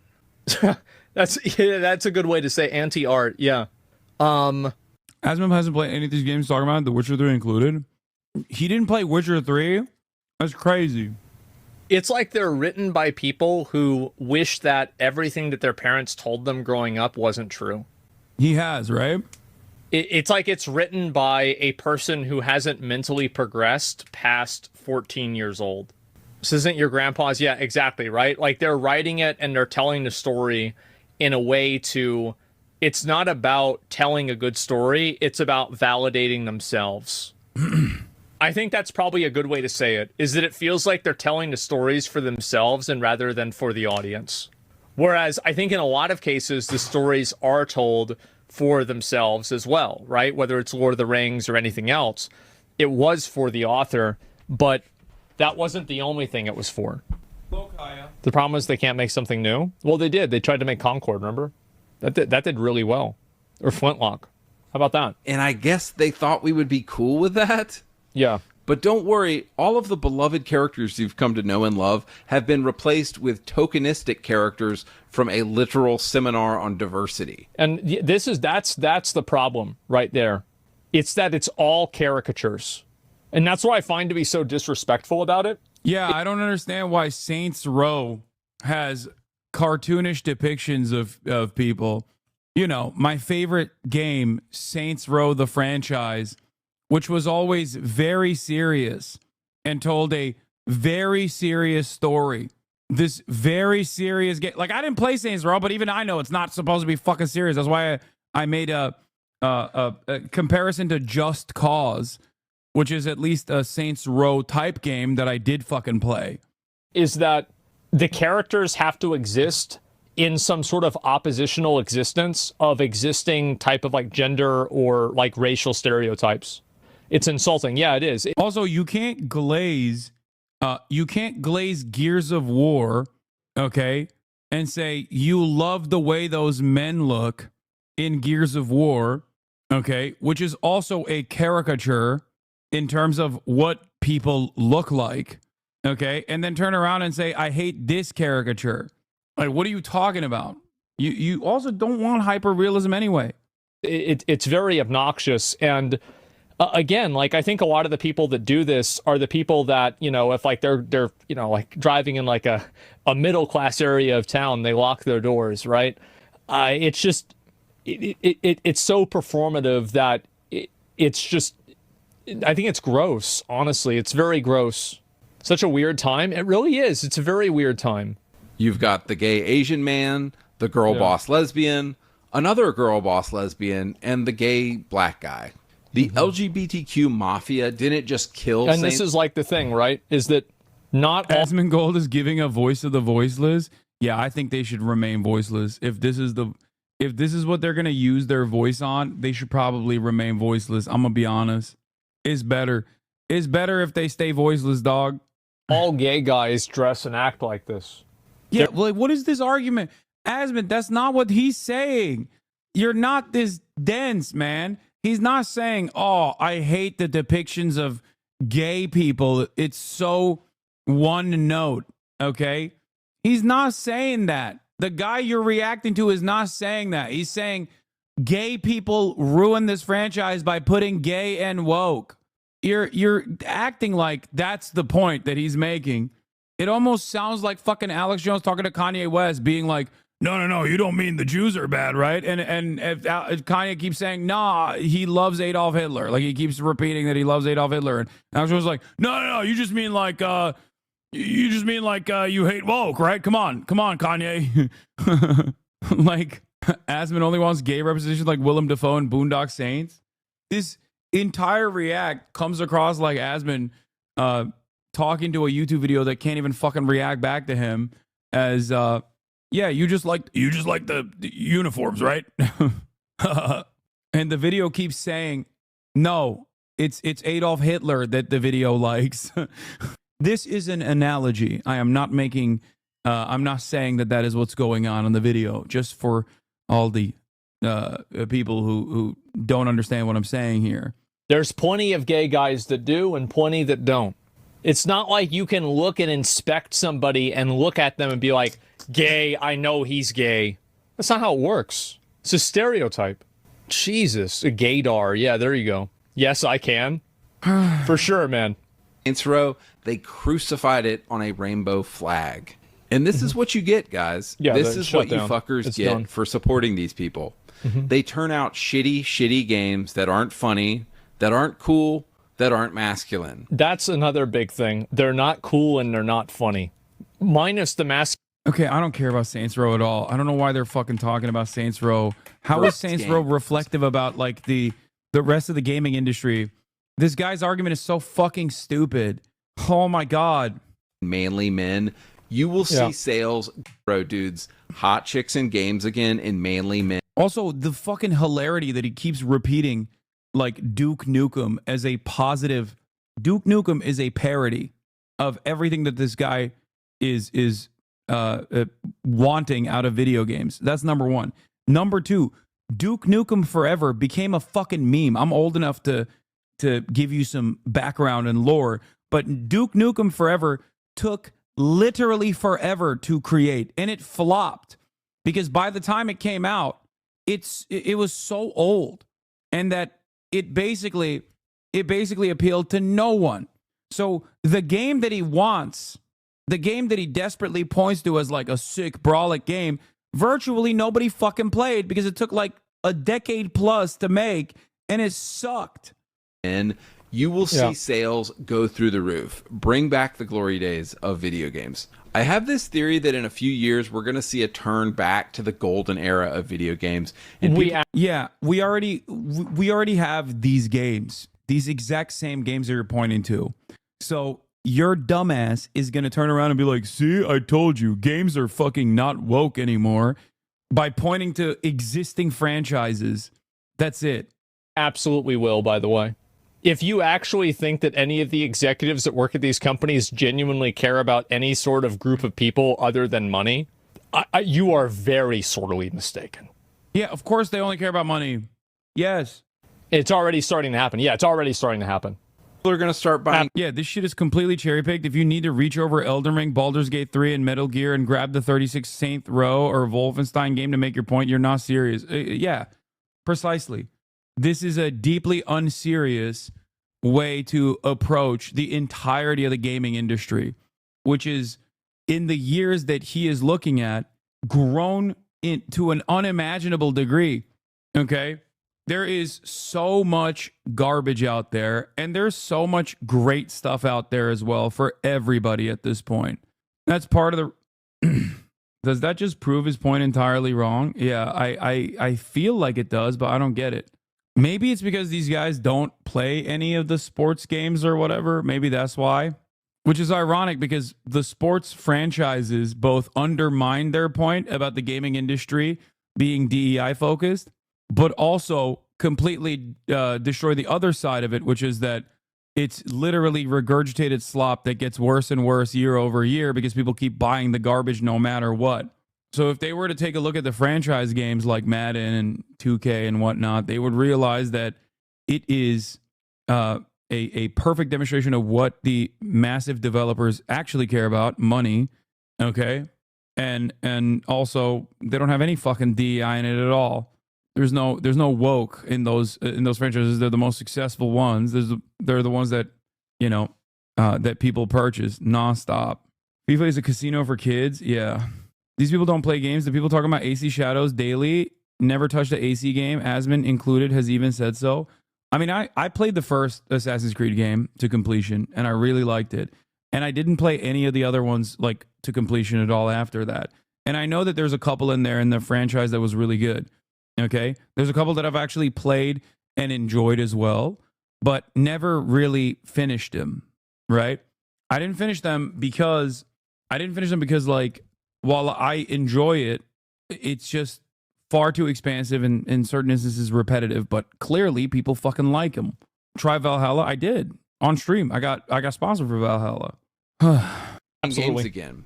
I recently saw this. I'm also very excited to play the Yasuke game too, by the way. The Assassin's Creed Japan is going to be good. Crazy chart from 2023 that basically showed that people are only playing old games these days. Nobody wants to play anything that's new out right now because it's all woke and it all sucks so bad. So anyway, guys, let's all hope there's a... Wait, in 2023 went to 6-year-old... No, this literally shows the opposite of what you were talking about. It shows that people are consuming garbage and that live service garbage is actually infinitely more popular and also makes infinitely more money. It's not because of woke. It's because this is what the developers know the audience of gamers demand. We like the fucking slop. Also, video games that came out 6 years ago were still woke. It's new out right now because it's all woke and it all sucks so bad. So anyway, guys, let's all hope there's a return of masculine characters in games again at some point that we can relate to. All right, I'm out. Yeah. Also, yeah, Fortnite is quote unquote woke. He's right about that. And I've gotten in a lot of trouble over the years of saying that gender is like a huge barrier of relatability that is not overcomable by any sort of real like storytelling. Like, you're not really going to be able to relate to a girl in the same way that you can relate to a guy because your gender and the way that you grew up as a man or a woman. Yeah, there's data to point that this is also ridiculous. Like, female leads in video games has increased. Ban me, Hasan, you're a psychotic, self-absorbed loser. Okay. Of course, Hasan has Asmin up. Lol. All right. I don't know why you got so mad. I'm not going to ban you, though. I hope you're all right, man. Asmongold talked a ton about the new Intergalactic by Naughty Dog, and he has never touched a Naughty Dog game. His own words, lol. It's all fake clickbait raging. Yeah, Naughty Dog makes some pretty decent games. I don't even agree with the politics of the fucking main guy that makes the games. Having said that, however, I really appreciated Last of Us and Last of Us 2 as well. I thought it was great. I mean, damn it, heart. Completely shaped. Yeah, I played the Uncharted series. I think that the new game looks very cool. I think it's going to be awesome. It's your entire experience of life. And I think that if you try to ignore that, and that's why, for example, like a lot of streamers on Twitch, very few popular streamers are female. But like on YouTube, there are a lot of popular streamers that are female and content creators. And do you know why? It's because YouTube has a actual like large female audience and Twitch doesn't. You want to know who's most people at Twitch are? Guys. They're mostly guys. And who do guys relate to? They relate to other guys. And you know who the kind of guys they relate to are? The kind of guys that look and act like they do. That's right. That's right, chat. That's why there's a community of fucking chads. And so I do think that Sam Fisher's face right next to Asmongold is pretty funny, as he's like, yeah, you know, these are the guys I relate to. I'm actually doing stealth when I never leave my house, unless it's to go get Whataburger. Yeah. So guess what? Yeah, exactly. It's literally that simple. Society is overestimating how many people are going with the woke stuff. Well, I don't know. I think Arcane's the best example of how woke is not an end all and be all. No, it's not. And I think that it also goes back to what I said about Dion and other characters like that, right? Is that there's the video right there. You can see, like, it's actually crazy. This guy just said it. Like, every single thing that you're not supposed to say, he used that as a checklist. Like, yeah, at the end of the day, it just unironically comes back to, oh, he's saying the quiet part out loud. Oh man, these are all really sacred things that you're not supposed to touch. It's ridiculous, okay? It's a lot of people say this shit, okay? Asmongold being one of them, partially saying it by watching the video and agreeing with it. It's hilarious for Asmon to only say only guys like other guys on Twitch when Keizo's community is like only 27% female. Yeah, this actually makes sense for the record. This totally makes sense. I absolutely get why Keizo has a massive female fan base. And it's also partially the reason why I really like Keizo. And I think he's a great content creator, because if you notice the way he does like gaming, I suspect that they're also very young, right? I'm actually kind of shocked that it's like 21 to 25 and that it's only 14 to 17 is only like 17% of his audience. He's very nice. That's it. It's literally that simple. He's not a piece of shit. It is that easy to develop a ginormous female fan base. He's cozy. He plays cozy games, and he's also incredibly nice. That's it. That's it. Isn't that also a good defense for DI as well, though? We relate to characters that have similar characteristics to us. Yeah, I mean, that undermines his entire position that, like, women have been playing video games with male leads in perpetuity, and now that there are more women that play video games, it's understandable that there would be more female leads, but I don't think anybody really fully cares about that. I don't think anybody fully cares about that. I think people just want to play good games. He critiqued you and said streaming is not a real job when you say streaming was difficult. I agree with him. Streaming is not a real job, and I don't think streaming is ultimately difficult. I think that there's like stalkers and shit that make it difficult, but obviously that was not the point that I was making at all, and that was misconstrued. And being a fucking bully for the sake of being a bully is actually somewhat reflective of the true values that everyone holds on to. You know? That's why a lot of people say, oh, it's authentic. That's why so many people fucking hate like me and Pokimane, right? Like they always say like, oh, Hasan and Pokimane, they're so fake. They can't possibly believe the things that they're talking about, and they're simply faking it. Like it's not even like, it doesn't even register as like a honest position. It must be fake. But yeah. It's a sense of superiority. Low self-esteem ass guys can feel constantly wrong, constantly like they're not good enough. And so they gravitate towards these guys because for once in their lives, they feel like they're on top, neat shit or whatever. Yeah, I think so. I think a lot of these people offer them a sense of escape by dominating their enemies, and they think it's like their enemies. If you're at work, it's basically like all the anti-DEI shit basically is you just hate sitting through a fucking HR meeting. Okay? You hate sitting through an HR meeting. So all of the conversations about DEI is just simply reminding you of being, if you're a kid, you hate your teacher or your principal. You hate getting a talk from an adult figure in your life about what you can and can't say. That translates to HR in your place of work. Okay? So that's where all this like resentment towards DEI comes from, I think. To be fair, HR meetings do suck. No, I agree. I'm just saying that for them, it's just someone constantly being a fucking annoying hall monitor. Someone having a semblance of control over their lives. And that's precisely what this is. They think that meeting won't just be replaced with another one. It's more so about control at its bare bones. Okay? Garrison Hayes made a video. Week, it has become abundantly clear. DEI and the rise of the modern slur. Oh, banger. Garrison Hayes, great videos, great TikToks. That when President Donald Trump and his allies... Asman made you look dumb. Go suck a terrorist dick. Why are you fantasizing about me sucking another man's penis? That's kind of gay, big dog. You good? Coming across a little fruity in here. What's happening? Are there some other fantasies that you have that you would like to elaborate on? Some more fantasies for you, big sir? I'm horny and I'm mad. I just thought about you. I just imagined you having sex with a man. Oh, it's kind of funny how they admit that people on the left have the correct position on different topics, but reject that correct opinion because it's too nice. Yet on the left, we never assume someone is lying to be perceived in a good light. At most, we will assume they're a grifter. And now what they're saying is wrong / damaging society, but simply doesn't care because it makes them money. And likely they want it to be true too. Yeah.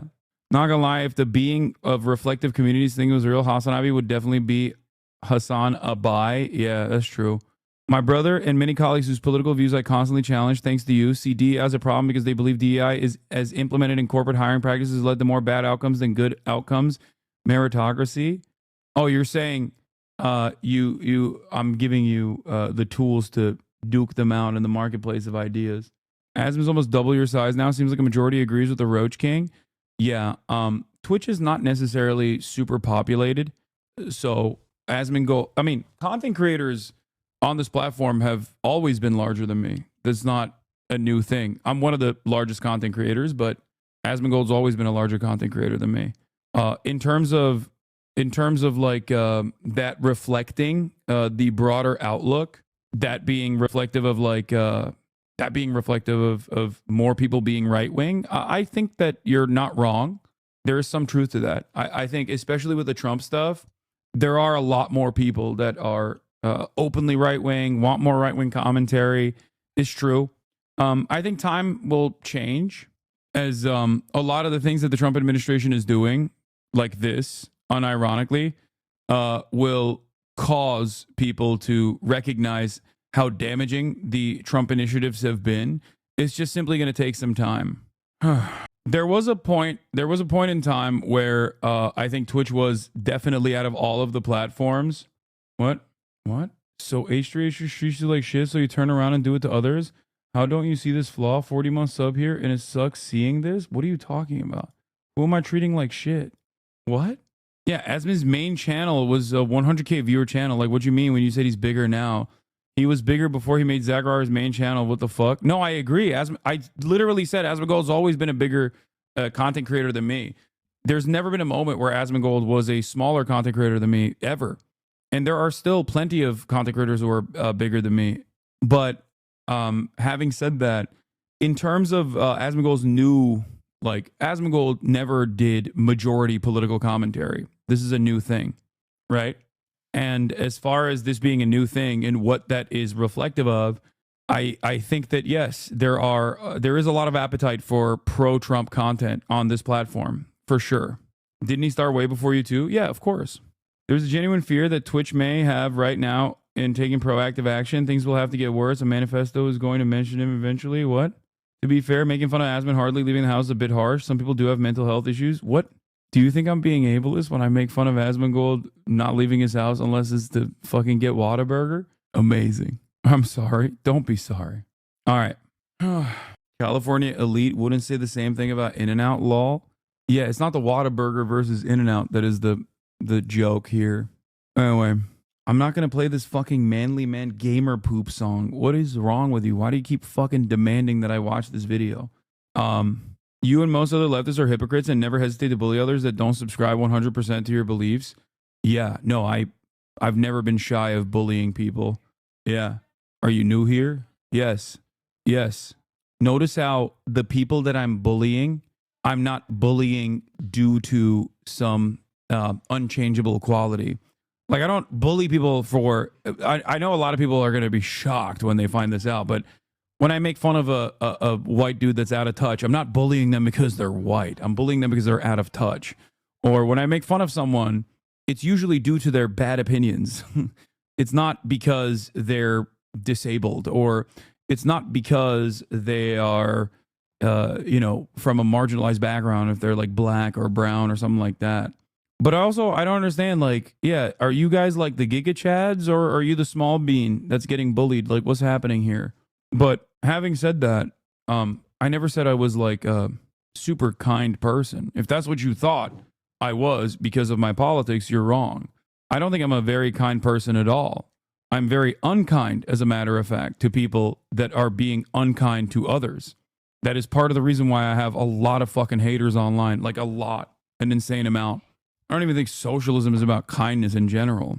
I'm just not going to go out of my way to shit on a vulnerable population. That's it. I'm not going to go out of my way to actively target people that have less than me. I will, however, shit on people that are doing that to others. That's not Kaya. No, that's Kaya. Kaya. Hi. Hi, Kaya. This is Kaya. Look at that tail. No, this is Fifi, the mayor of the dog park.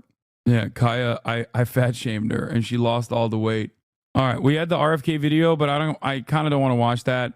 Let's watch the DEI and the rise of the modern slur. Use the term DEI. They mean it as a slur, primarily against black people. True. But they are absolutely willing to include your group too. DEI is gone. DEI is a crime. On DEI and the claims that you've made, are you saying this crash was somehow caused and the result of diversity hiring? We want somebody that's psychologically superior. Now, black people have been saying this for quite some time, that certain terms are being weaponized against us, terms that may on the surface seem neutral, but are ultimately not neutral at all. They called you, some critics did, the DEI mayor. We know how ridiculous that is. They are, in a very real sense, slurs, but for the sake of clarity, I'll be calling them modern slurs, and that's what I want to talk about in this video. But in order to truly understand the way that modern slurs work, you have to talk about the slur of all slurs in America, the word nigger. Well then, get away from the door.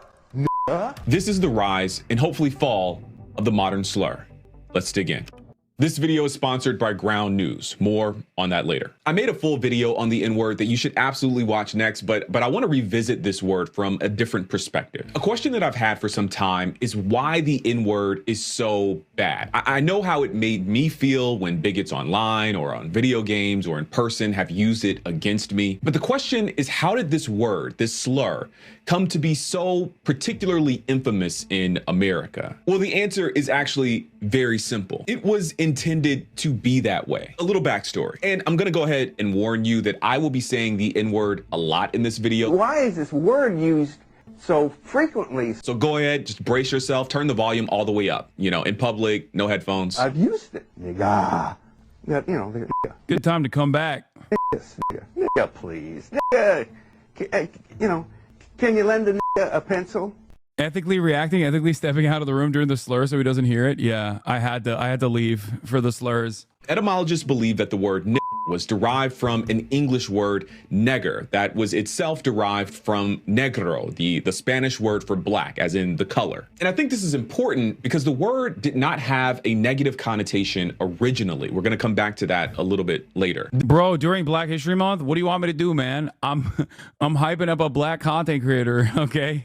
Calm down. This word was at one time across multiple cultures, spellings, and pronunciations simply a descriptor of an African person, a person with darker brown skin. We can have a deeper conversation about whether or not black was even the appropriate term to call these folks who are very obviously brown, but this is coming from a group of people who began to call themselves white. So color perception was not their strength. But according to Randall Kennedy, by the late 1830s, the term had become a familiar and influential insult, a slur. We actually know this because in 1837, Hosea Easton, a free black man in New England, was one of the first intellectuals to write about the word this way. He said, is an opprobrious term employed to impose contempt upon black people as an inferior race. The term itself would be perfectly harmless were it used only. Holy shit. In all of my years, I actually did not know like when the term was invented. I always joke like, oh, Noam Chomsky was there when the term was invented. Turns out he literally was there. He's old enough. He was there when the ancient tombs were dusted off to distinguish one group from another, but it is not used with that intent. It flows from the fountain of purpose to injure. And this is the key. The word was at one point just a descriptor, but through an intentional effort to make it something else, it became the N-word that we know today. The history of this word is bloody. To be a is to, in the mind of the bigot, deserve dehumanization, lynchings, terrorization, bombings, mob violence. For the white racist and those that love them had this coming. What white people have to do is try to find out in their own hearts why it was necessary to have a nigger in the first place. Because I'm not a nigger, I'm a man. But if you think I'm a nigger, it means you need it. The question you got to ask yourself, the white population of this country has got to ask itself, if I'm not the nigger here, and you invented him, you the white people invented him, then you got to find out why. But as they do, times changed. The success of the civil rights movement meant that being overtly bigoted wasn't okay anymore. I mean, this is going to have the Lee Atwater quote, right? I mean, this is where we're getting to, which is as a anthropologist of rare and unique racism and dog whistles, as someone who is as I've said, racism sommelier, I know where this video is going.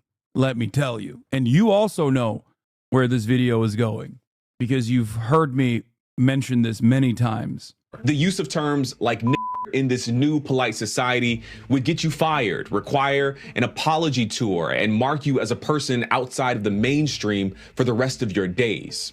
Kind of. Like a fine wine. And I'm not changing. And as a result, I think that people started to believe that racism was either a thing of the past or something that would altogether die off once all the old, stuck in their ways bigots went to their graves. Which is a nice idea, quaint even. But that isn't how the world works. Racist ideas are routinely rebranded into something more palatable for every generation. And the current DEI discourse is exactly that. DEI, or diversity, equity, and inclusion, describes programs, policies, and practices that are designed to make environments, usually workplaces or educational institutions, more fair and welcoming to folks who have been historically excluded from those institutions. Think Black people, women, veterans, immigrants, folks with disabilities, queer people. I have my critiques of diversity, equity, and inclusion, mainly that, ironically, it poses no significant threats to the status quo, precisely because it is designed to uphold and serve the status quo. But to be abundantly clear, DEI is an objectively good thing, and the people who stand to benefit from it the most are the highly qualified professionals who would otherwise be overlooked by poor hiring and recruitment practices. The greatest meme about DEI is like, I don't even like either of these people, obviously, but it's the Lloyd Austin meme. I'm sure Kyle Kalinske who's been going on a tear reposting boomer ass memes has probably posted it at some point, but it's like, yeah, put like, I think it's like Lloyd Austin being called a DEI pick with his insane qualifications to be the Secretary of Defense next to Pete Hegseth, who is a drunk, abusive, rapist, Fox News TV host. Like, you kind of understand what's happening there at that point, right? Leave Kyle out of this? No, I mean, he has been posting a lot of boomer memes. Some of them are very funny, but they are very boomer. Like, people say Lloyd Austin is a DEI hire. And regardless of your opinion or my opinion on the position as the Secretary of Defense, when you look at like Lloyd Austin's qualifications, you kind of understand why. Like the concept of DEI exists as a positive, okay, and then also why DEI is utilized as a weapon to basically be hateful and bigoted and racist by right wingers. The reality of the matter is, Black and brown people have often throughout history been overlooked for higher levels of government or just, you know, positions that they certainly have the qualifications for. Okay. That is unironically white guy DEI. Throughout American history, there's never been a moment where people that are not deserving of a position have been elevated to that status, with one exception: white people. Like, that is historically the only time when people have been elevated to a status that they actually are not deserving. And ironically, DEI or affirmative action or initiatives like this, albeit band-aid solutions to massively consequential systemic problems, were a way to address the white guy DEI. That's literally it. So when right-wingers talk about DEI, what they're actually talking about is like, can we go back to white guy DEI, please? And it's also ironic because white guy DEI, at the very least, made a bunch of poor white people feel like they were a part of the in-group when they're not. Because the actual DEI, as a pejorative, if you consider DEI to be an elevation to a position that is unwarranted or undeserved, has always been done on the boundaries of class. But white guy DEI has made poor white people, at the very least, feel like they got some skin in the game. Make them feel like they also have some semblance of a leg up when that could not be further from the truth. This is precisely the reason why, when we have these conversations about affirmative action, nobody dares to touch legacy admissions. No one ever talks about or ever wants to dismantle legacy admissions. Legacy admissions are quite literally the most obvious example of elevating people to a position without proper qualifications. And there are statistics to basically prove this reality. And there are very visible and very famous examples of this reality. George W. Bush, another OG DUI hire, went to Yale. George W. Bush was a fucking moron, okay? And I don't mean like, oh, like Trump, oh, he's like so stupid. Like there are at least like redeemable qualities for Trump because he's like a competent marketer, for example. I would even go so far as to say a brilliant marketer. Whereas George W. Bush had no redeeming qualities. I guess he was like somewhat charismatic and a guy that you can have beer with, but he had no redeemable leadership qualities and was truly a fucking idiot, okay? Unlike Bush Sr., who was a bloodless, monstrous government stooge, George W. Bush Jr. was very clearly a legacy admission to Yale because his father was the president, and his father also bought a library, if I'm not mistaken, from Yale so that he would go to Yale. Okay? He didn't get there because he was a fantastic scholar. He got there because his dad was both CIA and also the fucking president. Okay?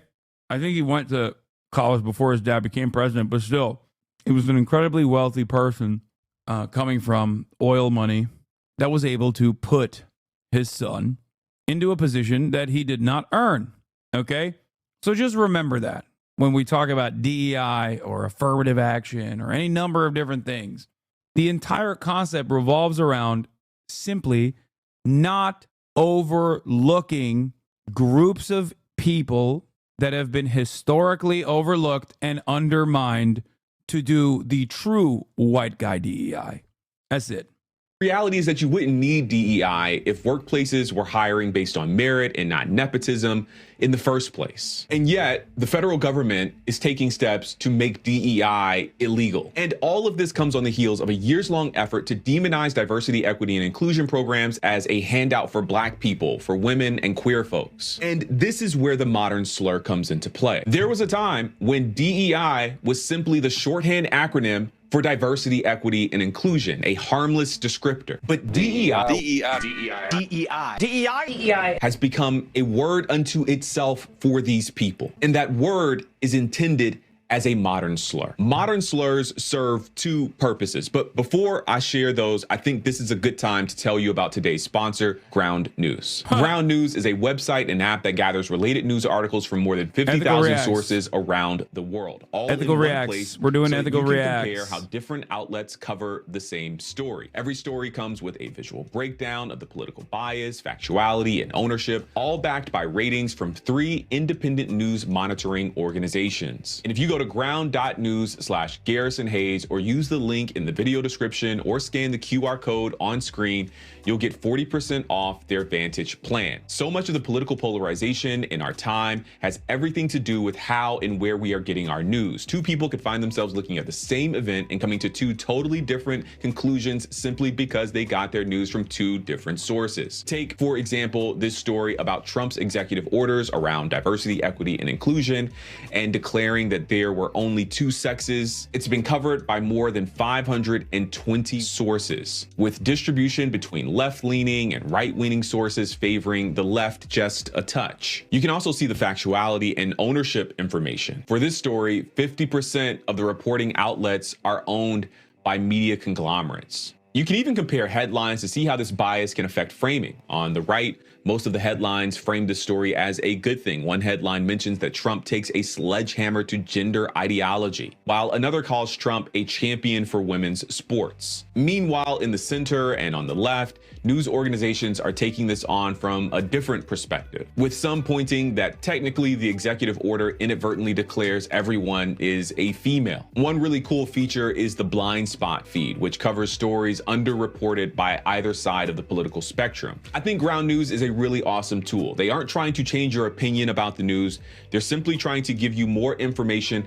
about where you may be getting your news and help you see where you may have blind spots. Again, go to ground.news/Garrison Hayes or use the link in the video description or the QR code on the screen to subscribe today. If you sign up through my link, you'll get 40% off of the Vantage plan, which is what I use to get unlimited access to all of their features. I hope you'll check them out. Thank you to Ground News for supporting this channel. Okay, back to the video. Modern slurs serve two purposes. First, they give plausible deniability to bigots. For many folks, especially those in the media, the N-word is this uncrossable line in the sand on the beach of racist slurs. Do something racist plus say the N-word and you are a clear-cut bigot. Do something racist and you didn't say the N-word and things are debatable. Modern slurs do the work of approximating. Yup, that's a great way to explain it. Hasan, do you use Ground News? No, but they've never sponsored me, so that's why. If they did, maybe. The denigrating power of the N-word without the user ever having to say the N-word, thus allowing them to speak with dog whistle clarity to their group, aka the people who know what they're really saying, while providing just enough deniability against the accusations of people who intrinsically know what they mean. This is what Dr. Ian Haney Lopez describes as dog whistle politics, a way for politicians and public figures to signal to their base while maintaining just enough distance to deny accusations of bigotry. Dog whistle politics? What's that? Let me give you some examples. Perhaps the most infamous example is Ronald Reagan campaigning in 1980 and complaining about welfare queens. Now, welfare queen, the term doesn't mention race on its surface. It's code. Nevertheless, the term conjures race. It conjures race in terms of the image of a poor African-American woman abusing the welfare system. And it conjures race in terms of who's being abused, the taxpayers, who implicitly are white. Okay, so that's purpose number one of modern slurs, deniability. But purpose number two, I think, is more sinister and more important. Modern slurs trick well-meaning moderates into normalizing the language of bigotry. When I say that modern slurs are designed to trick well-meaning moderates into participating in bigotry, this is what I mean. When Trump and the far right says DEI or CRT or woke as a pejorative, they mean there are no doubt a couple of other slurs that I think could be swapped in for this one, but let's keep it simple. When they get you to say DEI as a pejorative, they know that you may or may not mean but it doesn't matter because they mean it as a slur, and they've already done the work to closely associate the term DEI with the idea of undeserving black people or undeserving women or queer people. So you are knowingly or unknowingly helping to normalize their framing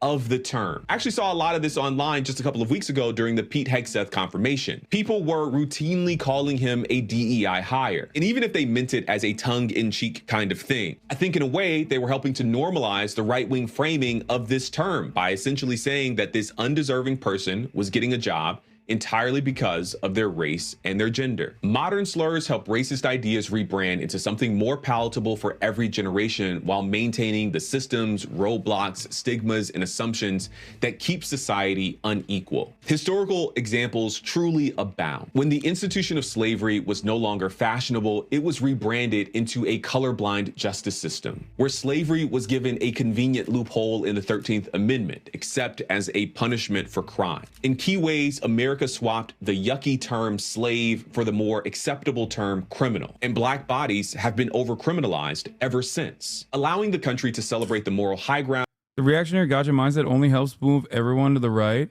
Dude, it's not a reactionary gotcha mindset.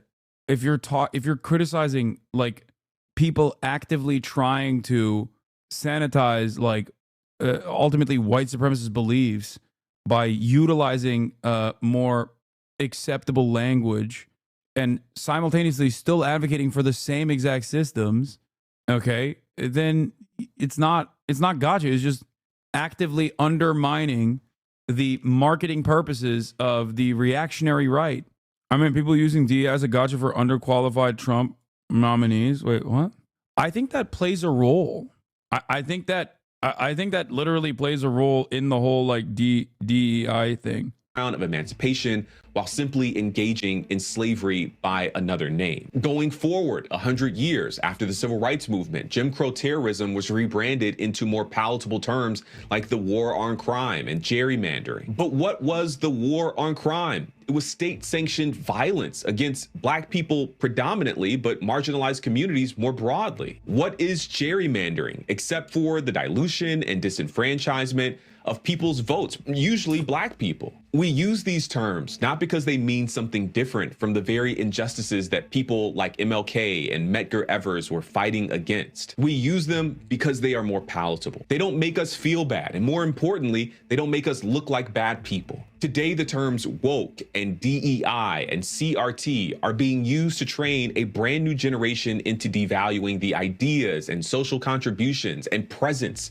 of Black people specifically and marginalized groups more broadly. At the beginning of this video, I mentioned that we talk about the rise and hopefully the fall of the modern slur. And I mentioned the fall because I think that there is a solution to this problem. Truthfully, I think it's very simple. Only use these terms when you intend to convey their original meaning. When you say CRT, mean a complex academic and legal framework designed to interrogate the role of race. Yeah, that was the funniest one because like it was so clearly just anything that mentioned Black people from the framework of like Black people's humanity, because like there's no fucking CRT in there's no CRT from K through 12. Like that's not going on. What you're mentioning is like if you were to talk about slavery from the perspective that assumes Black people are human, because up until I would say recently, and even now, when we talk about slavery in school, what is one of the most common things that people say about the founding fathers? There was robust debate on slavery amongst the founding fathers, right?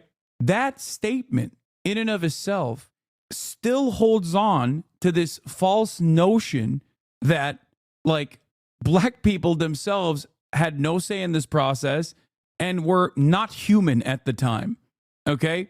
It is a totally ridiculous way to approach the subject matter. Like, what do you mean there was robust back and forth about the concept of owning humans? Like, that is, by the way, if they talk about the founding fathers and slavery at all, right? And before people say, oh, there was no conversation about this at all at school, like, okay, well, how the fuck did they explain the 3/5 rule, for example? You know what I mean? Like, obviously, there was mention of there was certainly mention of Black people and slavery. Wait, are you saying they don't teach it anymore? No, I'm saying if they mention like founding fathers and slavery at all, the American education system oftentimes tried to make it seem like there was a spirited debate about the ethics of slavery amongst the founding fathers.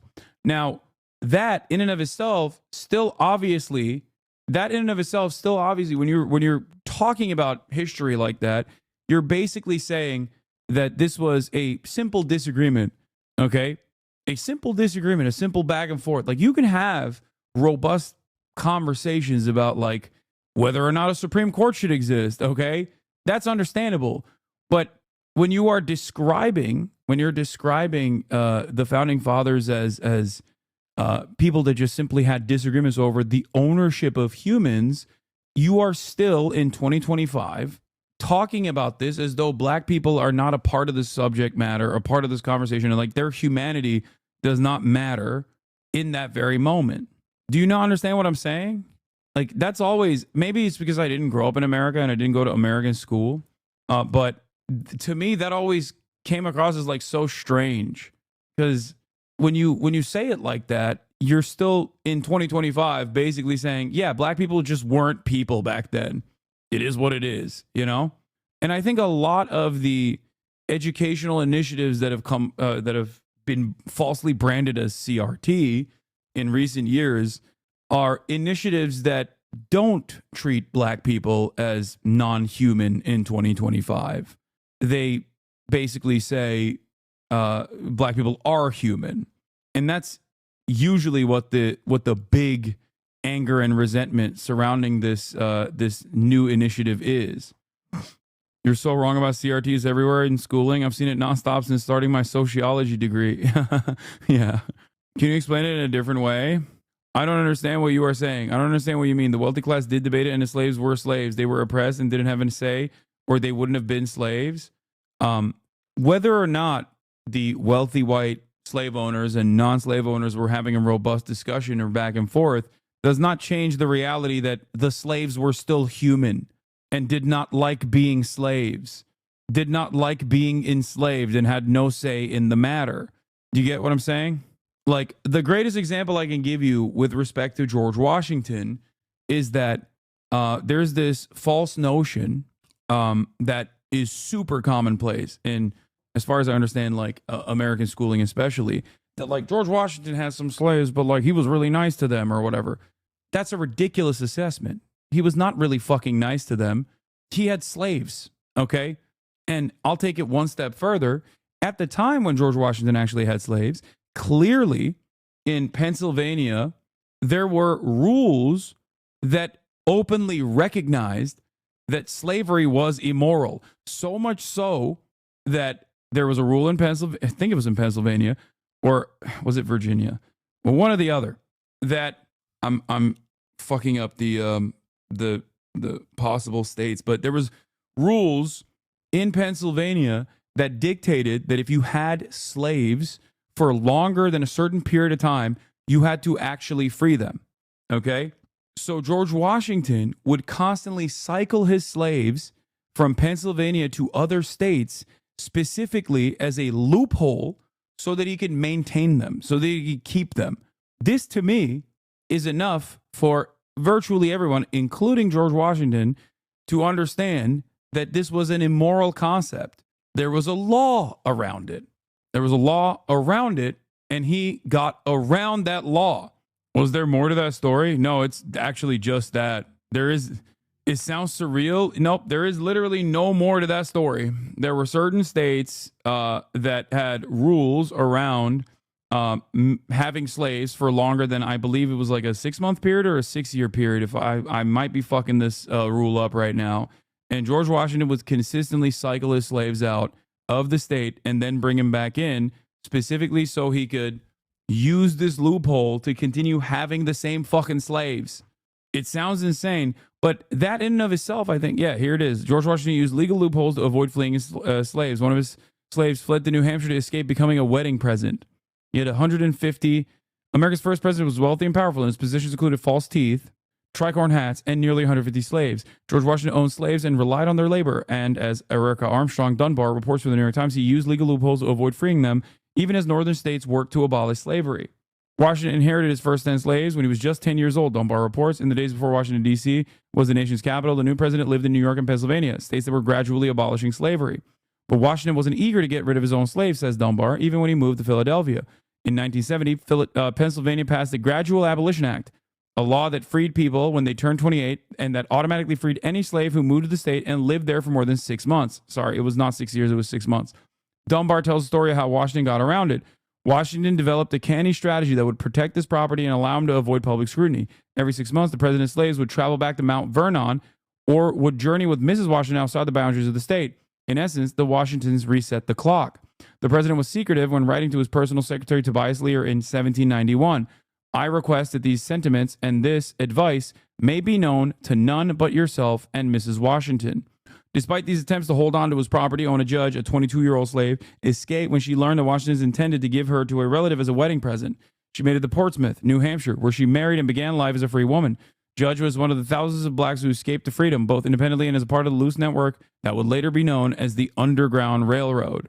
The New England Historical Society reports that Washington was enraged by what he saw as Judge's ingratitude, and that he assumed she had been convinced to escape rather than deciding to run away on her own volition. It is certain that the escape had been planned by someone who knew what he was about. and had the means to defray the expense of it and to entice her off, for not the least suspicion was entertained of her going or having formed a connection with anyone who could induce her to such an act. Despite 3 years of searching, Washington never recovered Judge.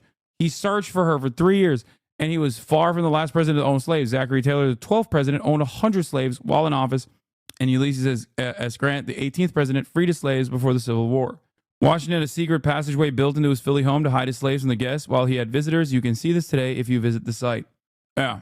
Okay. So they knew slaves were people, but that wasn't the problem. Breaking the fledgling nation in half, if they just said slaves were people, understand. I think it's disgusting, but I think that was the calculus. You don't have to, you right now, when understanding what's going on, don't have to abide by those standards, especially after you come to the recognition that plenty of people consider this to be fucking abhorrent and immoral, because it then comes across as slavery apologia. It's kind of like how Republicans debate about owning Gaza with no regard to what the Palestinian opinion is, right? It's even closer to that. It's like the robust debate between what to do with the Palestinians between the Democrats and the Republicans, with very few actual politicians that truly care about the humanity of the subjects that we are talking about. Yeah. I think John Adams was one of the only founding fathers that didn't own slaves. No, John Adams was a G for sure. Also, Paul Giamatti played him in the HBO series. So, you know, he wasn't the only one that didn't have any slaves, but he was a G for sure. I don't know. It still feels important to understand what the political conversation looked like at the time since it's so important. No, I don't disagree with that. I'm not saying don't fucking teach history. I'm simply stating that it is the perspective. I think the commonly held opinion is that people simply didn't know that black people were human. That's not true. That's ahistorical. That's my point. That's all I'm saying. And CRT, or what they consider to be CRT, is basically a correct assessment of history that basically says, no, they knew that black people were people and they just didn't fucking care. Okay? That's it. So a lot of these things that these people call like CRT or DEI or woke or whatever is actually a correct and accurate assessment of history. But that is precisely the reason why I think Republicans hate it, because they'll say things like, oh, well, it's making my children feel bad about themselves. It's like, what the fuck? Why would they feel bad about this? You should feel bad because you think that like your kids learning about the correct history is somehow bad and wrong. Potential HasanAbi head popping off on this exact Accurate topic. History is teaching white Americans how white slave owners raped, beat, humiliated, mutilated, murdered, and cannibalized their slaves. The cannibalization stuff is really fucking crazy. Didn't they also make like household items out of black people too? Like, is Accurate history is teaching that George Washington's false teeth were made out of his slaves' teeth. Accurate history is teaching that Abraham Lincoln may have said some words and signed some shit, but he did not physically do anything to free the slaves. The white abolitionists also often get almost total credit for freeing the slaves. I bet you've never even asked yourself what the slaves were doing to free themselves, and the answer to that is most of the fucking work, including giving the ultimatum of war. But then we get a bunch of white people mad that their kids might feel guilty if we teach real history. It's not about your white child's feelings. Teaching accurate history isn't about white people's feelings, but that does sound like something that someone who's only ever been taught a white glorifying version of history would counter with. Ask why we ever felt like we needed to curate a false version of what white people did and did not do to black people to begin with. And then ask yourself why white-ass politicians are verbally attacking real history by calling it slurs, which is, by default, also the act of calling black people slurs. Stuff like scientific racism didn't exist at the beginning of the transatlantic slavery. It was made up after to justify slavery. So, of course, they knew that black people were human and had to do mental gymnastics to say they weren't. Yes. Like scientific racism, or even just racism in and of itself, is literally racism in the way that we understand it, like the anti-black racism in the way that we understand it, is quite literally white people playing catch up to try and justify it. Scientific racism is a more modern iteration of what we consider to be racism now anyway. In the past, slavery was commonplace, okay? Chattel slavery, on the other hand, is a totally unique phenomenon, okay? Slavery has been in practice throughout history, and some might even say slavery in practice still exists to this day, like the prison system, okay? However, there's a difference between other forms of slavery that that vary, okay? All of it is completely inappropriate and immoral, but different versions of slavery exist that historians will also actively point to and say, and will actively recognize is very different than chattel slavery, which most historians will consider to be uniquely evil. Okay, some would say get the fuck out. I'm just saying that, like, you know, chattel slavery is a uniquely evil version of the slavery structure. Slavery in the past was done to, you know, the losers of a battle, right?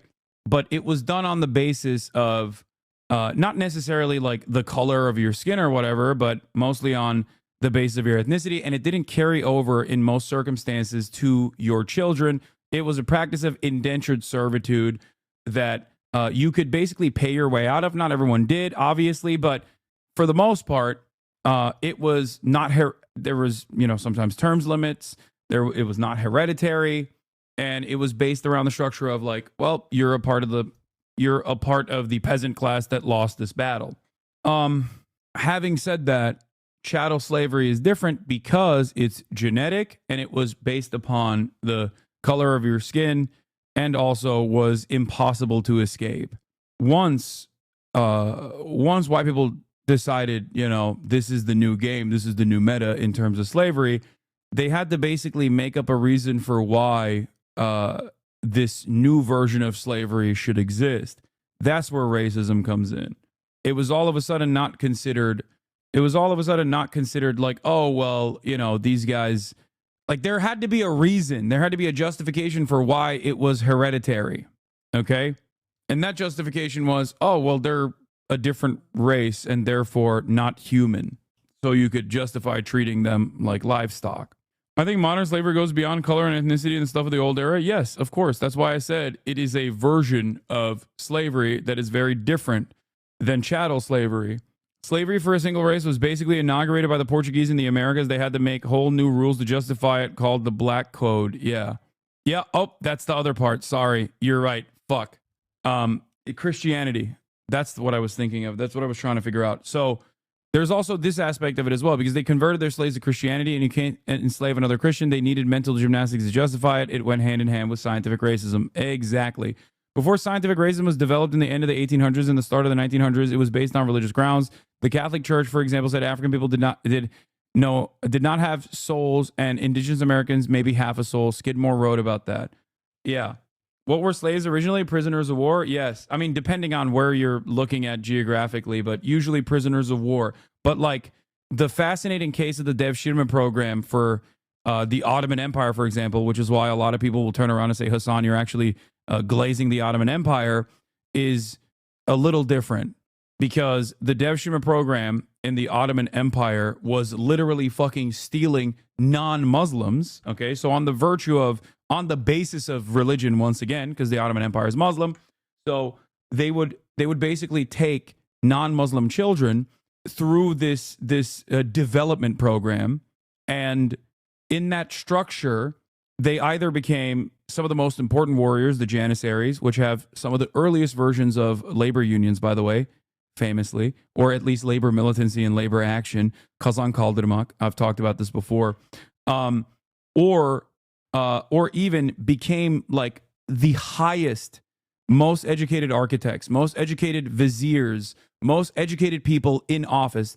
They were never obviously they never became the main guy, but they were capable of being elevated all the way to the highest levels of Ottoman society. I've heard libs like Bonerbox say Ottomans were the worst imperialists. What the fuck? I don't think any historian would agree with that unless they have like a serious bone to pick. Unless they're still operating on the sick man of Europe attitudes. The Ottomans, for the time, weren't they often castrated? No. The only slaves that were castrated were initially the only slaves, or some of the very few slaves that were black, because they were used in the what is the term for it? Holy shit. Fuck.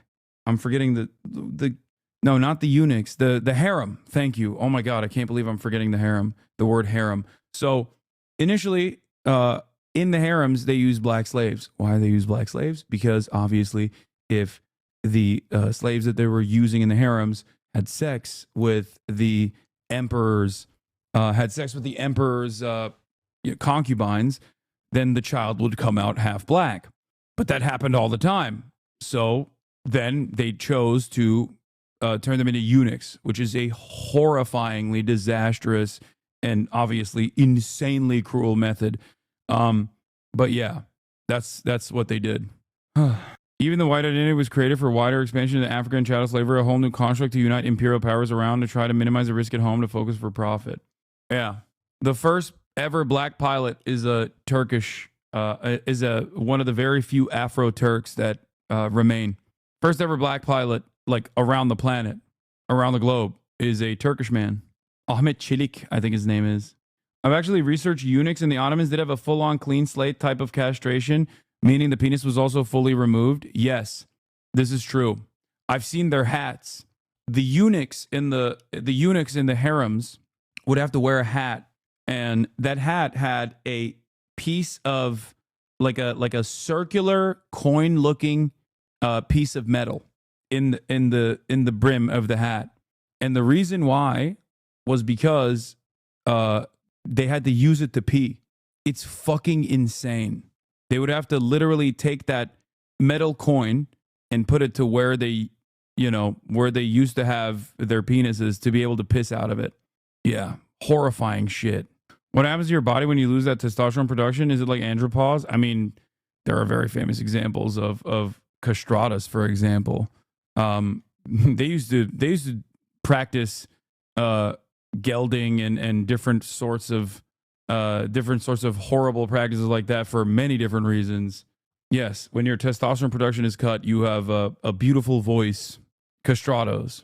Basically, their justification for slavery was they gave them something back for being enslaved, like a higher social position at the end of it. Yeah.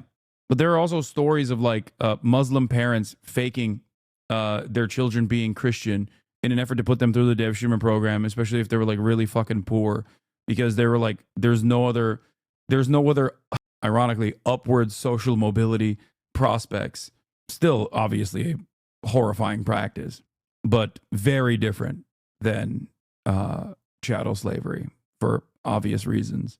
And ironically enough, hundreds of years before chattel slavery as well. So where did you learn this stuff? I'm a right winger, but I want to learn more about leftist social stuff. Brother, I'm Turkish. Do you think I know about this stuff exclusively because I just have like a random fascination?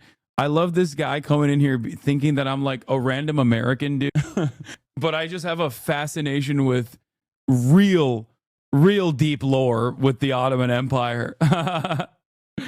But yeah, no, I do give you credit for coming in here and wanting to learn more. Yeah, I'm just a weeb for the Ottomans. I think I made a good point about the education around slavery and historical examples of it. We also use our education system to muddy the waters around the different types of slavery, and will project aspects of chattel slavery onto other cultures throughout history, like Egypt or Rome, for example. They did do slavery, but they didn't do chattel slavery.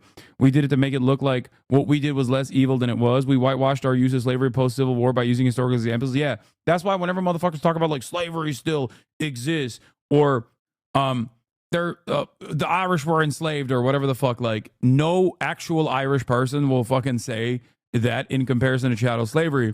But Americans say that all the time. And the reason for why Americans say that all the time is because of that exact purpose, which is to downplay the historic severity of chattel slavery. Not shadow, for the chatters who have never heard this term. Chattel slavery. Okay? Stay woke. It's surprising you are not glazing Ottomans and actually speak some truth about them. it's not surprising. I do that all the time. I have no reason to like shelter you guys from the truth. I don't like, who cares? I think what matters most is learning the truth. You don't do that with LeBron? Okay, calm down. I only say the truth about LeBron as well. Racism in society and policy. When you say wokeness, do so as a way to express an awareness that systems of marginalization are everywhere and affect everything, and we can't afford to sleep while our rights are being compromised. When you say DEI, mean diversity, equity, and inclusion, mean anti-segregation, mean that your workplace or university has been a historically white and male institution, and that interrupting that trend is a good thing. What I'm saying is disrupt the way that bigots are co-opting language and creating new slurs by any means necessary. Okay, I think I'm gonna call it there. All of that I just said is what I think, but please tell me, what do you think? Let me know down in the comments, which is just below the like button. Huge shout out to everyone who is already subscribed. If you aren't, please consider doing so and join. Hassan hates Donald Trump, but he said that he did good at stopping the bombardment of Palestine. Yeah, but I also said that there was a lot more evil to come from the Trump administration. Didn't the Barbary pirates sell 1.3 million white European slaves to the Ottoman Empire in North Africa between the 15th and 19th centuries? Yeah, get wrecked. I didn't say the Ottomans didn't practice slavery, dummy. I just literally spent the last hour describing the gruesome practices of slavery in the Ottoman Empire. Anyway, I do want to watch this. A government worker's message for Elon Musk. Government jobs have been government jobs. By the way, that's why, due to the multiple centuries long dominance of the Ottoman Empire, a lot of Christians still carry some resentment. I would say that it's more understandable resentment if you're a Balkan state, or if you're like Romanian or some shit, like that makes sense. But it certainly doesn't make sense if you're fucking German, okay? Like, I get the resentment that like Armenians or Greeks or any number of like Eastern Europeans have towards the Ottoman Empire, but it's fucking ridiculous when you got like British people still holding some semblance of resentment against the goddamn Ottoman Empire. Like, oh, the sick man of Europe. Like, what the fuck? What's it to you, bitch? We almost got there, but we stopped at the fucking gates of Vienna because of the goddamn Polish. You know, should have let us get there.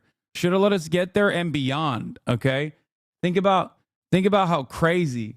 Think about how crazy that shit would look. I'm just saying. Wasn't the historical Dracula one of those Ottoman slaves or his brother? They were both. I don't know. Would they be considered slaves? I don't think so. I think they were given like it's the fucking. I mean, they were vassals. Vassal is the right term. They were hostages, vassals. They weren't slaves. It's more so a political exchange that they. It's like a political exchange program, basically, to say like, don't fuck with us because we have your children, we have your next of kin, and also, yes, you're right. Vlad Dracul Tepes was the bad brother, and the other brother was the good brother. Fake ass motherfucker.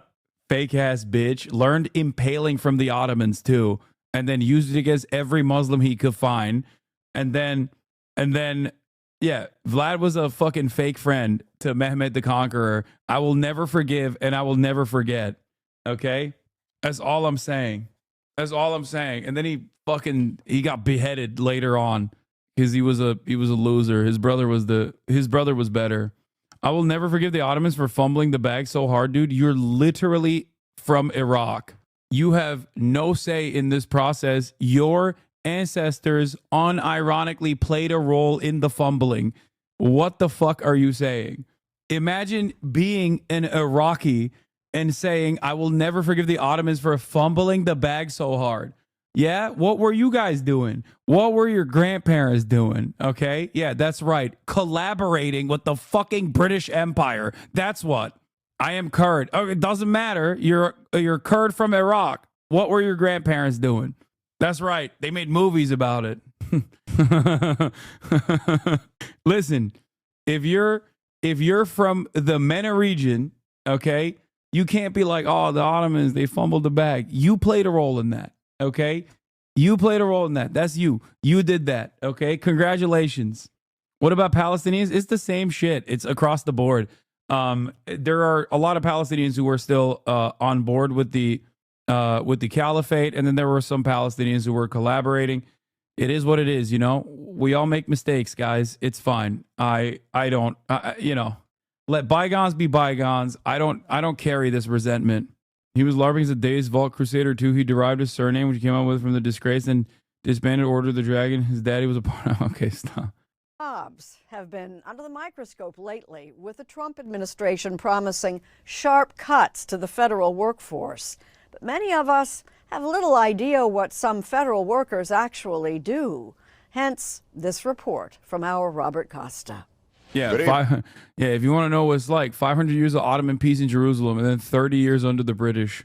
Motherfuckers ruined that shit literally overnight, dude. God damn the British. Holy shit. You sound like a British Empire defender when discussing the Ottomans' role in the Arab world. I mean, all I'm saying is, do you think the British were better? Yeah, I'm comparing the Ottoman Empire to the British Empire. Look at what they did. We're living in it. What do you mean? Like, yeah. No, it certainly seems better to give all of that to the French and the British so they could figure that stuff out. Seems very good. Seems like they did a really good job. Victim blaming is crazy. I mean, I'm memeing for the most part. Neo-Arab nationalism will rise to defeat Neo-Ottomanism. Just you wait, Pasha. Yeah, I'm a lesser evil voter, okay? And as a lesser evil voter, all I'm stating is, as a lesser evil voter, there was clearly a lot more stability before the Angloid dogs came back into the equation. Put some Angloids in the region, historically never good, okay? The Crusades. Put some Euro cucks in there, all of a sudden shit blows up. You think complete subjugation to the Ottoman Empire is better than self-determination? Wait, what? No, of course self-determination is significantly better. What are you talking about? I'm joking. Iraklı izleyici burada seni bekliyoruz Hasan Pikar. Basra vilayetinin sultanı olman için 1453 best year ever. To be fair, the Arabs were supporting Lawrence, who was a weeb for Arab culture and was quirked up white boy who shocked them with Arabic. Yeah, that's why there's nothing more dangerous. There's nothing more dangerous than a fucking quirked up white boy who can speak the language, okay? They are a threat, always. Everyone's fascinated by them. First they go, oh, look at white monkey go. Look at white monkey go. And then before you know it, they're like, oh my God, how did this happen? How the fuck did this happen? We are so cooked. Evening, the coal mining country of eastern Kentucky was still... My Palestinian dad thinks the Ottoman Empire is the reason why the Levantine Phoenicians got fucked and everything bad that is now happening because of the Ottoman Empire. Classic Levantine Arab diaspora. That's hilarious. Morning, the deaths of 15 miners in a methane gas explosion 3 days ago. Rescuers tonight struggle to reach miners trapped by smoke and flames near Orangeville, Utah. Coal mining has always been dangerous, one of the deadliest professions in the nation. 119 coal miners were killed in a mine explosion. The new monument dedicated to the men who died from that tragedy. In the 20th century, more than 100,000 workers died in the U.S. mining industry. Christopher Mark experienced that risk firsthand. I started the mines in 1976, it was almost 50 years ago, and I worked underground altogether for about 2 years. And I can tell you, I was almost killed a couple times. So this is real for you, mine safety? Absolutely. Mine safety has been Mark's life's work. In his 20s, he left the coal fields to earn a I think we should fire this guy. PhD, then return. Man, seems like he has an important role to serve in the federal government. Let's see where this goes. As an engineer for the federal government. His efforts have helped save countless lives underground. It was still maybe a coal miner every week that was being killed in a rockfall. In 2016, we had our first year with zero, a really tremendous accomplishment. At the end of the day, you work essentially for the worker, not for the corporations. That's exactly right. And we were asked to do this by the public. It was the public's demand that was reflected in the laws that were passed by Congress. And that's all we've been doing ever since. So for you, this isn't just about a government budget. This is life and death. Absolutely. Absolutely. Of course, that's an issue that's... We met Christopher Mark in the historic coal country of western Pennsylvania. He agreed to speak with us as a private citizen, not as a representative of his employer, the Department of Labor. His reason? He is deeply concerned about the Trump administration's sweeping criticism of federal workers. I still have the most precious American right, which is the right to free speech, so long as I'm speaking in my own personal capacity. So that's what I'm doing today. So you're not afraid? I'd be foolish if I wasn't afraid. I campaigned on the fact that I said government is corrupt, and it is very corrupt. It's it's also foolish. Since taking office, President Trump has enlisted billionaire industrialist Elon Musk as a special government employee, and they have launched a crusade to winnow the ranks of federal workers, encouraging more than 2 million of them to consider quitting and moving to shutter entire agencies. Meanwhile, there are reports that hundreds of thousands of recently hired federal employees could soon be terminated. You couldn't ask for a stronger mandate from the public. The public voted for not you, but okay. To have a majority of the public voting for President Trump. Elon Musk has got to go! Hey, hey. Trump and Musk's campaign has sparked anger. We are out here trying, but we need every American to care because this will impact every American. It has also forced a reckoning over what Americans want from their government. I think as we speak, our country is getting an education of what its government does because it feels it has to. Who knew what USAID was 3 weeks ago? In an upcoming book, best-selling author Michael Lewis poses the question, who is government? Virtually every existential risk we face, we don't turn to the private sector to respond to it. We turn to the government. I mean, the federal government's mission is to keep us safe. And you don't really know that insurance policy is not there until it isn't. The book is based on a Washington Post series Lewis edited last year, with little-known stories of federal workers. Just look at Christopher Mark's life work. If you just removed Christopher Mark from the history of the federal government, thousands of coal miners are dead. It's one person. Profiling military cemetery managers and mission specialists for space exploration, Lewis and his co-authors make the case that claims of an impersonal, so-called... I don't like Trump personally, but it's kind of funny how he's most likely unknowingly dismantling the U.S. state and its influence. Yeah. No, he is destroying the American empire piece by piece. Okay? He's doing it. He's accelerating the demise of the American empire. It's not even wishful thinking. Like it is literally what's happening. I just think that it's not going to stop the pain on the global south. That's it. I don't think undermining all of these very important functions of the federal government and the regulatory bodies is actually going to stop America from successfully destroying the global south. Like I joke about JD Pondon or whatever, but like notice how he hasn't really touched the DOD. Like sure, he put a weird Christian nationalist psychopath in charge of it, and I'm sure that will lead to some complications down the line. But I think you underestimate the resilience of the empire. He's just screwing Americans. No, that's what I'm saying. No, that's my point. Like I joke when I say JD Pondon, he's destroying the State Department apparatus for like destabilizing foreign nations or whatever. But the reality of the matter is there is obviously great utility, great use for those tools. So he's not going to actually cast it aside in its entirety. He's just going to, I think, change the trajectory of American empire and make it more violent, most likely. Deep state are off base, and that while there may be places for trims and updated systems, they argue the federal workforce is largely individuals dedicated to the public good. Is this an intentional crippling of American empire for a specific purpose, or is this really, truly just pure stupidity on Donnie's part? I think it's not pure stupidity on Donald's part. I don't think it's Donald Trump doing this alone. I think it's pure stupidity of the entire capitalist apparatus that is salivating at the prospect of undermining the federal government, because this is the libertarian dream. I think it's stupid in the sense that it's short-sighted, because it will lead to tremendous profits for the private sector in the short term, because someone has to do these jobs. Who's going to do these jobs? Oh, that's right, private enterprise.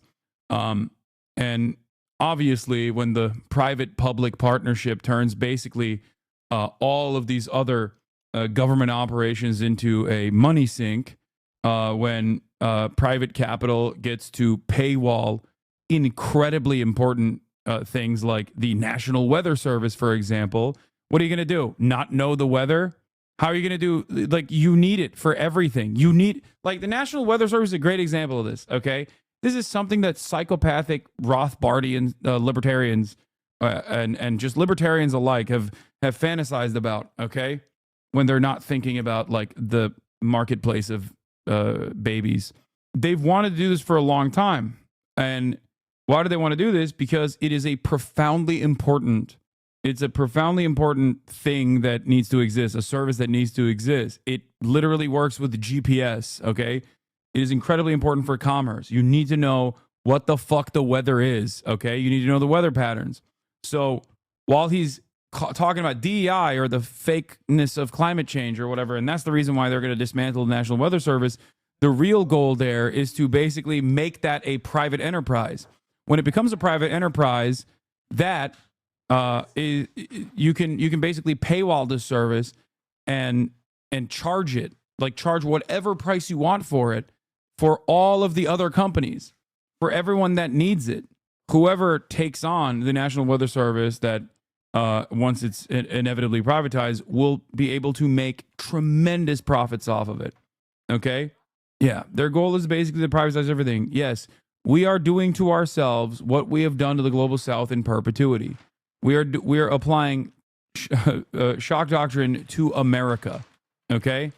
And we're doing it for incredibly nearsighted, incredible focus on short-term profits.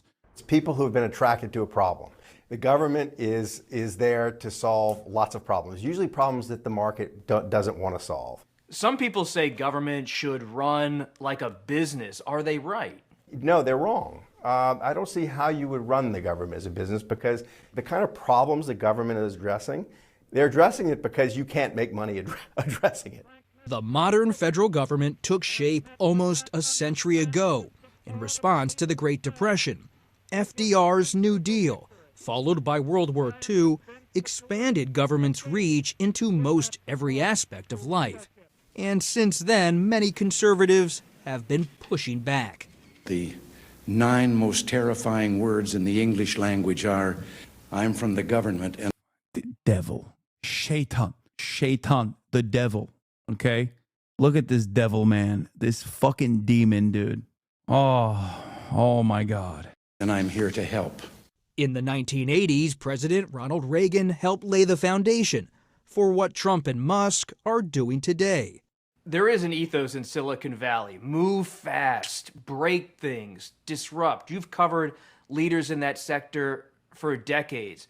Does that approach, though, work when it comes to the federal government and the stakes are different?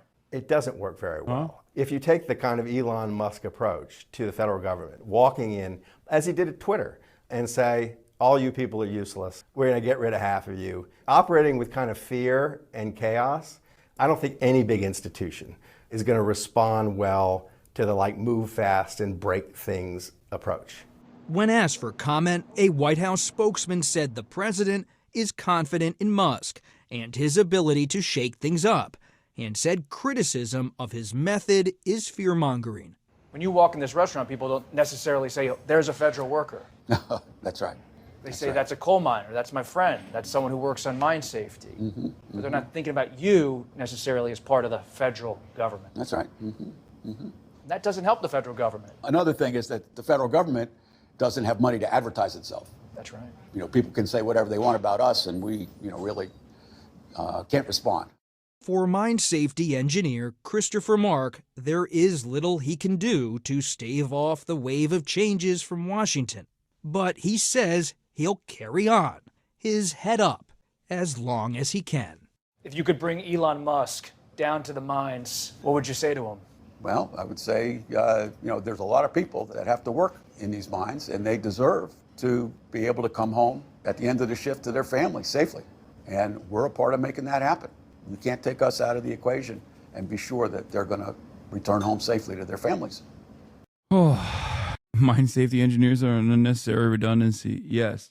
We're about to be working Victorian child conditions. I mean, you have real child labor heads out there, you know? Like, that's not even a joke. You got some people who are actual unironic child labor advocates. Okay? It's already happening. Notice how I've shut off my screen here. A lot of people, much like when I play my outro music when Kaya just perks up her ears, notices. Oh, also you're trending on Twitter? No, I'm not. And also, Twitter trending doesn't exist anymore. There's a video game that I have early access to, and it's called Avowed. I'm going to test it out for a little bit, see if it's fucking woke, or see if it went broke, or see if it is a joke. Avowed is a game coming out. This is not like a ad or anything, for the record, just letting you guys know. Is an upcoming action roleplay game developed by Obsidian Entertainment and published by Xbox Game Studios. I actually don't even know if it's like controversial or not. I've heard like some people talk about I've heard some people talk about how like it's not very good. Some people talk about how good it is. But I'm just gonna fucking dive right into it. A world where mortals live, die, and are reborn through the turning of the wheel. In a cycle of reincarnation, watched over by the gods. Our gods, some of whom love us more than others. Your home, the Adiran Empire, is treasured by Wodika, Our Lady of Law and Vengeance, the burned queen. But our goddess has lately turned her eyes from us, and our empire has suffered revolts, famines, challenges to rightful rule. We lack a common purpose, but we could find it in the living lands, a rich and lawless island settled by fugitives, wanderers, exiles, and us. Yet the more we free this place from danger, the more the land fights back. Lesbian Boulevard, thank you for the And 5 now, gifted. as our colonists crowd All the into gaming Paradise, heads are gifting. the last safe city, the You're locals bribing me. find themselves crowded out. Many years ago, you were born to a family in our Adiran Empire, and in a rare turn of the wheel, you came into this world a godlike, touched by a patron god in the womb. To some, a blessing. To many, an abomination. You grew up an outsider, but I saw potential in you. Potential and Hasan's an Camp Coin, thank you for the opportunity. 10. Hype And train. within my court, you found purpose. Now I call upon your vow to our empire and name you my envoy. Venture forth in the name of your homeland and secure our future. Woke! Woke! Woke! Hold on. I'm gonna put myself up here for now. Woke spotted! Extra woke. What the hell? What the hell is going on here with these fits, my man? Lol, the fungal fit? Yeah, I have no idea what's happening with the fungus. With the mushrooms. I don't know what this is. Okay, this guy is hot. He looks like an Indian Zoomer fuckboy. And for me, that's what's most important. The game is called Avowed. Okay. You hail from the Adrian Empire, one of the world's major colonial powers. Adria is a nation forged by centuries of war between neighboring human and elven kingdoms and formed by their eventual alliance. Your emperor chose you to journey to the living lands to investigate the Dream Scourge. Okay, now he looks Turkish. All right, we got it. Now he's Turkish. How do I change his, like, facial structure? Oh, I can change it. Nice. Godlike features. NPCs will still react. Display godlike features in game. You are godlike, a rare individual born, blessed or cursed with a connection with... Oh, that's why I got the fungus. That's why I got the fungal shit in my face. Godlike manifests their divine heritage, unique physical features, and innate abilities, and reflect on their patron deity. Different cultures may view them with suspicion, reverence, or curiosity. Stranger still, you have never learned which god touched your soul. Okay, that's fucked up. Like, how come when God touches your soul, you just look, it makes you ugly? This is the most, like, kind of normal looking one, I feel like. I feel like this is the most normal looking. God damn, dude, this shit is, you can't even see nothing. Why is it that when God touches your soul, you look like Groot? You can have hair features as well? Bro, come on, you're hot IRL, make this guy ugly? I would never.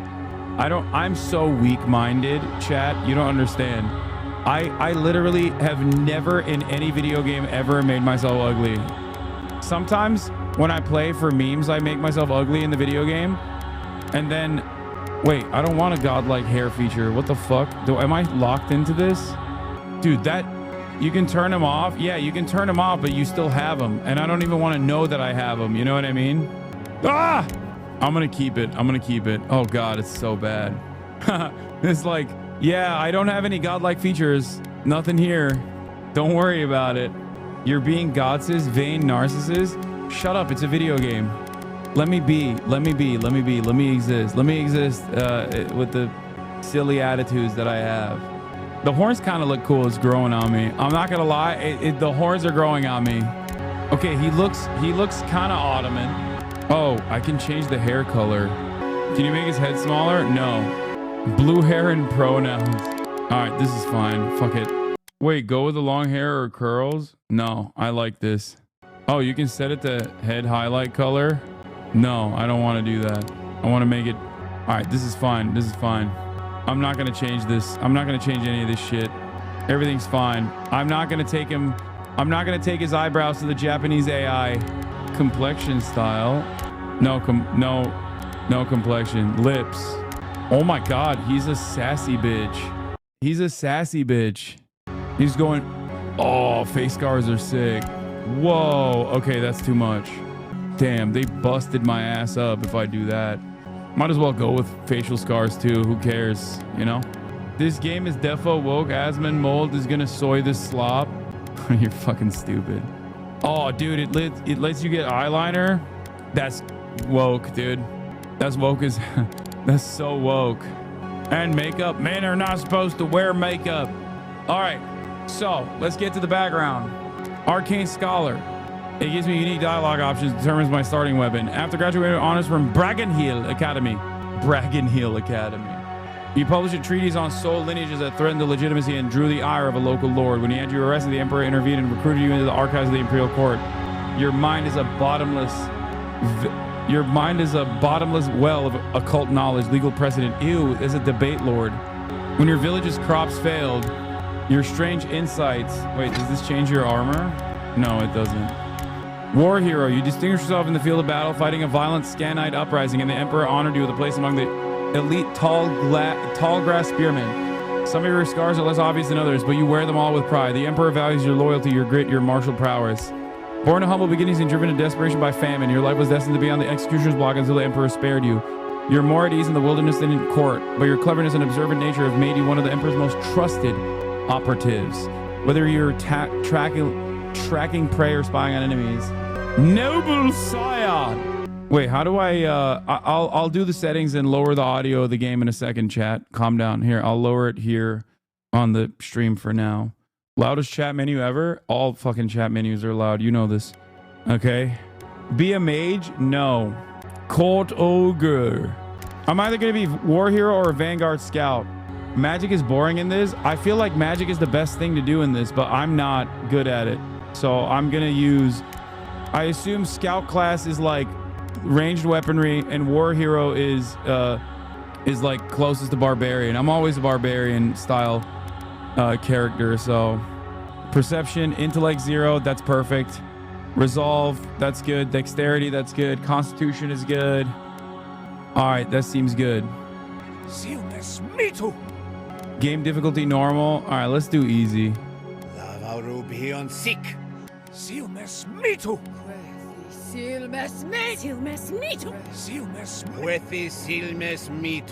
What?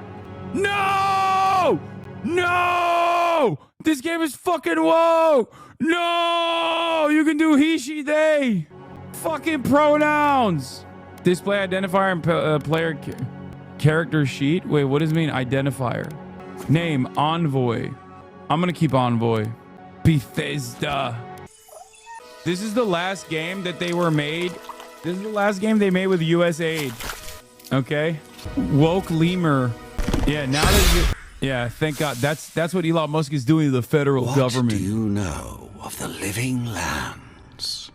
That's what Elon Musk did to woke. The rumors and tales are so vexing. To the gays in the federal government. Be true, and yet they are. Those untamed wilds, overgrown with the most curious wonders and the most dreadful abominations. There beats a dark pulse within the heart of that soil. Something vile stirs beneath the earth, seething with rot and decay. A corruption growing beyond everything it touches. At least woke is dead now, so... Its foul tendrils reach towards us. To base woke warrior killing all the other wokes. I command you. Go to the living lands, find the roots, and if necessary, sever them. You are my one boy. Remember your vow. The hopes of an empire rest upon you. Angwithan. Classic shipwreck start. Oh yeah. Envoy, over here. You're alive! Thank the gods I pulled you out the wreck when I did. I wasn't about to let the Emperor's envoy die on my watch. At least the journey's not completely lost. I heard the cannons. I couldn't... We dashed on the rocks. The waves took care of the rest. You'd be in the drink now if I hadn't gone back for you. I recall flashes, explosions, men screaming. It was real? Aye. It was... Well, it's over now. We're lucky we landed here. Fort Northreach, off the living lands. I've been here before. What the hell is this thing? Deer an outpost, but... But what? The soldiers in this outpost can help us. Wish I could say that for sure. I saw flashes, Envoy. It weren't the storm that wrecked our ship. It was cannon fire, and it could only have come from Fort Northreach. It makes no sense. No one fires on their own countrymen, unless... Unless the fort's fallen into enemy hands. That's what I'm afraid of too. In the meantime, you survived. That means we're not scuppered yet. As long as you're here, the Emperor's mission can still go ahead. Right. The Emperor sent me to investigate a soul plague. Hold on, what about the people who attacked us? We may not be through with them. Adir's got an embassy in the port of Paradise. Once we make it there, we can regroup, figure out what to do next. I hate to say it, but the fort's probably our only chance of escape. We need supplies, and if our troops have been captured, they'll need our help. There's not a black god in the aura that can stand in our way. Follow me. We'll get through this together. Thank you. Those boards up there look old. A good hit and we... Take that spear. It's no good to any of our crew. At least some supplies survived. For all the good it does. Wait, how do I... Oh, open your inventory with tab. Inventory screen. You have 2 weapons loadouts by pressing left alt. Equip a selected weapon main hand or offhand. Armor and clothing can be equipped by pressing or hidden and transmogrify by pressing right click. All armor grants, whatever. Okay, I got it. You look like a dab hand with that. I don't understand. Why would they fire on us, their own people? No use wondering. We've got to make sure our troops are safe. I'm an half elf. Time to pop a fucking... Time to pop a willy. Yeah. You alright there? Hey! Are you alright? Guess not. Spears. Thrust at average speed, delivering moderate damage and stun at a long melee range. However, they have low block efficiency, incurring a moderately high stamina cost when blocking. Alright then. Oh, a raw alabaster, my favorite. Wait, can I break these 2 then? No, I can't. Fuck it. All right, then. What are these? A makeshift grave. Here lies Evelyn, a man-at-arms, the bravest of us. Here lies Brit, faithful quartermaster, serve Numnock to the end. To the end, lads. What if I kill this? Die, rat! I can't pick it up. All right, then. Leave it alone. All right, actions look smooth. They feel smooth. Ha, ha. I'm hidden. Look at that. Can you go third person in this game? I think you can. I don't know how, though. Also, let's lower the audio. Let's lower the general volume to 75%. It's a little goofy. No! The fort's lit their distress beacon. We've got to hurry. All right, then. It's time to reach the fucking outpost. Haven't the troops been doing patrols? Now, go on in. You're dead. You're fucking dead. Let's see what combat. Let's see what combat looks like. FPS. Whoa, what is that up there then? How do I get up there? Can I get up there? No, I cannot. Oh, there's like a bunch of stuff that you can pick up that I couldn't even see when in third person. I will donate 100 subs if you play half an hour without doing an accent. Doors open. Oh, Come on, the fort's up ahead. I'm gonna have to end it soon, by the way, chat. Oh, the woke lemur. I killed it, mind virus style. I'm gonna have to end the stream today in a second. There's no healer about. Because I have to do, what is this thing? I have to fix the we have to fix the cameras and stuff like that. Some more improvements. But how many of these damn things are there? Stop bargaining. Eine Kopia Charmison. Okay. Good. A second. Should rally us. Median length of the HasanAbi gaming session. All right, everybody calm down, okay? I got shit to do to improve this goddamn stream for all of you unfaithful. Basically made it past character customization. I mean, I like it so far. I will keep playing it. Oh, what is this? This is a woke area. Okay, maybe not. I thought there would be something underneath the... Oh, yes! An apology. I cannot go on. I hear their cries. The only comfort left to me is to die on my own terms, with my senses still intact. May the burned queen forgive me for surrendering my oath to protect my comrades, and surrendering her gift of flesh. I only hope the next turn of the wheel delivers me from what I have witnessed, never to hold a lance again. There's always something beneath. There's always something beneath the waterfall. Never forget, chatters. Always remember, there's always gifts beyond the waterfall. What's this then? Can you break it? No. Gods. Goggendag. Lowell visited it for the third time this week. Comes nearly every day now. Says insects keep crawling on him. Asked for an unguent that will repel them. Have inspected him every time and found no evidence of bites. Abrasions from scratches getting worse. Sibling found by American Glandiful. Found her unconscious near empty bottle of sleeping draught. Administered emetic when she felt well enough to talk. Complained of hallucinations every time she closed her eyes. Riordan, showing signs of malnourishment, refuses food. Claims Emmerich is trying to poison him. Must discuss this with Captain. Why are these behavioural changes? Is it the Adra? Starting to think I should sleep with my lancet at night. It's a bloodbath. They've torn the place apart from the inside. Did they? Were they fighting each other? Anyway, I don't like this. I don't like it either. But we must investigate. Seems like a bloodbath. It must have been the woke mind virus. This is what happens when the woke virus takes over your mind, Garrick. Don't ever let it come to you in the same way. Look at that. On their face. You can tell the woke. This one was woke first. It's got different colors on his face, marked by the various different colors of the LGBT flag, the rainbow colors. I fear if we venture deep, we're gonna see the same issues. once remember again. some of the soldiers praying around. Adra is a green crystal found throughout the known world, emerging from the crust of the aura, the shape of the iconic pillars.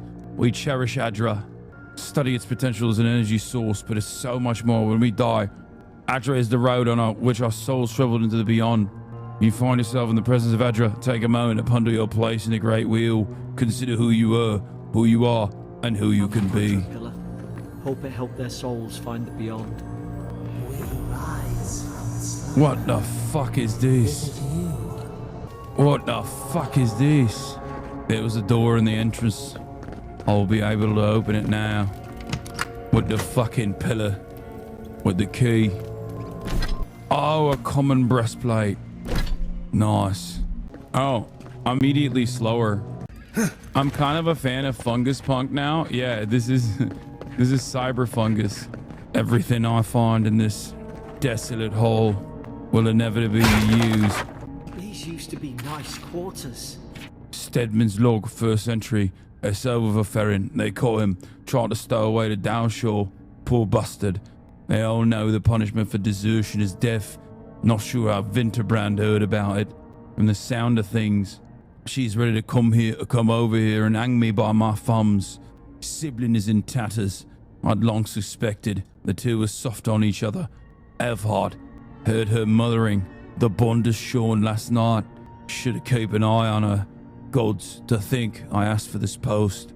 I could have been hunting on the estate in Ire Glanford. More fool of me for trying to make something of myself. Frigate arrived from our crown. Enough gunpowder barrels and siege equipment aboard and arm an entire regiment. I assumed we'd take stock and send it to Paradis. But the manifest says we're here. We're to keep it here until told otherwise. Sensed it in the air at mess. Everyone eating slowly and avoiding the subject. No one wants to be responsible for it. What does command think we need to defend ourselves against? We're an outpost. We deal with pirates. We don't need ballistas for that. I hope, until told otherwise, comes sooner rather than later. I don't like sitting on gunpowder. Someone's liable to lose a foot. Let's do it. Let's fucking go. What's this then? Is it poison? It looks like it could be poison. Look at the ballistas and the shell of my ship. Now washed ashore, finding myself in these sacred grounds. Mad soldiers rambling. Another dream last night. Mushrooms growing in my breastplate. Tear 'em out. Tear 'em out. Whoever finds this, the roots grow from the aid. Why is she talking about roots? This is a woke garrison. There's female soldiers in the garrison. What she's talking about is the woke mind virus. Gods, is this what they were like? It's put its guard up. Hit it with everything you've got. You're dead. You fucking bastard. I made short work of him. He was nothing.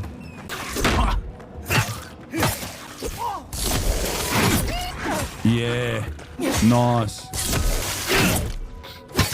Do more, Garrick. What the fuck are you doing?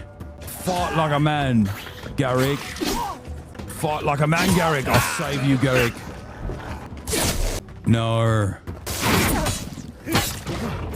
Oh, you're back. Guess you've got mine. Yes, Garrick. I do. Not that I think I need to, as you are lowborn and I am Godsend. But for the time being, I will protect you, Garrick. But at a moment's notice, I will abandon you and betray you. As it's clear to me that you are not one for fighting. Surely there's a way to clear those brambles. Surely. Surely there's a way to clear it, and I will find it. Burnable barriers. Find a way to burn the brambles. Margarine's Fury. Is someone there? Over here! Help! Locked in! How do I do the marbles? Wait, how do I do the burnable barriers? Some spells, abilities. Do I not have any? Chad, do I not? Oh, that's good. Chad, do I not have a burnable? Because I didn't do mage shit. Is that it? Maybe not. Maybe not. Do you have a bow? I don't have a bow. Maybe in this room there's a bow. Who knows? Maybe I'll find a bow if I go higher. Maybe this lady will have the answers I'm looking for. Stay back. I'm not catching whatever's on your head. Easy. He's a godlike. You mean a god gave you that face? Touched your soul and everything? That's right. Hater. Never seen one of your kind before. Hey, chill. I always heard folks say What you you were mean blessed. you're Looks more like kind? a curse to me. Will you shut up, or what should I make you? If I knew which god blessed me, I would ask them. They never talk to you. Huh. They must not like you very much. That's the Imperial envoy you're talking to. Show some respect. The Imperial? Shite, I should have known you were a Deerans too. Funny you survived while all your friends here went belly up. Dead soldiers, right? Hilarious. That's such a lame ass response, but it is classic veteran being like, all of a sudden being like, oh, dead soldiers, right? Hilarious. You think that's funny? You know what? I'm gonna go with that. Adir's had their boot on Paradise since their first soldiers came. Because the place is pure chaos. I Did served you not this think we liked country, it that way? I had and to you smuggle best just to start get anything respecting past it. your damn checkpoints. I had nothing to do with that. Can't you give me the benefit of the doubt? I'm trying. You're Paradisans will knife you in the back over a dirty look. At least we don't go mad and slaughter each other.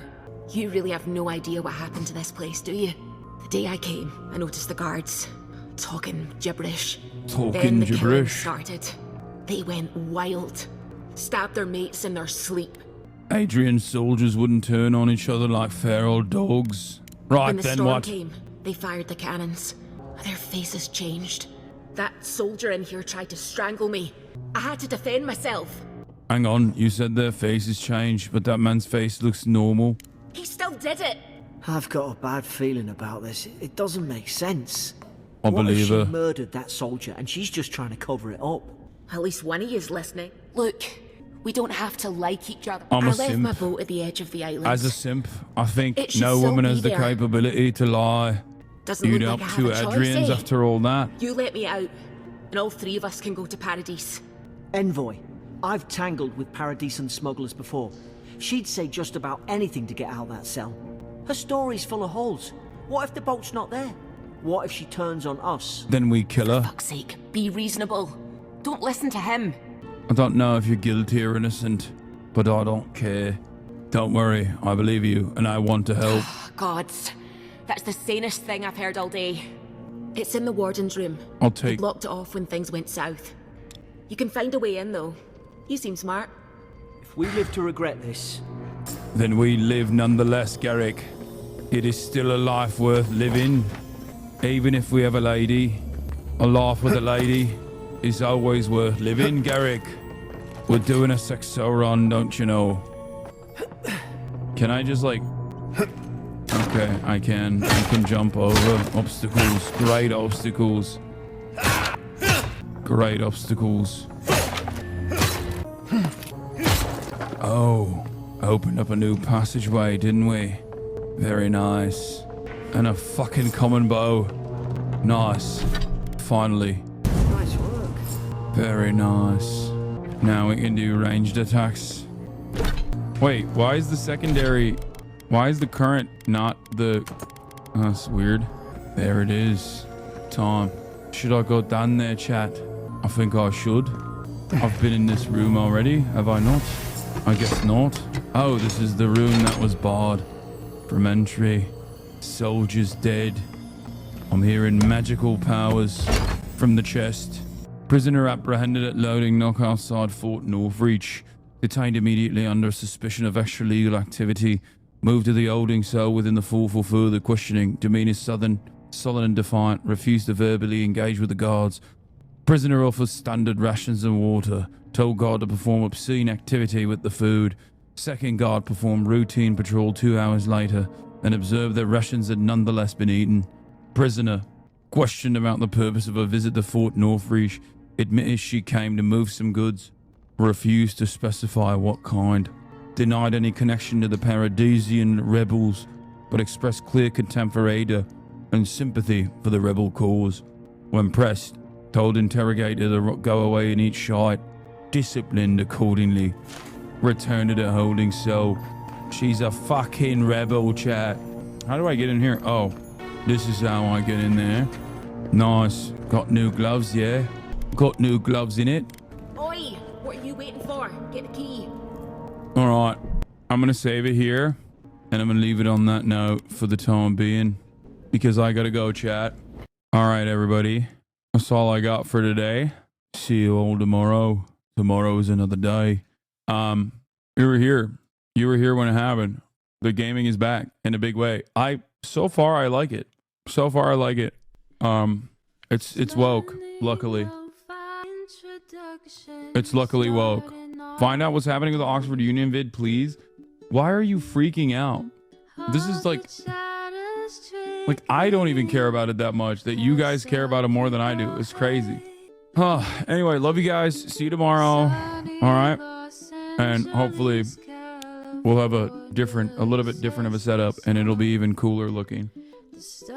Peace, everybody. Bye-bye.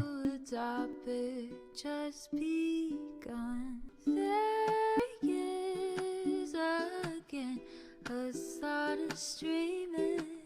Her sun is streaming. There is again. Her sun is streaming. Her sun is streaming. Review in the P.O. box. Uncle Uger's face. Sudden discord at your prop. Great names take on break. Tiny Bernie Sanders, LGBTQ Air Force. The whole left at your fingertips.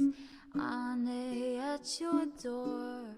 H3 crowded debate. The Young Turks online show. 3 full fucking years of this. Plenty more to go. 90-day fiance talks of champagne bourgeoisie. A Trump rally live reaction on mass riot at DC. There he is again. Her sun is streaming. Her sun is streaming. There he is again. Her sun is streaming. Her sun is streaming. Reading a live stream, fair comments, Austin show chat advice, and all the ways the right-wing pipeline can suck you in online. JCS react, Lord frame gets broken, cover blown. A full-blown mass pandemic monster streaming at your home. Total radicalization coming out to find. The system you were taught to trust in was broken. The